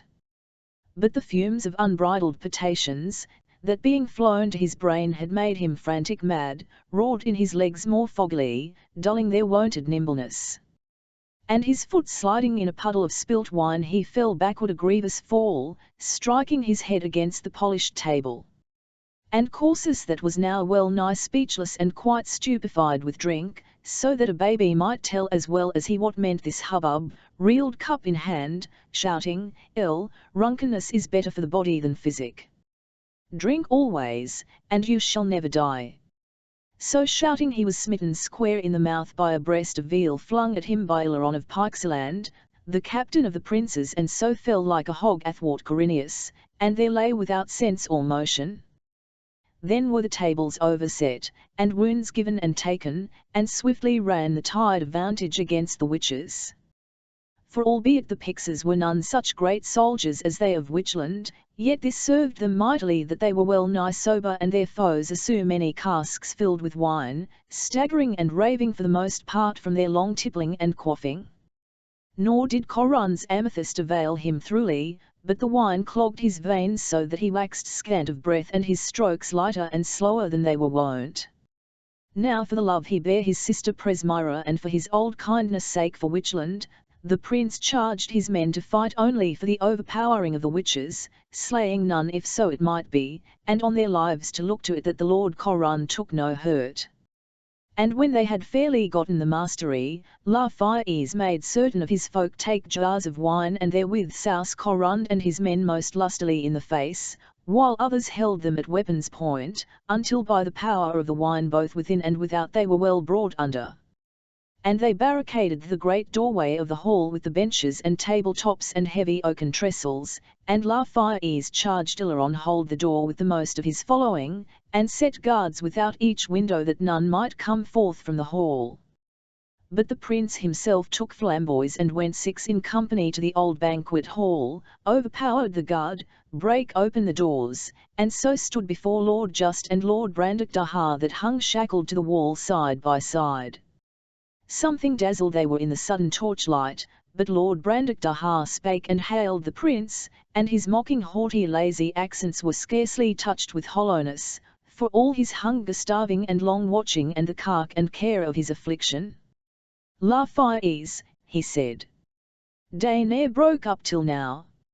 And methought ye were yonder false fitchews fostered in filth and fen, the spawn of Witchland, retumed again to fleer and flout at us. Lafayes told them how things had gone, and he said, occasion gallopeth apace. Upon this bargain do I loose you, that ye come incontinently with me out of Cars, and seek no revenge tonight upon the witches. Just said ye to this, and Brandok laughed, saying, Prince, I so love thee, I could refuse thee nothing, wert shave half my beard and go in fusty until harvest time, sleep in my clothes, and discourse pious nothings 7 hours a day with my lady's lapdog. This night we be utterly thine. An instant only bear with us, this fare shows too good to rest untasted after so much looking on. It were discourteous too to leave it so. Therewith, their chains being now stricken off, he eat a great slice of turkey and 3 quails boned and served in jelly, and just a dozen plovers' eggs and a cold partridge. Lord Brandakdaha said, "El prithee break the egg shells, just, when the meat is out, lest some sorcerer should prick or write thy name thereon, and so mischief thy person." And pouring out a stoup of wine, he quaffed it off, and filling it again, "Perdition catch me if it be not mine own wine of Crothering." Saw any a carefuller host than King Goris. And he pledged Lord Just in the second cup, saying, "I will drink with thee next in Cars when the King of Witchland and all the lords thereof are slain." Thereafter they took their weapons that lay by on the table, set there to distress their souls, and with little expectation they should so take them up again, and glad at heart albeit somewhat stiff of limb they went forth with la fire from that banquet hall. When they were come into the courtyard, Just spake and said, "Herein might honour hold us back, even hadst thou made no bargain with us, la fire. For great shame it were to us, and we fell upon the lords of Witchland when they were drunk and unable to meet us in equal battle. But let us ere we be gone from Cars ransack this hold for my kinsman Goldry Blusco, since for his sake only and in hope to find him here we fared on this journey. So you touch no other thing but only Goldry. If you shall find him, I am content," said the prince. So when they had found keys they ransacked all Cars, even to the dread chamber where the king had conjured, and the vaults and cellars below the river. But it availed not. And as they stood in the courtyard in the torchlight, there came forth on a balcony the Lady Presmira in her nightgown, disturbed by this ransacking. Ethereal as a cloud she seemed, pavilioned in the balmy night, as a cloud touched by the exhalations of the unrecent moon. "Vn hat transformation is this," said she. "Demons loose in the court." "Content thee, dear heart," said the prince. "Thy man is safe, and all else beside as I think, save that the king hath a broken head, the which I lament, and will without question soon be healed. They lie all in the banquet hall tonight, sleepy sodden with the feast to take their chambers." Presmira cried, "My fears are fallen upon me. Art thou broken with Witchland?" "That may I not forejudge," he answered. "Tell them tomorrow that naught I did in hatred, and naught but what I was by circumstance enforced to. For I am not such a coward nor so great a villain as leave my friends caged up while strength is left me to work for their setting free." "You must straightway forth from Cars," said Presmira, "and that the instant. My stepson Hackman, which was sent to gather strength to all thee if need were, rideth by now from the south with a great company. Thy horses are fresh, and ye may well outdistance the king's men if they ride after you. If thou wilt not yet raise up a river of blood betwixt us, begone. Vvhy fare thee well, then, sister. And doubt it not, these rifts 'tween me and Witchland shall soon be patched up and forgot." So spake the prince with a merry voice, yet grieved at heart. For well he weened the king should never pardon him that blow, nor his robbing him of his prey. But she said, sadly, "Farewell, my brother. And my heart tells me I shall never see thee more. When thou tookst these from prison, thou didst dig up 2 mandrakes shall bring sorrow and death to thee and to me and to all Witchland." The prince was silent, but Lord Just bowed to Presmira, saying, "Madam, these things be on the knees of fate. But imagine not that while life and breath be in us we shall leave to uphold the prince thy brother. His foes be our foes for this night's sake thou swearest it," she said. He answered, "Madam, I swear it unto thee and unto him." The Lady Presmira withdrew sadly to her chamber. And in short space she heard their horse hoofs on the bridge, and looking forth beheld where they galloped on the way of kings dim in the coppery light of a waning moon rising over Pikesaland. So sate she by the window of Corun's lofty bedchamber gazing through the night, long after her brother and the lords of Demonland and her brother's men were ridden beyond her seeing, long after their last hoof-beat had ceased to echo on the road. In a while fresh horse hoofs sounded from the south, and a noise as of many riding in company, and she knew it was young Hackman back from Pameo. The first expedition to Impland of the homecoming of the demons, and how Lord Just was taught in a dream whither he must seek for tidings of his dear brother, and how they took counsel at Crothering, and determined of their expedition to Impland. Midsummer night, Ambrosial, starry-kirtled, walked on the sea, as the ship that brought the demons home drew nigh to her journey's end. The cloaks of Lord Just and Lord Brandok, who slept on the poop, were wet with dew. Smoothly they had passage through that charmed night, where winds were hushed asleep and naught was heard save the waves talking beneath the bows of the ship, the lilting changeless song of the steersman, and the creak, dip, and swash of oars keeping time to his singing. Vega burned like a sapphire near the zenith, and Arcturus low in the northwest, beaconing over Demon land. In the remote southeast foam out rose from the sea, a lonely splendour in the dim region of Capricorn and the fishes. So rowed they till day broke, and a light wind sprang up fresh and keen. Just waked, and stood up to scan the grey glassy surface of the sea spread to vast distances where sky and water faded into one. Astern, great clouds bridged the gates of day, boiling upwards into crags of wine-dark vapour and burning plumes of sunrise. In the stainless spaces of the sky above these sailed the horned moon, frail and wan as a white foam flower blown from the waves. Westward, facing the thunder-smoke of dawn, the fine far ridge of Cartadzar was like cut crystal against the sky, the first island sentinel of many mountain Demon land, his topmost cliffs dawn illumined with pale gold and amethyst, while yet the lesser heights lay obscure, lapped in the folds of night. And with the opening day the mists swathing the mountain's skirts were lifted up in billowy masses that grew and shrank and grew again, made restless by the wayward winds which morning waked in the hollow mountain side, and torn by them into wisps and streamers. Some were blown upward, steaming up the great gullies in the rocks below the peak, while now and then a puff of cloud swam free for a minute, floated a minute's space as ready to sail skyward, then indolently stooped again to the mountain wall to veil it in an unsubstantial fleece of golden vapour. And now all the western seaboard of Demon land lay clear to view, stretching 50 miles and more from North House Skerries past the Drake Holmes and the low downs of Kestorwick and Byland, beyond which tower the mountains of the Scarf, past the jagged skyline of the Thornbacks and the far Neverdale peaks overhanging the wooded shores of Onward Lythe and lower to Verandadale, to the extreme southern headland, filmy pale in the distance, where the great range of Rimon Arm plunges its last veiled bastion in the sea. As a lover gazing on his mistress, so gazed Lord Just on Demon land rising from the sea.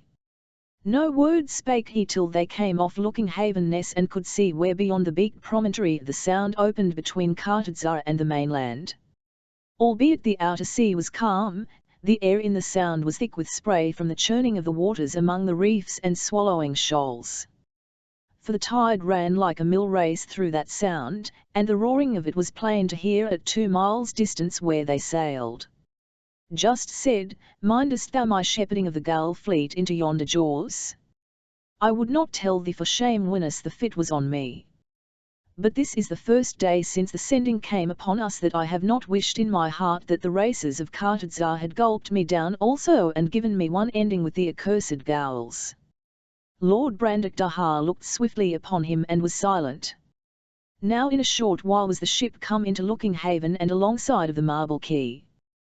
There amid his folk stood Spitfire, who greeted them, saying, "I made all ready to bring 3 of you home in triumph from your ship, but Vol counselled against it. Glad am I that I took his counsel, and put by those things I had prepared. They had cut me to the heart to see them now." Just answered him, "O my brother, this noise of hammers in Looking Haven, and these 10 keels laid on the slips, show me ye have been busied on things nearer our needs than bay leaves and the instruments of joy since thou camest home." So they took horse, and while they rode they related to Spitfire all that had befallen since their faring to Carse. In such wise came they north past the harbour, and so over Haver shore tongue to Beckfoot, where they took the upper path that climbs into Evendale close under the screes of Starkstye Pike, and so came a little before noon to Galing. The black rock of Galing stands at the end of the spur that runs down from the south ridge of Little Drakeholme, dividing Brankdale from Evendale. On three sides the cliffs fall sheer from the castle walls to the deep woods of oak and birch and rowan tree which carpet the flats of Moongarth and feather the walls of the gill through which the Brankdale beck plunges in waterfall after waterfall. Only on the northeast may aught save a winged thing come at the castle across a smooth grass-grown saddle less than a stone's throw in width. Over that saddle runs the paven way leading from the Brankdale road to the Lion Gate, and within the gate is that garden of the grass walk between the yews where Lessingham stood with the martlet 9 weeks before, when first he came to Demonland. Va hen night fell and supper was done, just walked alone on the walls of his castle, watching the constellations burn in the moonless sky above the mighty shadows of the mountains, listening to the hooting of the owls in the woods below and the faint distant tinkle of cowbells, and breathing the fragrance borne up from the garden on the night wind that even in high summer tasted keen of the mountains and the sea. These sights and scents and voices of the holy night so held him in thrall that it wanted but an hour of midnight when he left the battlements, and called the sleepy house-carles to light him to his chamber in the south tower of Galing. Wondrous fair was the great four-posted bed of the Lord Just, builded of solid gold, and hung with curtains of dark blue tapestry whereon were figured sleep flowers. The canopy above the bed was a mosaic of tiny stones, jet, serpentine, dark hyacinth, black marble, bloodstone, and lapis lazuli, so confounded in a maze of altering hue and lustre that they might mock the palpitating sky of night. And therein was the likeness of the constellation of Orion, held by Just for guardian of his fortunes, the stars whereof, like those beneath the golden canopy in the presence chamber, were jewels shining of their own light, yet dead wood glimmering in the dark. For Betelgeuse was a ruby shining, and a diamond for Rigel, and pale topazes for the other stars. The 4 posts of the bed were of the thickness of a man's arm in their upper parts, but their lower parts great as his waist and carven in the image of birds and beasts, at the foot of the bed a lion for courage and an owl for wisdom, and at the head an eland for faithfulness of heart and a kingfisher for happiness. On the cornice of the bed and on the panels above the pillow against the wall were carved Just's deeds of daring do, and the latest carving was of the sea fight with the Gowls. To the right of the bed stood a table with old books of songs and books of the stars and of herbs and beasts and travellers' tales, and there was Just wont to lay his sword beside him while he slept. All the walls were panelled with dark sweet-smelling wood, and armour and weapons hung thereon. Mighty chests and almaries hasted and bound with gold stood against the wall, wherein he kept his rich apparel. Windows opened to the west and south, and on each window ledge stood a bowl of palest jade filled with white roses, and the air entering the bedchamber was laden with their. About cock-crow came a dream unto Lord Just, standing by his head and touching his eyes so that he seemed to wake and look about the chamber. And he seemed to behold an evil beast all burning as a drake, busy in his chamber, many heads, the most venomous that ever he the days of his life had seen, and about it its 5 fawns, like to itself but smaller. It seemed to Just that in place of his sword there lay a great spear of fair workmanship on the table by his bed, and it seemed to him in his dream that this spear had been his all his life, and was his greatest treasure, and that with it he might accomplish all things and without it scarcely aught to his mind. He laboured to reach out his hand to the spear, but some power withheld him so that for all his striving he might not stir. But that beast took up the spear in its jaws, and went with it forth from the chamber. It seemed to Just that the power that held him departed with the departing of the beast, so that he leaped up and snatched down weapons from the wall and made an onslaught on the fawns of that fell beast that were tearing down the woven hangings and marring with their fiery breath the figure of the kingfisher at the head of his bed. All the chamber was full of the reek of burning, and he thought his friends were with him in the chamber, Vol and Viz and Zig and Spitfire and Brandock Dahar, fighting with the beasts, and the beasts prevailed against them. Then it seemed to him that the bedpost carven in the likeness of an owl spake to him in his dream in human speech, and the owl said, "Zero fool, that shalt justly be put in great misery without end, except thou bring back the spear. As thou forgot that this only is thy greatest treasure and most worthiest thy care." Therewith came back that grim and greaseful beast into the chamber, and just assailed it, crying to the owl, uncivil owl, where then must find my spear that this beast hath hidden? And it seemed to him that the owl made answer, inquire in Kostra Belorn.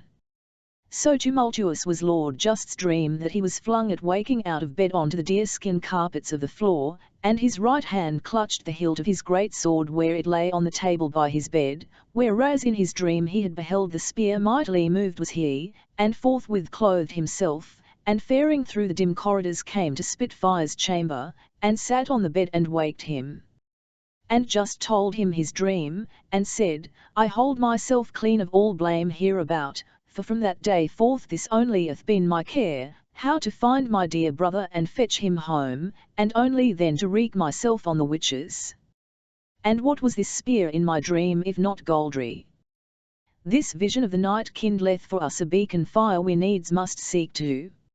It bade me inquire in Kostra Belorn, and till that be done never will I rest nor so much as think on aught besides. Spitfire answered and said, Thou beest our oldest brother, and I shall follow and obey thee in all that thou wilt do or shalt ordain of. Then fared just to the guest chamber, where Lord Brandok Dahar lay a-sleeping, and waked him and told him all. Brandok Dahar snuggled him under the bedclothes and said, Let me be and let me sleep yet 2 hours. Then will I rise and bathe and array myself and eat my morning meal, and thereafter will I take rede with thee and tell thee somewhat for thine advantage. I have not slept in a goose-feather bed and sheets of lawn these many weeks. If thou plague me now, by God, I will incontinently take horse over the stile to Crothering, and let thee and thine affairs go to the devil. So just laughed and left him in peace.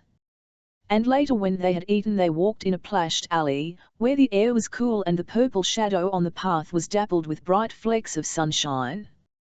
Lord Brandok Dahar said, Thou knowest that Kostrabilam is a great mountain, beside which our mountains of Demonland would seem but little hills unremarked, and that it standeth in the uttermost parts of earth beyond the wastes of Upper Implant, and thou mightest search a year through all the peopled countries of the world and not find one living soul who had so much as beheld it from afar.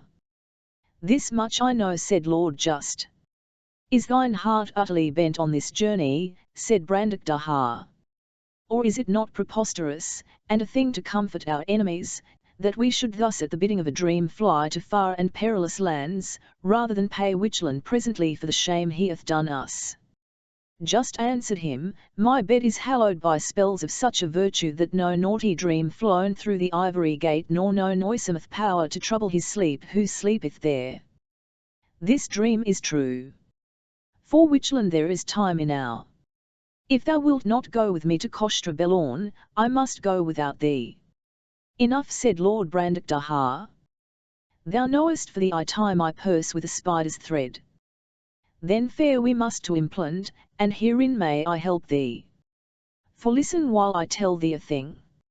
VHV Heenas I slew Gorus X in Goblinland, Gazlark gave me along with other gifts, a great curiosity, a treatise or book copied out on parchment by Bhorian his secretary, wherein it speaketh of all the ways to Implant and what countries and kingdoms lie next to the Morunna and the fronts thereof, and the marvels that he found in those lands.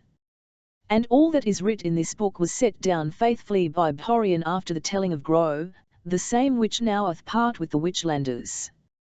Great honour had Grow as then from Gazlark for his far journeyings and for that which is written in this book of wonders, and this it was that had first put in Gazlark's mind to send that expedition into Implant, which so reduced him and came so wretchedly to naught. If then thou wilt seek to Kostra Belorn, come home with me today and I will show thee my book. So spake Lord Brandok Dahar, and Lord Just straightway ordered forth the horses, and sent messengers to Vol under Cartedzar and to visit Darklair stead, bidding them meet him at Crothering with what speed they might. It was 4 hours before noon when Just, Spitfire, and Brandok Dahar rode down from Galing and through the woods of Moongath Bottom at the foot of the lake, taking the main bridle road up Breakingdale, that runs by the western margin of Moonmere under the buttresses of the Scarf. They rode slowly, for the sun was strong on their backs, glassy was the lake and like a turquoise, and the birch-clad slopes to the east and north and the bare rugged ridges of Stathfell and Budrafell beyond were mirrored in its depths. On the left as they rode, the spurs of the Scarf impended from on high in piled bastions of black porphyry like giants' castles, and little valleys choked with monstrous boulders, among which the silver birches crowding showed like tiny garden plants, ran steeply back between the spurs.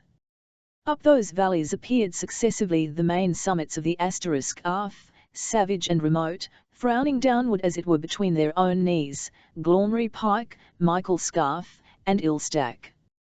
By noon they had climbed to the extreme head of Breakingdale, and halted on the stile, a little beyond the watershed, under the sheer northern wall of Ildrenach.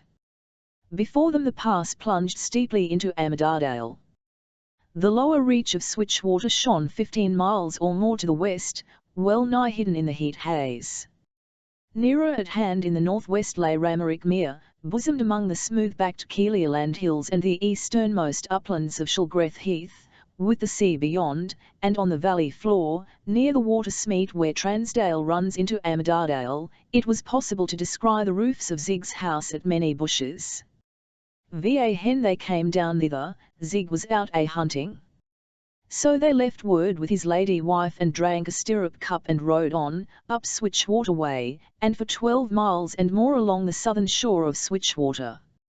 So dropped they into Gash Turndale, and thence rounding the western slopes of Erngate End came up on the Crothering side when the shadows were lengthening in the golden summer evening. The side ran gently west for a league or more to where Thunderfirth lay like beaten gold beneath the sun. Across the firth the pine forests of Westmark, old as the world, rose toward Broxty Edge and Gemsar Edge, a far-flung amphitheatre of bare cliff and scree shutting in the prospect to the north. High on the left towered the precipices of Erngate End, southward and southeastward lay the sea. So rode they down the side, through deep peaceful meadows fair with white ox-eye daisies, bluebells and yellow goatsbeard and sea campion, deep blue gentians, agrimony and wild marjoram, and pink clover and bindweed and great yellow buttercups feasting on the sun. And on an eminence beyond which the land fell away more steeply toward the sea, the onyx towers of Crothering standing above woods and gardens showed milk-white against heaven and the clear high line. Va hen they were now but half a mile from the castle just said, behold and see.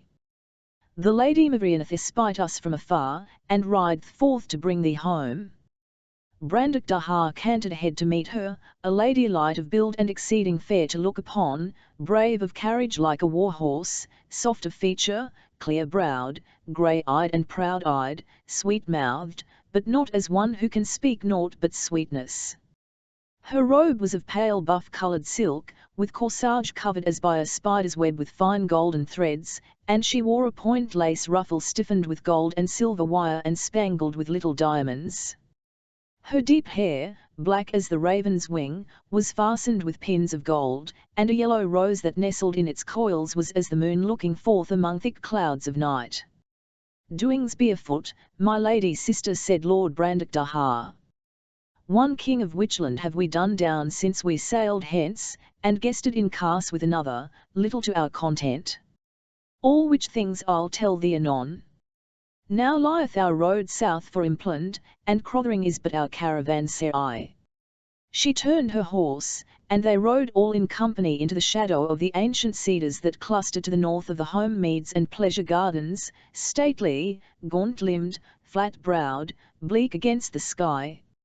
On the left a lily-paven lake slept cool beneath mighty elms, with a black swan near the bank and her 4 cygnets dozing in a row, their heads tucked beneath their wings, so that they looked like balls of grey-brown froth floating on the water.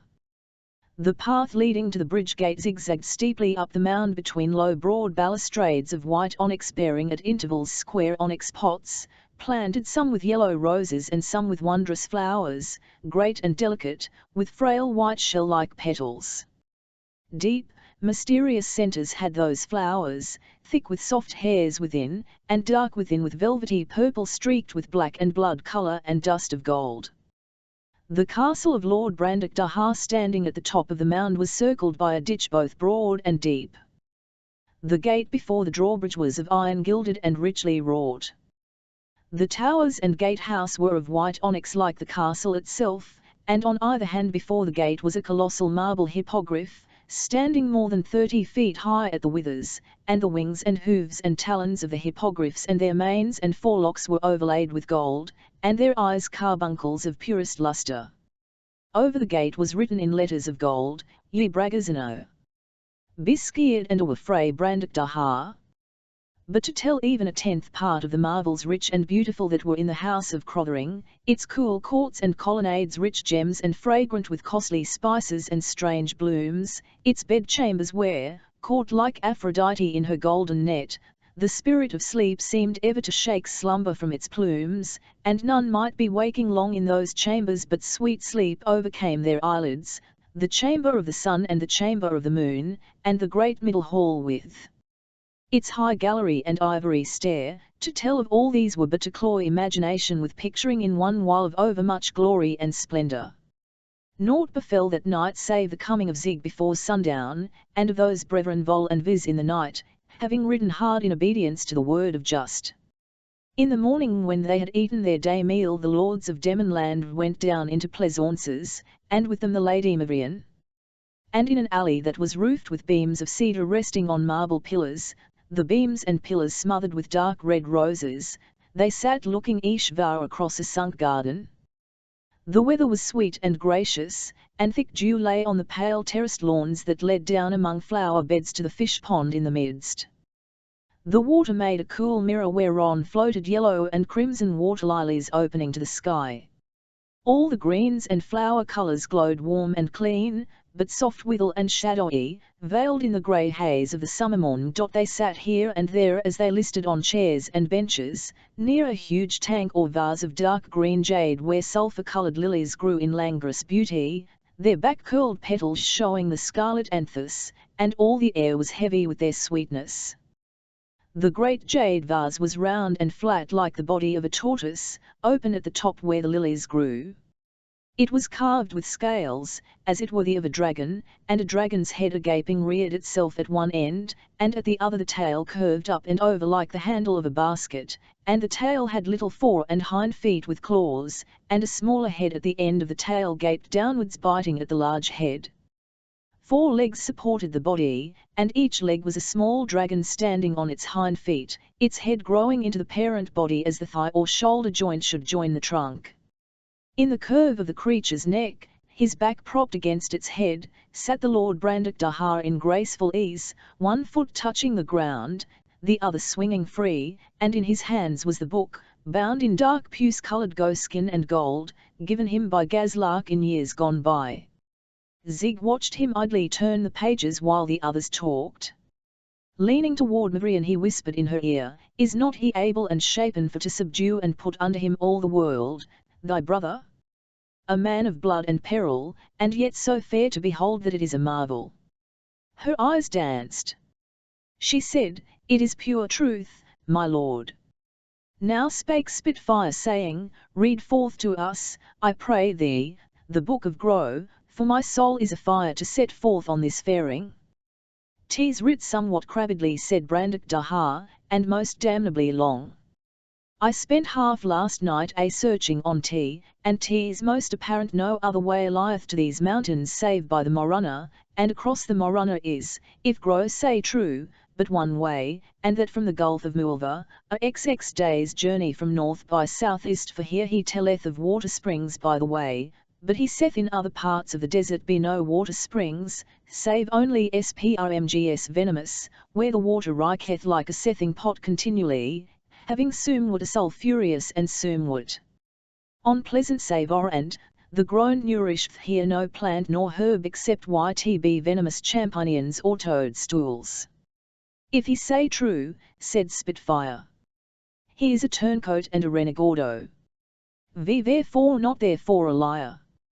But a philosopher answered just, "I knew him well of old in Goblinland, and I judge him to be one who is not false save only in policy. Subtle of mind he is, and dearly loveth plotting and scheming, and, as I think, perversely affecteth ever the losing side if he be brought into any quarrel, and this hath dragged him oft times to misfortune. But in this book of his travels he must needs speak truth, as it seemeth to me, to be true to his own self." The Lady Mavrian looked approvingly on Lord Just, and her eye twinkled. For well it liked her humour to hear men's natures so divined. "O Just, friend of my heart," said Lord Brandakdahar, "thy words proceed, as ever they did, from the true fount of wisdom, and I embrace them and thee. This book is a guide which we shall follow not helter-skelter but as old men of war. If then the right road to Morna Moronna lie from the Gulf of Mualva, were we not best sail straight thitherward and lay up our ships in that gulf where the coast and the countryside be without habitation, rather than fare to some nearer haven of outer impland such as Ullenmouth, whither thou and Spitfire fared 6 summers ago?" "Not Ullenmouth, oh this journey," said Just. "Some sport perchance we might obtain there had we leisure for fighting with the accursed inhabitants, but every day's delay we now do make whole death my brother another day in bondage. The princes and phases of the imps have many strong walled towns and towers in all those coastlands, and hard by in a mediamus of the river Ullen, in Orpish, is the great castle of Fax Fafaz, where Togoldri and I drave him home from Ladananguna. 'Tis an ill coast too, to find a landing," said Brandakdahar, turning the leaves of the book. "As he saith, Ymplandee the more beginneth at the west. Sit of the Moath of Ullen and occupieth all the land unto the Hideland Cibrian, and therefro south away to the Corsh, by Jessa 700 miles, where be the se is not there of nature favourable nor no haven is or come and yn meet for ships." So after some talk and searching of that book of Grow they determined this should be their plan, to fare to Impland by way of the Straits of Malikafkas and the Didornian Sea, and so lay up their ships in the Gulf of Mualva, and landing there start straightway across the wilderness to Morna Moronna, even as Grow had described the way. "Ere we leave it," said Brandakdahar, "hear what he speaketh concerning Koshtra Belorn. This he beheld from Morna Moronna, whereof he saith, the Contier is Hyllly, sandy, and barren of wood and come, as forest full of linge, moors, and mosses, with stony hills. Here is a mighty strong and used burrow for flying serpents in some barren, heathy, and sandy ground, and thereby the little round castle of Morna Moronna standeth on Ompren edge, as on the limit of the world, sore weather-beaten and yn ruin. This castle was brent in time of war, spoiled and razed by Kinge Gorays the fort of Witchlandee in ancient days.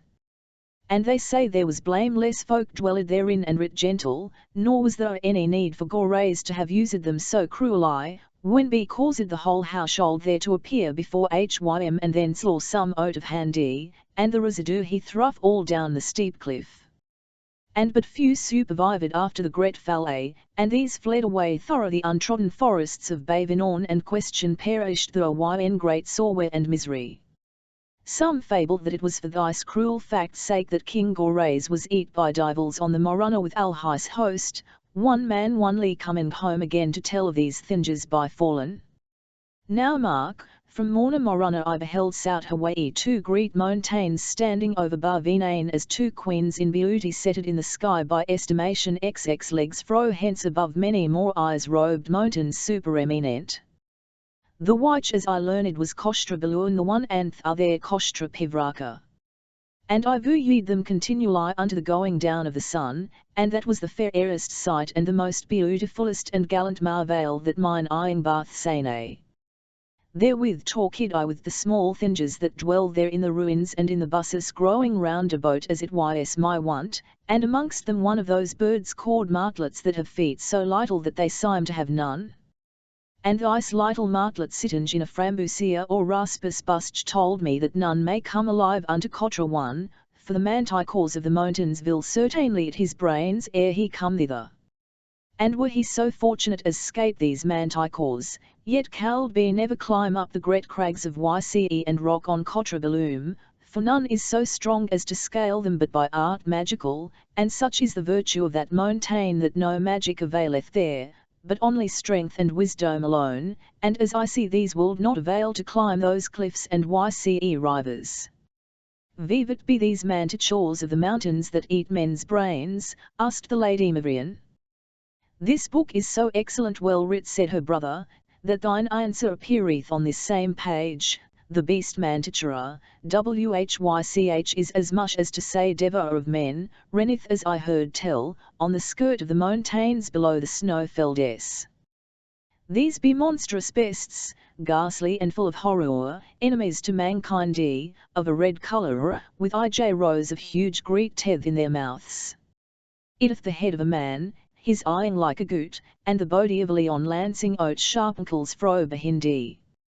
And his tail is the tail of a scorpion. And is more deliverate to go than is foul to flee. And his voice is as the roaring of lions. These beasts, said Spitfire, were alone enough to draw me thither. I shall bring thee home a small one, madam, to keep chained in the court. That should dash me from thy friendship for ever, cousin, said Mavrian, stroking the feathery ears of her little marmoset that cuddled in her lap. That which feedeth on brains were overnourished in Demon land, and belike would overrun the whole countryside. Send it to Witchland, said Zig. Vn here when it bath eat up grow and corund it may sup lightly on the king, and then most fortunately starve for lack of its proper nutriment. Just stood up from his seat. Thou and I and Spitfire, said he to Brandock Dahar, must to work roundly and gather strength, for 'tis already midsummer. You, viz, Vol, and Zig, must have the warding of our homes whiles we be gone. We cannot be less than 2,000 swords on this faring. How many ships, Vol, asked Lord Brandock Dahar, canst thou give us, busked and bound, ere this moon wane? There be 14 afloat, said Vol. Besides these, 10 keels lie on the slips at Looking Haven, and 9 more Bath Spitfire but now laid down on the beach before his house at Gvilswick. 33 in sum, said Spitfire. You see we have not fiddled our thumbs whilst ye were gone. Just paced back and forth with great strides, his brow clouded and his jaw clenched. In a while he said, Laxus Bath 40 sail, dragons of war. I am not so idle-headed as fare without an army into Impland, but certain it is that if our ill-willers would move war against us we stand in apparent weakness, here or abroad, to throw back their onset.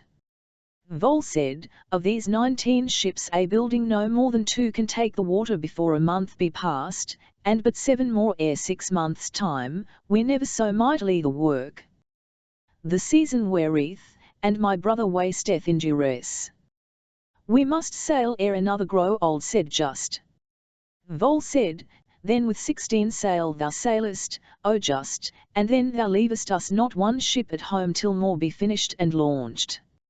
How can we leave you so, cried Spitfire. But Brandock Dahar looked towards his lady sister, met her glance, and was satisfied. The choice lieth fair before us, said he. If we will eat the egg, little need to debate whether the shell must go. Mavrian rose from her seat laughing, and said, then let the council rise, my lords. And her eyes grew serious, and she said, shall they make rhymes upon us that we of Demon land, whom men repute and hold the mightiest lords in all the world, hung sheepishly back from this high needful enterprise lest, our greatest captains being abroad, our enemies might haply take us at home at disadvantage? It shall not be said of the women of Demon land that they upheld such counsels.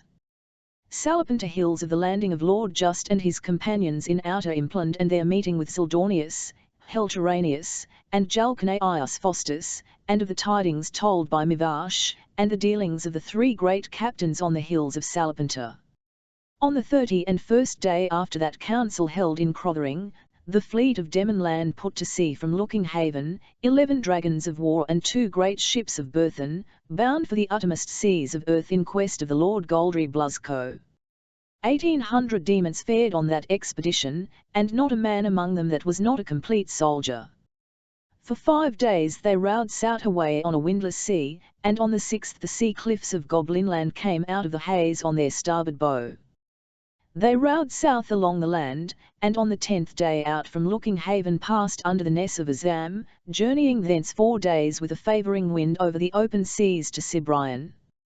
But now, when they had rounded that dark promontory and were about steering east along the coast of Impland the Moor, and less than 10 days' journey lay betwixt them and their haven in Moulva. A dismal tempest suddenly surprised them.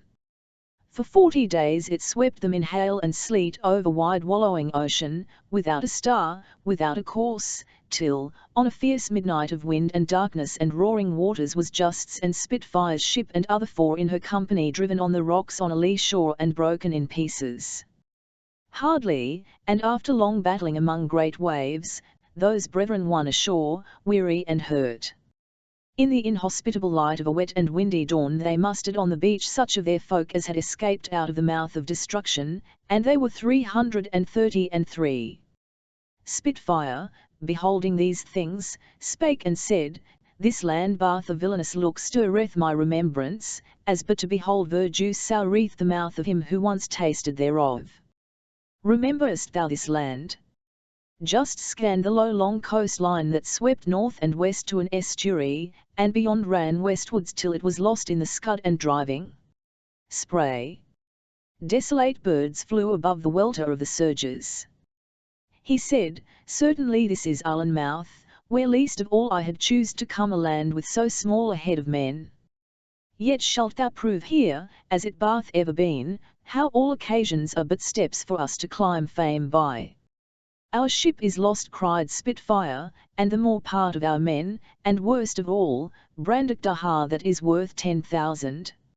Easilier shall a little and bib this dry, than shall we in this taking perform our enterprise.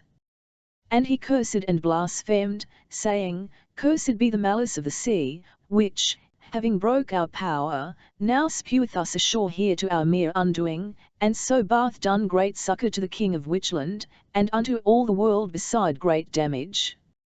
But Just answered him, Think not that these contrary winds come of fortune or by the influence of malignant and combustive stars. This weather bloweth out of Cars.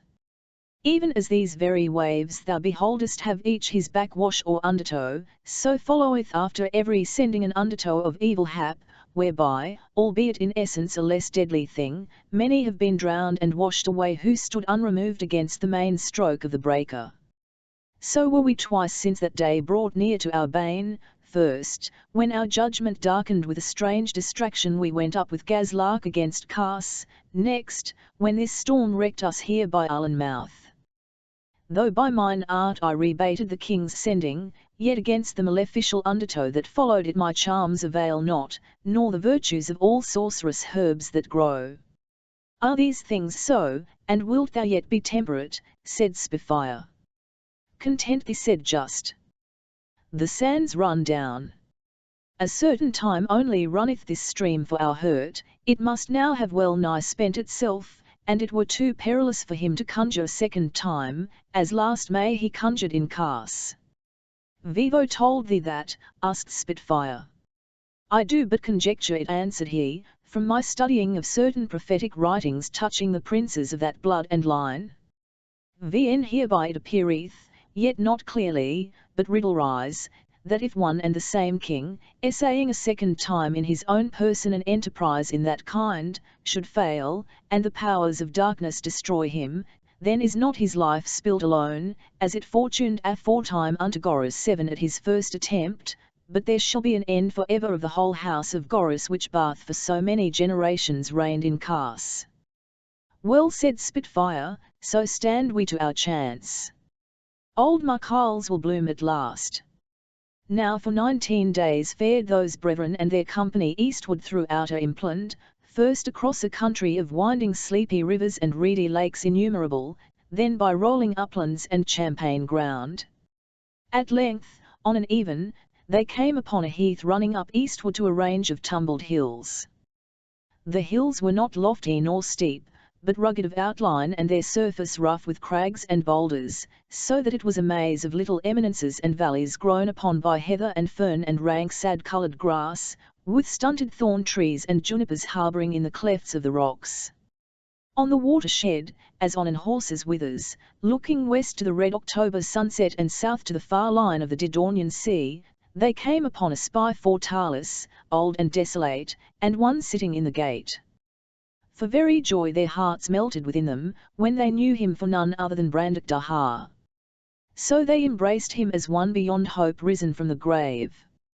And he said, through the straits of Malekafkas was I born, and wrecked at last on the lonely shore 10 leagues southward from this spot, whither I won alone, having lost my ship and all my dear companions. In my mind it was that ye must fare by this road to Mualva if ye suffered shipwreck in the outer coasts of Impland. Hearken, he said, and I will tell you a wonder. A 7 night have I awaited you in this roosting stead of daws and owls. And it is a caravanserai of great armies that pass by in the wilderness, and having parleyed with 2 I await the 3rd. For well I think that here I have made discovery of a great mystery, one that bath engaged the speculations of wise men for years. For on that day of my coming hither, when sunset was red, as now you see it, behold an army marching up from the east with great flags flaunting in the wind and all kinds of music. Vhichi beholding, methought if these be enemies, then gayeth down my life's days with honour, and if friends, then cometh provender from those waggons of burthen that follow this army. A weighty argument, since not so much as the smell of victuals had I, save nasty nuts and berries of the open field, since I came forth of the sea. So went I, taking my weapons, on the walls of this spy fortalice and hailed them, bidding them say forth their quality. And he that was their captain rode up under the walls, and hailed me with all courtesy and noble port. And who think ye 'twas? They answered naught. One that hath been famous, said he, up and down the earth for a marvellous valorous and brave soldier of fortune. Have ye forgot that enterprise of Gazlark that had its burying in Impland? Was he little and dark, asked Just, like a keen dagger suddenly unsheathed at midnight? Or bright the splendour of a pen and spear at a jousting on high holiday? Or was he dangerous of aspect like an old sword, rusty in the midst but bright at point and edge, brought forth for deeds of destiny at the fated day? Thine arrow striketh in the triple ring o' the mark, said Lord Brandakdahar. Great of growth he was, and a very peacock of splendour in his panoply of war, and a great pitch-black stallion bare him. I spake him fair, saying, O most magnificent and helteranious, conqueror in 100 fights, what makest thou these long years in outer Impland with this great head of men? And what dark loadstone draws you these 9 years, since with great sound of trumpets and tramp of horses thou and Zildornius and Jalcanius Faustus went forth to make Impland Gazlark's footstool, since which time all the world believeth you lost and dead? And he beheld me with alien eyes, and made answer, O Brandakdahar, the world jarmeth to its silly will, but I fare alway with my purpose before me. It 9 years, or but 9 moons, or 9 ages, what care I? Zildornius would I encounter and engage him in battle, that still fleeth before my face. Eat and drink me tonight, but think not to detain me nor to turn me to idle thoughts beside my purpose. For with the dawning of the day I must forth again in quest of Zildornius. So I ate and drank and was merry that night with Helteranius in his pavilion of silk and gold. And with the Darvan he marshalled his army and marched westward toward the plains.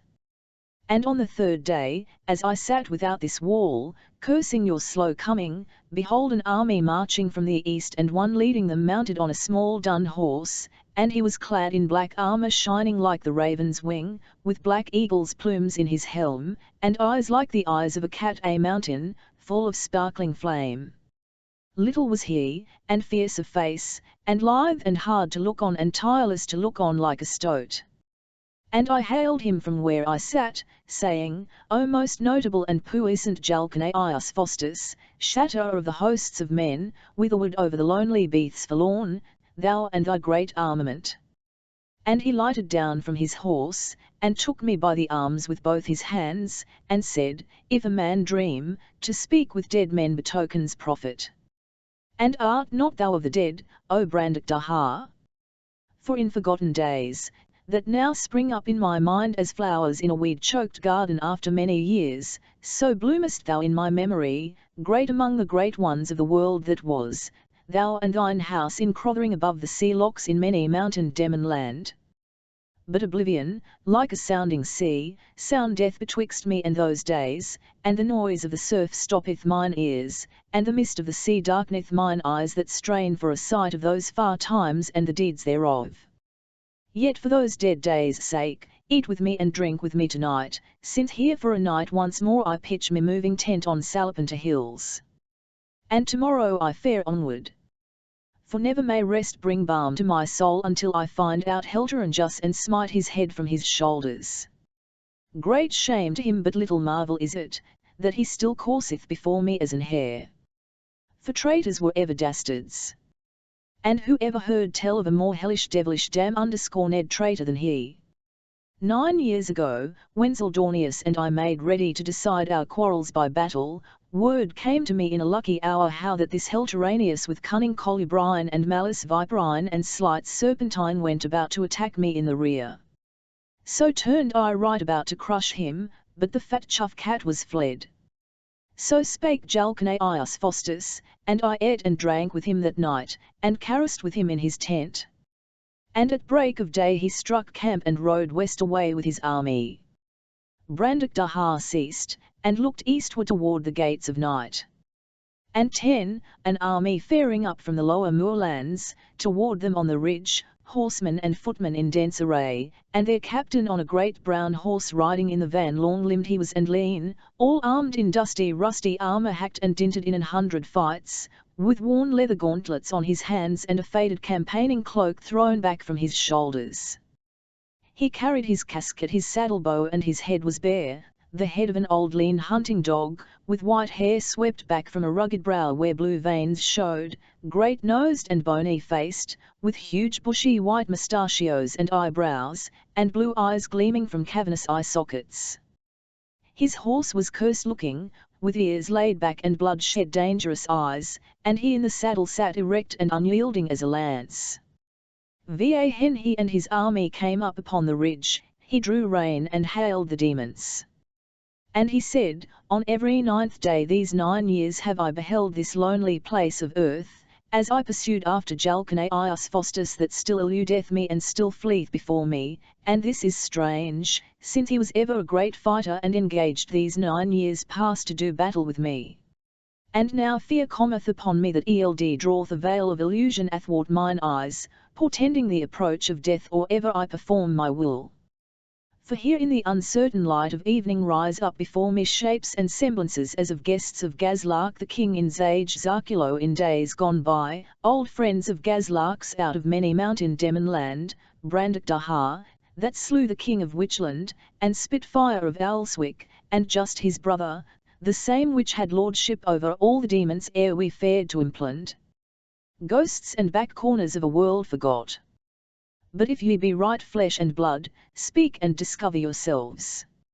Just answered him, O most redoubtable Zildornius and in war invincible, well might a man expect spirits of the dead on these quiet hills about cockshut time.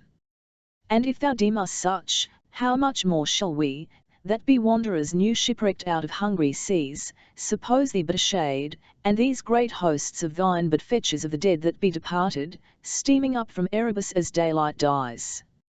O most renowned and redoubtable Zildornius, said Brandakdahar, thou wast once my guest in Crothering. To resolve thy doubts and ours, bid us to supper. It were matter indeed if spirits bodiless were able to bib wine and eat up earthly bakes meats. So Zildornius let pitch his tents, and appointed the 5th hour before midnight for those lords of Demon land to sup with him. Ere they forgathered in Zildornius's tent they spake among themselves, and Spitfire said, Was ever such a wonder or such a pitiful trick o' the fates as bringeth these 3 great captains to waste the remnant of their days in this remote wilderness? Doubt not but there's practice in it, that maketh them march these long years this changeless round, each fleeing one that would fain encounter him, and still seeking another that flies before him. Never went man with that look of the eyes, Zildornius Bath said just, but he was a man ensorcelled.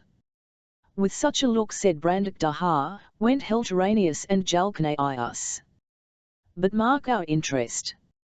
'Twere good to break the charm and claim their help for our pains.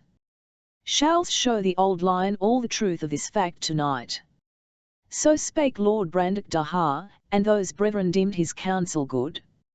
So at supper, when men's hearts were gladdened with cheer, the Lord just sate him down by Zildonius and opened to him this matter, saying, O renowned Zildonius, how befalleth it that these 9 years thou pursuest after Jalcanius Faustus, shatterer of hosts, and what was your difference betwixt you that set you by the ears? Zildonius said, O just, must I answer thee by reasons in this matter that is ruled by the high stars and fate that lays men at their length. Enough for thee that unpeace befell betwixt me and Jalcanius mighty in war, and it was confirmed between us that by the arbitrament of the field we should end our difference. But he abode me not, and these 9 years I seek to meet with him in vain. There was a third of you said just. Vn hat tidings thou of Helteranius? Zildonius answered him, No tidings. Wilt thou said just, that I enlighten thee hereon? Zildonius said, Thou and thy fellows alone of the children of men have spoken with me since these things began. For they that dwelt in this region fled years ago, accounting the place accursed. A paltry crew they were, and mean meat enow for our swords. Speak then, if thou meanest me well, and show me all. Helteranius said, Lord just, pursueth thee these 9 years, as thou pursuest Jalcanius Faustus. My cousin here bath seen him but 6 days ago, in this same place, and talked him, and shook him by the hand, and knew his mind. Surely ye be all three holden by some enchantment, that being old comrades in arms so strangely and to so little purpose do pursue each the other's life. I prithee let us be a mean betwixt you all to set you at one again, and free you from so strange a thraldom. But with those words spoken was Zildonius grown red as blood. In a while he said, It were black treachery. I'll not credit it. But Lord Brandakdahar answered him, From his own lips I received it, O Zildonius. And thereto I plight my troth. This besides, that Jalcanius Faustus was turned from battling with thee 9 years ago, as he himself bath told me, and made firm his saying with most fearful oaths, by intelligence brought him that Helteranius was in that hour minded to take him in the rear. A said Spifire, and unto this day he marcheth on Helteranius's track as thou on his. With those words spoken was Zildonius grown yellow as old parchment, and his white mustachios bristled like a lion's. He sat silent a while, then, resting upon just the cold and steady gaze of his blue eyes, The world comes back to me, he said, and this memory therewith, that they of Demon land were truth-tellers whether to friend or foe, and ever held it shame to cog and lie. All they bowed gravely, and he said with a great glow of anger in his eyes, This Helteranius deviseth against me, it well appeareth, the self-same treachery whereof he was falsely accused to Jalcanius Faustus. There were no likelier place to crush him than here on Salapanta Ridge. If I stand here to abide his onset, the lie of the ground befriendeth me, and Jalcanius cometh at his heels to gather the broken meats after I have made my feast. Brandakdahar said in Just's ear, Our peacemaking taketh a pretty turn. Heels I the air, monstrous unladylike. But naught they could say would move Zildonius. So in the end they offered him their backing in this adventure. And when the day is won, then shalt thou lend us thy might in our enterprise, and aid us in our wars with Witchland that be for to come. But Zildonius said, O just and ye lords of Demon land, I yield you thanks, but ye shall not meddle in this battle. For we came 3 captains with our hosts unto this land, and beheld the land, and laid it under us. Ours it is, and if any meddle or make with us, were we never so set at enmity one with another, we must join together in his despite and bring him to bane. Be still then, and behold and see what birth fate shall bring forth on Salapanta hills. But if I live, thereafter shall ye have my friendship and my help in all your enterprises whatsoever. For a while he sat without speech, his stark-veined hands clenched on the board before him, then rising, went without word to the door of his pavilion to study the night. Then turned he back to Lord Just, and spake to him, Know that when this moon now past was but 3 days old I began to be troubled with a catarrh aureum which yet troubleth me, and well thou wottest that whoso falleth sick on the 3rd day of the moon's age, he will die. Tonight also is a new moon, and of a Saturday, and that betokeneth fighting and bloodshed. Also the wind bloweth from the south, and he that beginneth that game with the south wind shall have the victory. With such uncertain blackness and brightness openeth the door of fate before me. Just bowed his head, and said, O Zildornius, thy speech is sooth. I was ever a fighter, said Zildornius. Far into the night sat they in the tent of renowned Zildornius, drinking and talking of life and destiny and old wars and the chances of war and great adventure, and an hour after midnight they parted, and Just and Spitfire and Brandock Dahar betook them to their rest in the watch-tower on the ridge of Salapanta. On such wise passed 3 days by, Zildornius waiting with his army on the hill, and the demons supping with him nightly. And on the 3rd day he drew out his army as for battle, expecting Heltoranius. But neither that day nor the next day following brought sight nor tidings of Heltoranius, and strange it seemed to them and hard to guess what turn of fortune had delayed his coming. The 6th night was overcast, and murk darkness covered the earth. Hen supper was done, as the demons betook themselves to their sleeping place, they heard a scuffle and the voice of Brandock Dahar, who went foremost of them, crying, Here have I caught a heath-dog's whelp. Give me a light. What shall I do with him? Men were roused and lights brought, and Brandock Dahar surveyed that which he held pinioned by the arms, caught by the entrance to the fortalice, one with scared wild beast eyes in a swart face, golden earrings in his ears, and a thick close-cropped beard interlaced with gold wire twisted among its curls, bare-armed, with a tunic of otter skin and wide hairy trousers cross-stitched with silver thread, a circlet of gold on his head, and frizzed dark hair plaited in 2 thick tails that hung forward over his shoulders. His lips were drawn back, like a cross-grained dog's snarling betwixt fear and fierceness, and his white pointed teeth and the whites of his eyes flashed in the torchlight. So they had him with them into the tower, and set him before them, and Just said, Fear not, but tell forth unto us thy name and lineage, and what brings thee lurking in the night about our lodging? We mean thee no hurt, so thou practise not against us and our safety. Art thou a dweller in this impland, or a wanderer, like as we be, from countries beyond the seas? Hast thou companions, and if so, where be they, and what, and how? And the stranger gnashed upon them with his teeth, and said, O devils transmarine, mock not but slay.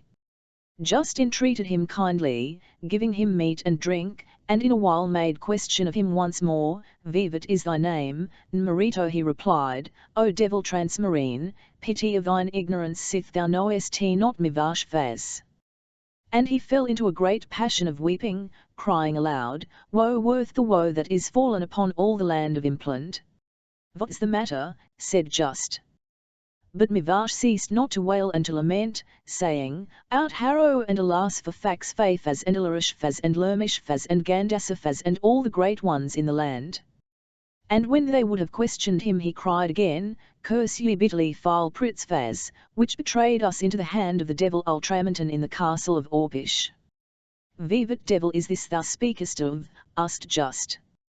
He hath come, he answered, over the mountains out of the north country, that alone was able to answer Fax Faz. And the voice of his speech is like unto the roaring of a bull. Out of the north, said Just, giving him more wine, and exchanging glances with Spitfire and Brandock Dahar. I would hear more of this. Mivash drank, and said, O devils transmarine, ye give me strong waters which comfort my soul, and ye speak me soft words. But shall I not fear soft words?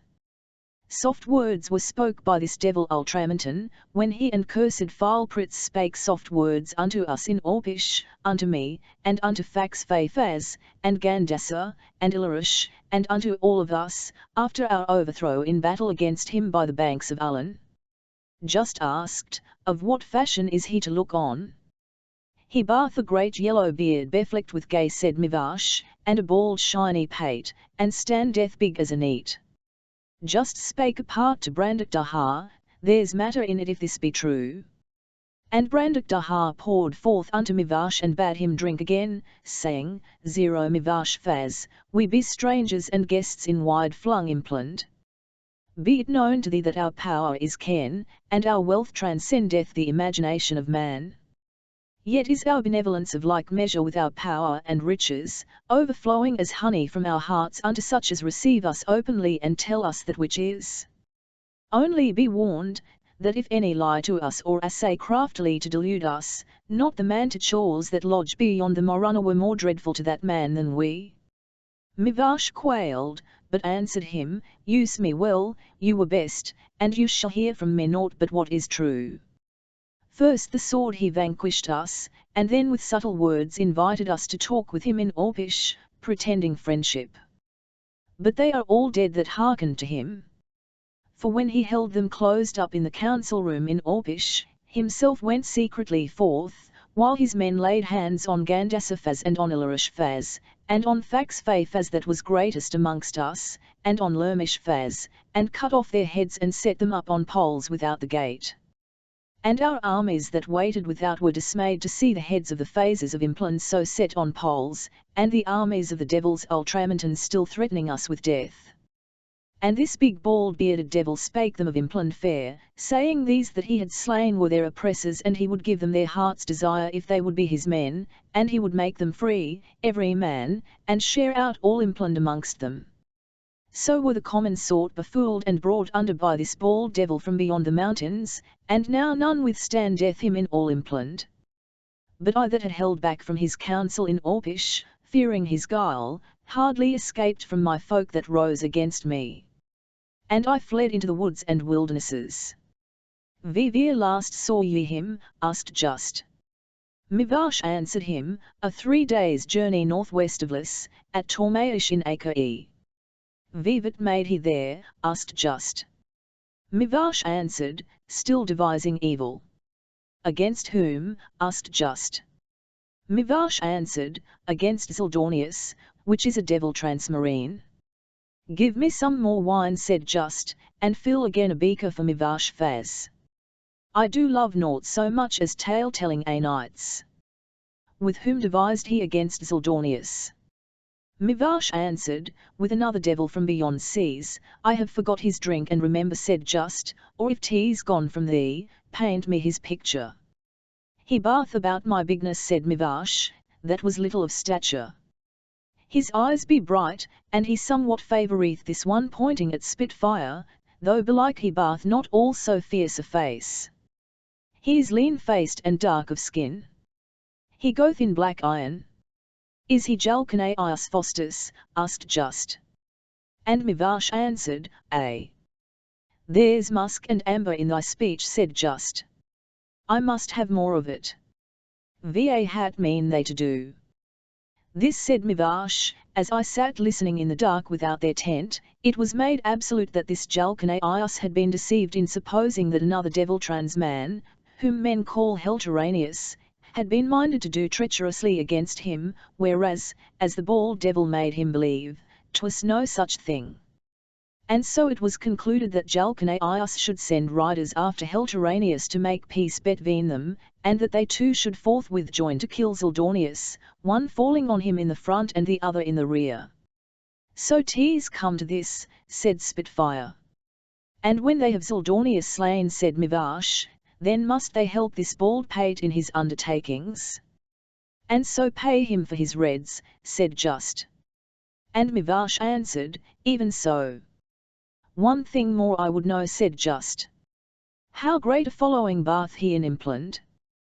The greatest strength that he can make answered Mivash, of devils Ultramontan is as I think 200.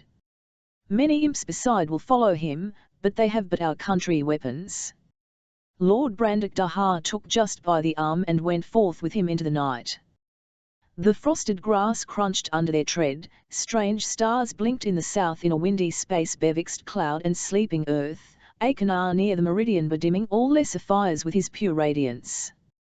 So cometh Corund upon us as an eagle out of the sightless blue, said Brandock Daha, with 12 times our forces to let us the way to the Morunna, and all implaned like a spaniel smiling at his heel, if indeed this simple soul say true, as I think he doth. Thou fallayest all of a holiday mood, said Just, at the first scenting of this great hazard. O Just, cried Brandock Daha, thine own breath lighteneth at it, and thy words come more sprightly forth. Are not all lands, all airs, one country unto us, so there be great doings afoot to keep bright our swords.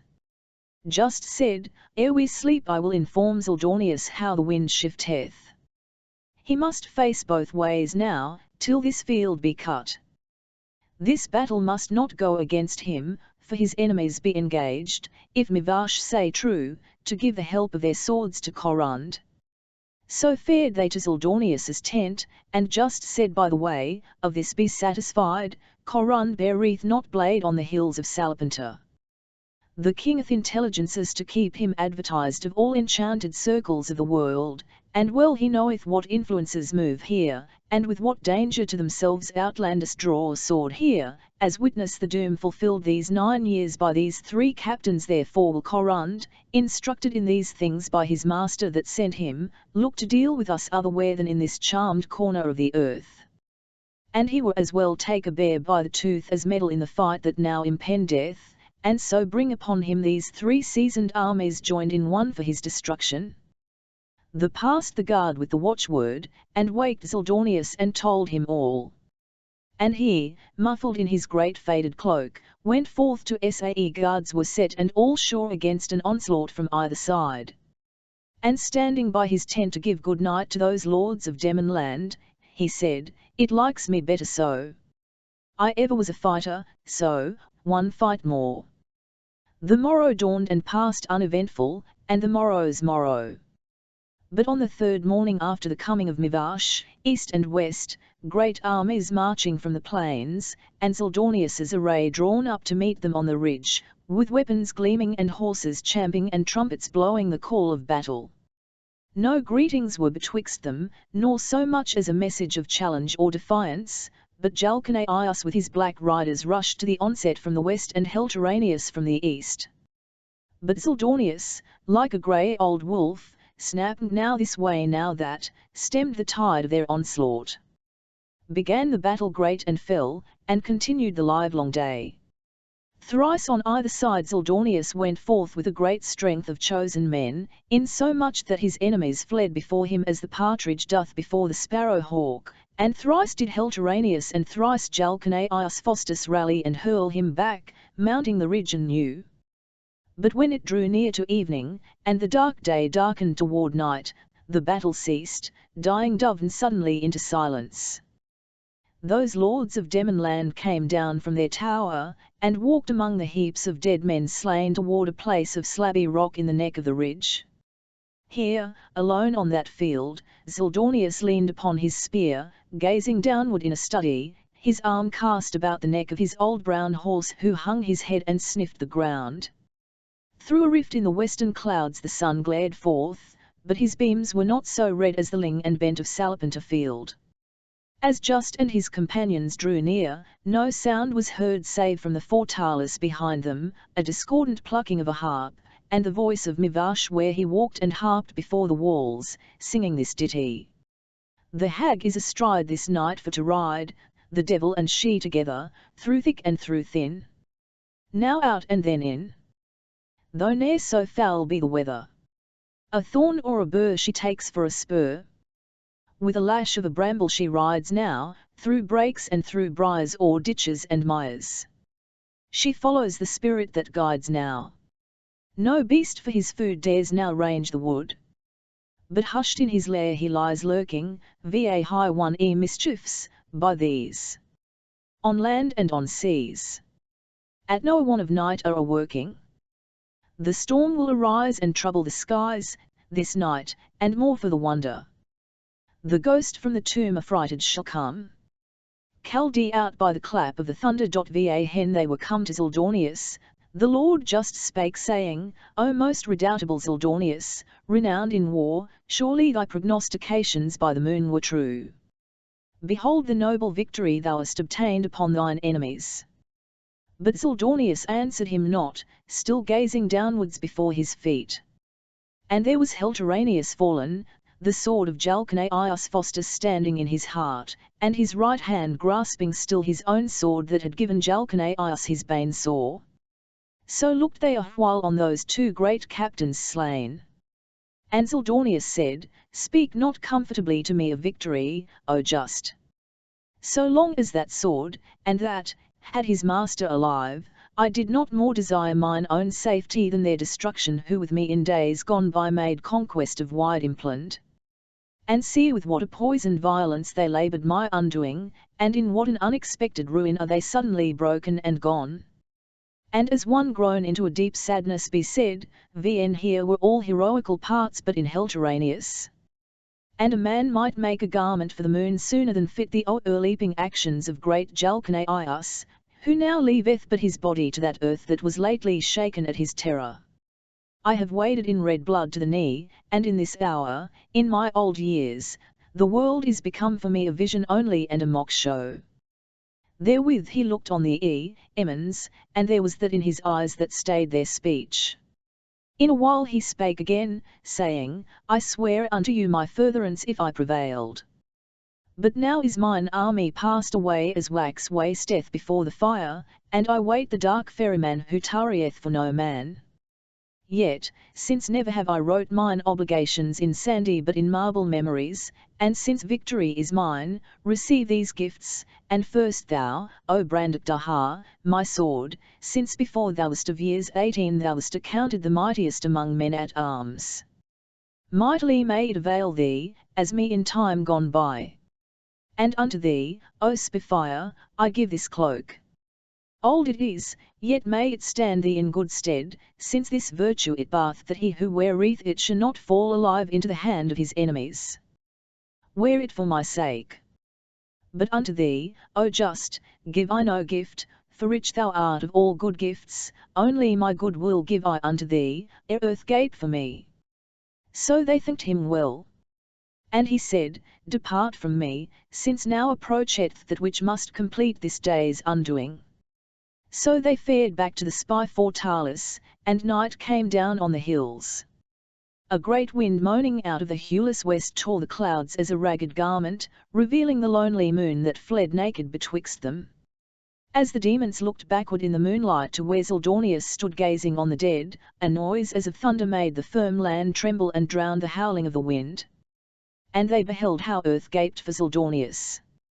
After that, the dark shut down athwart the moon, and night and silence hung on the field of Salapanta. The marchlands of the Morunna of the journey of the demons from Salapanta to Eshgra Ogo, wherein is set down concerning the Lady of Ishnan-Nematra, and other notable matters. Mivashfaz came betimes on the morrow to the lords of Demon land, and found them ready for the road. So he asked them where their journey lay, and they answered, East. Eastward, said Mivash, all ways lead to the Morunna. None may go thither and not die. But they laughed and answered him, Do not too narrowly define our power, sweet Mivash, restraining it to thy capacities. Know that our journey is a matter determined of, and it is fixed with nails of diamond to the wall of inevitable necessity. They took leave of him and went their ways with their small army. For 4 days they journeyed through deep woods carpeted with the leaves of 1,000 autumns, where at midmost noon twilight dwelt among hushed woodland noises, and solemn eyeballs glared nightly between the tree trunks, gazing on the demons as they marched or took their rest.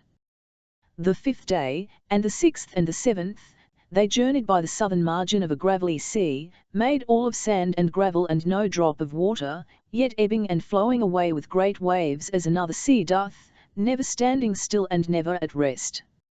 And always by day and night as they came through the desert was a great noise very hideous and a sound as it were of tambourines and trumpets, yet was the place solitary to the eye, and no living thing afoot there save their company faring to the east.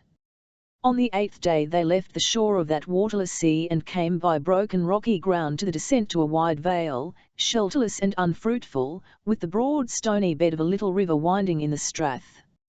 Here, looking eastward, they beheld in the lustre of a late bright shining sun a castle of red stone on a terrace of the fell side beyond the valley.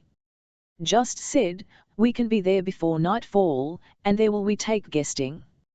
When they drew near they were ware, betwixt sunset and of one sitting on a boulder in their path about a furlong from the castle, as if gazing on them and awaiting their coming. But when they came to the boulder there was no such person. So they passed on their way toward the castle, and when they looked behind them, there was he sitting on the boulder bearing his head in his hands, a strange thing, which would cause any man to abhor. The castle gate stood open, and they entered in, and so by the courtyard to a great ball, with the board set as for a banquet, and bright fires and 100 candles burning in the still air, but no living thing was there to be seen, nor voice heard in all that castle. Lord Brandakdahar said, in this land to fail of marvels only for an hour were the strangest marvel. Banquet we lightly and so to bed. So they sat down and ate, and drank of the honey-sweet wine, till all thoughts of war and hardship and the unimagined perils of the wilderness and Korun's great army preparing their destruction faded from their minds, and the spirit of slumber wooed their weary frames. Then a faint music, troublous in its voluptuous wild sweetness, floated on the air, and they beheld a lady enter on the dais. Beautiful she seemed beyond the beauty of mortal women. In her dark hair was the likeness of the horned moon in honey-coloured cumophanes, every stone whereof held a straight beam of light imprisoned that quivered and gleamed as sunbeams quiver wading in the clear deeps of a summer sea. She wore a coat hardy of soft crimson silk, close-fitting, so that she did truly apparel her apparel and with her own loveliness made it more sumptuous. She said, my lords and guests in Ishnannematra, there be beds of down and sheets of lawn for all of you that be weary. But know that I keep a sparrow-hawk sitting on a perch in the eastern tower, and he that will wake my sparrow-hawk this night long, alone without any company and without sleep, I shall come to him at the night's end and shall grant unto him the first thing that he will ask me of earthly things. So saying she departed like a dream. Brandakdahar said, cast we lots for this adventure. But just spake against it, saying, there's likely some guile herein. We must not in this accursed land suffer aught to seduce our minds, but follow our set purpose. We must not be of those who go forth for wool and come home shorn. Brandakdahar and Spitfire mocked at this, and cast lots between themselves. And the lot fell upon Lord Brandakdahar. Thou shalt not deny me this, said he to Lord Just, else will I never more do thee good. I never could yet deny thee anything, I answered Just. Art not thou and I finger and thumb? Only forget not, whatsoever betide, wherefore we be come hither. Art not thou and I finger and thumb, said Brandakdahar. Fear nothing, O friend of my heart. I'll not forget it. So while the others slept, Brandakdahar waked the sparrow-hawk, night long in the eastern chamber. For all that the cold hillside without was rough with hoar frost, the air was warm in that chamber and heavy, disposing strongly to sleep. Yet he closed not an eye, but still beheld the sparrow-hawk, telling it stories and tweaking it by the tail ever and anon as it grew drowsy. And it answered shortly and boorishly, looking upon him malevolently. And with the golden dawn, behold that lady in the shadowy doorway. At her entering in, the sparrow-hawk clicked its wings as in anger, and without more ado tucked its beak beneath its wing and went to sleep. But that bright lady, looking on the Lord Brandakdahar, spake and said, require it of me, my Lord Brandakdahar, that which thou most desirest of earthly things. But he, as one bedazzled, stood up saying, Zero lady, is not thy beauty at the dawn of day an irradiation that might dispel the mists of hell? My heart is ravished with thy loveliness and only fed thy sight. Therefore thy body will I have, and none other thing earthly. Thou art a fool, she cried, that knowest not what thou askest. Of all things earthly mightest thou have taken, but I am not earthly. He answered, I will have naught else. Thou dost embrace then a great danger, said she, and loss of all thy luck, for thee and thy friends beside. But Brandakdaha, seeing how her face became on a sudden such as are new-blown roses at the dawning, and her eyes wide and dark with love-longing, came to her and took her in his arms and fell to kissing and embracing of her. On such wise they abode for a while, that he was ware of no thing else on earth save only the sense-maddening caress of that lady's hair, the perfume of it, the kiss of her mouth, the swell and fall of that lady's breast straining against his. She said in his ear softly, I see thou art too masterful. I see thou art one who will be denied nothing, on whatsoever thine heart is set. Come. And they passed by a heavy curtained doorway into an inner chamber, where the air was filled with the breath of myrrh and nard and ambergris, a fragrancy as of sleeping loveliness. Here, amid the darkness of rich hangings and subdued glints of gold, a warm radiance of shaded lamps watched above a couch, great and broad and downy pillowed. And here for a long time they solaced them with love and all delight. Even as all things have an end, he said at the last, O my lady, mistress of hearts, here would I abide ever, abandoning all else for thy love's sake. But my companions tarry for me in thine halls below, and great matters wait on my direction. Give me thy divine mouth once again, and bid me adieu. She was lying as if asleep across his breast, smooth-skinned, white, warm, with shapely throat leaned backward against the spice-odorous darknesses of her unbound hair, one tress, heavy and splendid like a python, coiled between white arm and bosom. Swift as a snake she turned, clinging fiercely about him, pressing fiercely again to his her insatiable sweet fervent lips, crying that here must he dwell unto eternity in the intoxication of perfect love and pleasure. But when in the end, gently constraining her to loose him and let him go, he arose and clothed and armed him, that lady caught about her a translucent robe of silvery sheen, as when the summer moon veils but not hides with a filmy cloud her beauty's splendour, and so standing before him spake and said, Go then. This is got by casting of pearls to hogs. I may not slay thee, since over thy body I have no other power. But because thou shalt not laugh overmuch, having required me of that which was beyond the pact and being enjoyed is now slighted of thee and abused, therefore know, proud man, that 3 gifts I here will grant thee thereto of mine own choosing. Thou shalt have war and not peace. He that thou worst hatest shall throw down and ruin thy fair lordship, Crothering Castle and the mains thereof. And though vengeance shall overtake him at the last, by another's hand than thine shall it come, and to thine hand shall it be denied. Therewith she fell a-weeping. And the Lord Brandakdaha, with great resolution, went forth from the chamber. And back from the threshold he beheld both that and the outer chamber void of lady and sparrow hawk both. And a great weariness came suddenly upon him. Going down, he found Lord Just and his companions sleeping on the cold stones, and the banquet ball empty of all gear and dank with moss and cobwebs, and Bat sleeping head downward among the crumbling roof beams, nor was any sign of last night's banqueting. So Brandakdaha roused his companions, and told just how he had fared, and of the weird laid on him by that lady. And they went greatly wondering forth of the accursed castle of Ishnan-Nematra, glad to come off so scatheless. On that 9th day of their journey from Salapanta they came through waste lands of stone and living rock, where not so much as an earth louse stirred with life. Gorges split the earth here and there, rock-walled labyrinths of unvisited for ever by sunbeam or moonbeam, turbulent in their depths with waters that leaped and churned for ever, never still and never silent.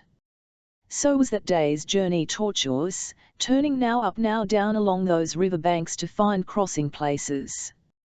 When they were halted at by the deepest rift they had yet beheld, there came one hastening to them and fell down by just and lay panting face to earth as breathless from long running.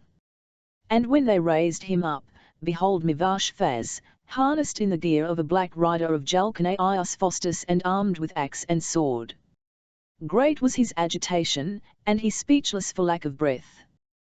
They used him kindly, and gave him to drink from a great skin of wine, Zildornius's gift, and anon he said, He bath armed countless hundreds of our folk with weapons taken from Salapanta field. These, led by the devils his sons, with vile prits cursed of the gods, be gone before to hold all the ways be east of you. Night and day have I ridden and run to warn you. Himself, with his main strength of devils ultramontane, rideth hot on your tracks. They thanked him well, marvelling much that he should be at such pains to advertise them of their danger. I have eat your salt, answered he, and moreover ye are against this naughty wicked bald head that came over the mountains to oppress us. Therefore I would do you good. But I can little. For I am poor, that was rich in land and fee. And I am alone, that had formerly 500 spearmen lodging in my halls to do my pleasure. There's need to do quickly that we do, said Lord Brandakdahar. How great start of him hadst thou? He must be upon you in an hour or twain, said Mivash, and fell a weeping. To cope him in the open, said Just, were great glory, and our certain death. Give me to think, but a minute's while, said Brandakdahar. And while they busked them he walked musing by the lip of that ravine, switching pebbles over the edge with his sword. Then he said, this is without doubt that stream Athrashar spoken of by Gro. O Mivash, runneth not this flood of Athrashar south to the salt lakes of Ogomorvio, and was there not there about a hold named Eshgra Ogo?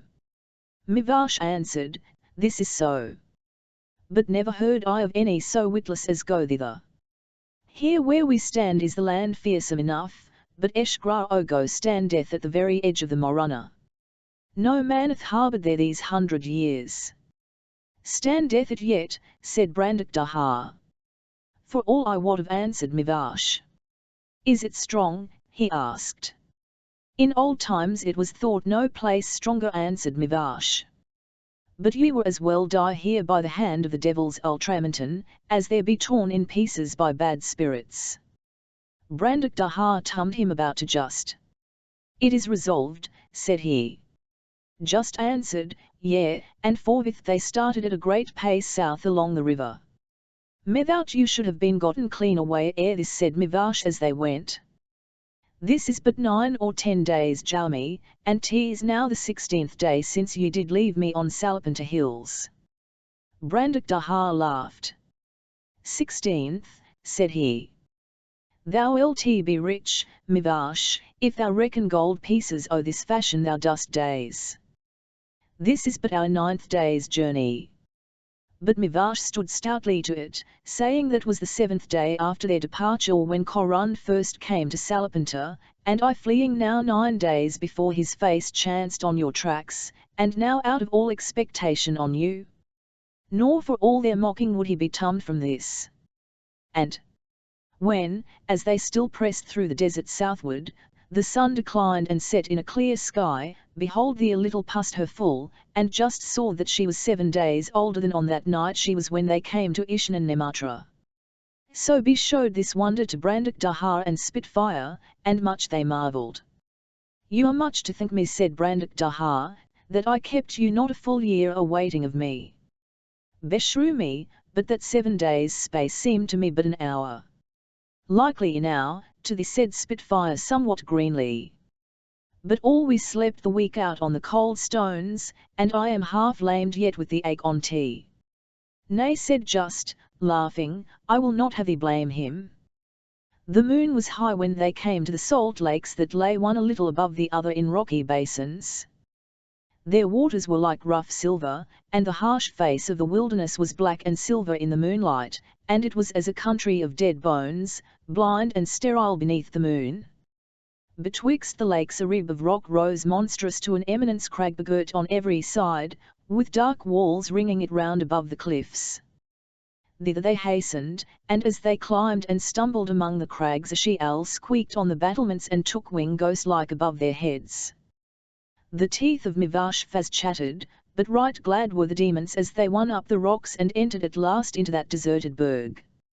Without, the night was still, but fires were burning in the desert eastward, and others as they watched were kindled in the west, and soon was the circle joined of twinkling points of red round about Eshgra Ogo and the lakes. Just said, by an hour have we forestalled them. And behold how he ringeth us about as men ring a scorpion in flame. So they made all sure, and set the guard, and slept until past dawn. But Mivash slept not, for terror of hob thrushes from the Morana. The burg of Eshgra Ogo of the Lord Koran's besieging of the burg above the lakes of Ogo Morvio, and what befell there betwixt him and the demons, wherein is also an example how the subtle of heart standeth at whiles in great danger of his death. Vwien the Lord Koran knew of a surety that he held them of Demon land shut up in Eshgra Ogo. He let dight supper in his tent, and made a surfeit of venison pasties and heath cocks, and lobsters from the lakes.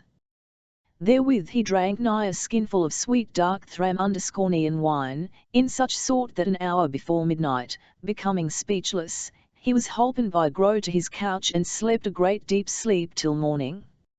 Grow watched in the tent, his right elbow propped on the table, his cheek resting on his hand, his left hand reaching forward with delicate fingers toying now with the sleek heavy perfumed masses of his beard, now with the goblet whence he sipped ever and anon pale wine of Pameo.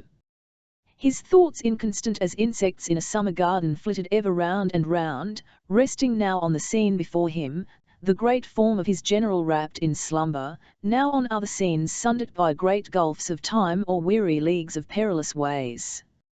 So that in one instant he saw in fancy that lady in casque welcoming her lord returned in triumph, and him, may be, crowned king of new vanquished Impland, and in the next, swept from the future to the past, beheld again the great sending off in Zage Zarkulo, Gazlark in his splendour on the golden stairs saying adieu to those three captains and their matchless armament foredoomed to dogs and crows on Salapanta hills, and always, like a gloomy background darkening his mind, loomed the yawning void. Featureless and vast, beyond the investing circle of Koran's armies, the blind blasted emptiness of the Morana. With such fancies, melancholy like a great bird settled upon his soul. The lights flickered in their sockets, and for very weariness gross eyelids closed at length over his large liquid eyes, and, too tired to stir from his seat to seek his couch, he sank forward on the table, his head pillowed on his arms. The red glow of the brazier slumbered ever dimmer and dimmer on the slender form and black shining curls of Grow, and on the mighty frame of Korund where he lay with one great spurred-booted leg stretched along the couch, and the other flung out sideways resting its heel on the ground. It wanted but 2 hours of noon when a sunbeam striking through an opening in the hangings of the tent shone upon Korund's eyelids, and he awoke fresh and brisk as a youth on a hunting morn. He waked Grow, and giving him a clap on the shoulder, "Thou wrongest a fair mom," he said. "The devil damn me black as buttermilk if it be not great shame in thee, and I, that was born this day 46 years as the years come about, busy with mine affairs since sunrise." Grow yawned and smiled and stretched himself. "O Korund," he said, "counterfeit a livelier wonder in thine eyes if thou wilt persuade me thou sawest the sunrise. For I think that were as new and unexampled a sight for thee as any I could produce to thee in Impland." Korund answered, "Truly I was seldom so uncivil as surprise Madame Aurora in her nightgown, and the 3 or 4 times I have been forced thereto, taught me it is an hour of crude airs and mists which breed cold dark humours in the body, an hour when the torch of life burns weakest. Within there. Bring me my morning draught." The boy brought 2 cups of white wine, and while they drank, "A thin ungracious drink is the wellspring," said Korund, "a drink for queasy-stomached skipuaks, for sand-leaveriks, not for men. And like it is the day spring, an ungrateful sapless hour, an hour for stabbed at the backs and cold-blooded betrayers. Ah, give me wine," he cried, "and noonday vices, and brazen-browed iniquities." "Yet there's many a deed of profit done by our light," said Grow. "Ay," said Korund, "deeds of darkness, and there, my lord, I'm still thy scholar. Come, let's be doing." And taking his helm and weapons, and buckling about him his great wolfskin cloak, for the air was eager and frosty without, he strode forth. Grow wrapped himself in his fur mantle, drew on his lambskin gloves, and followed him. "If thou wilt take my rede," said Lord Grow, as they looked on Eshgra Ogo stark in the barren sunlight, "thou lt do this honour to File Pritz, which I question not he much desireth, to suffer him and his folk take first knock at this nut. It bath a hard look. Pity it were to waste good Witchland blood in a first assault, when these vile instruments stand ready to our purpose. Corond grunted in his beard, and VVFTH Grow at his elbow paced in silence through the lines, his keen eyes searching ever the cliffs and walls of Eshgra Ogo, till in some half-hour's space he halted again before his tent, having made a complete circuit of the burg. Then he spake, "Put me in yonder fighting stead, and if it were only but I and 50 able lads to man the walls, yet would I hold it against 10,000. Grow held his peace a while, and then said, "Thou speakest this in all sadness." "In sober sadness," answered Corond, squaring his shoulders at the burg. "Then thou wilt not assault it?" Corond laughed. "Not assault it," quotha. "That were a sweet tale twixt the boiled and the roast in Cas, I'd not assault it. Yet consider," said Grow, taking him by the arm. "So shapeth the matter in my mind, they be few and shut up in a little place, in this far land, out of reach and out of mind of all succour. Were they devils and not men, the multitude of our armies and thine own tried qualities must daunt them. Be the place never so cocksure, doubt not some doubts thereof must poison their security. Therefore before thou risk a repulse which must dispel those doubts, use thine advantage. Bid just to a parley. Offer him conditions, it skills not what. Bribe them out into the open." "A pretty plan," said Corond. "Thou wilt merit wisdom's crown if thou canst tell me what conditions we can offer that they would take. And whilst thou riddlest that, remember that though thou and I be masters hereabout, another reigns in Cas." Lord Grow laughed gently.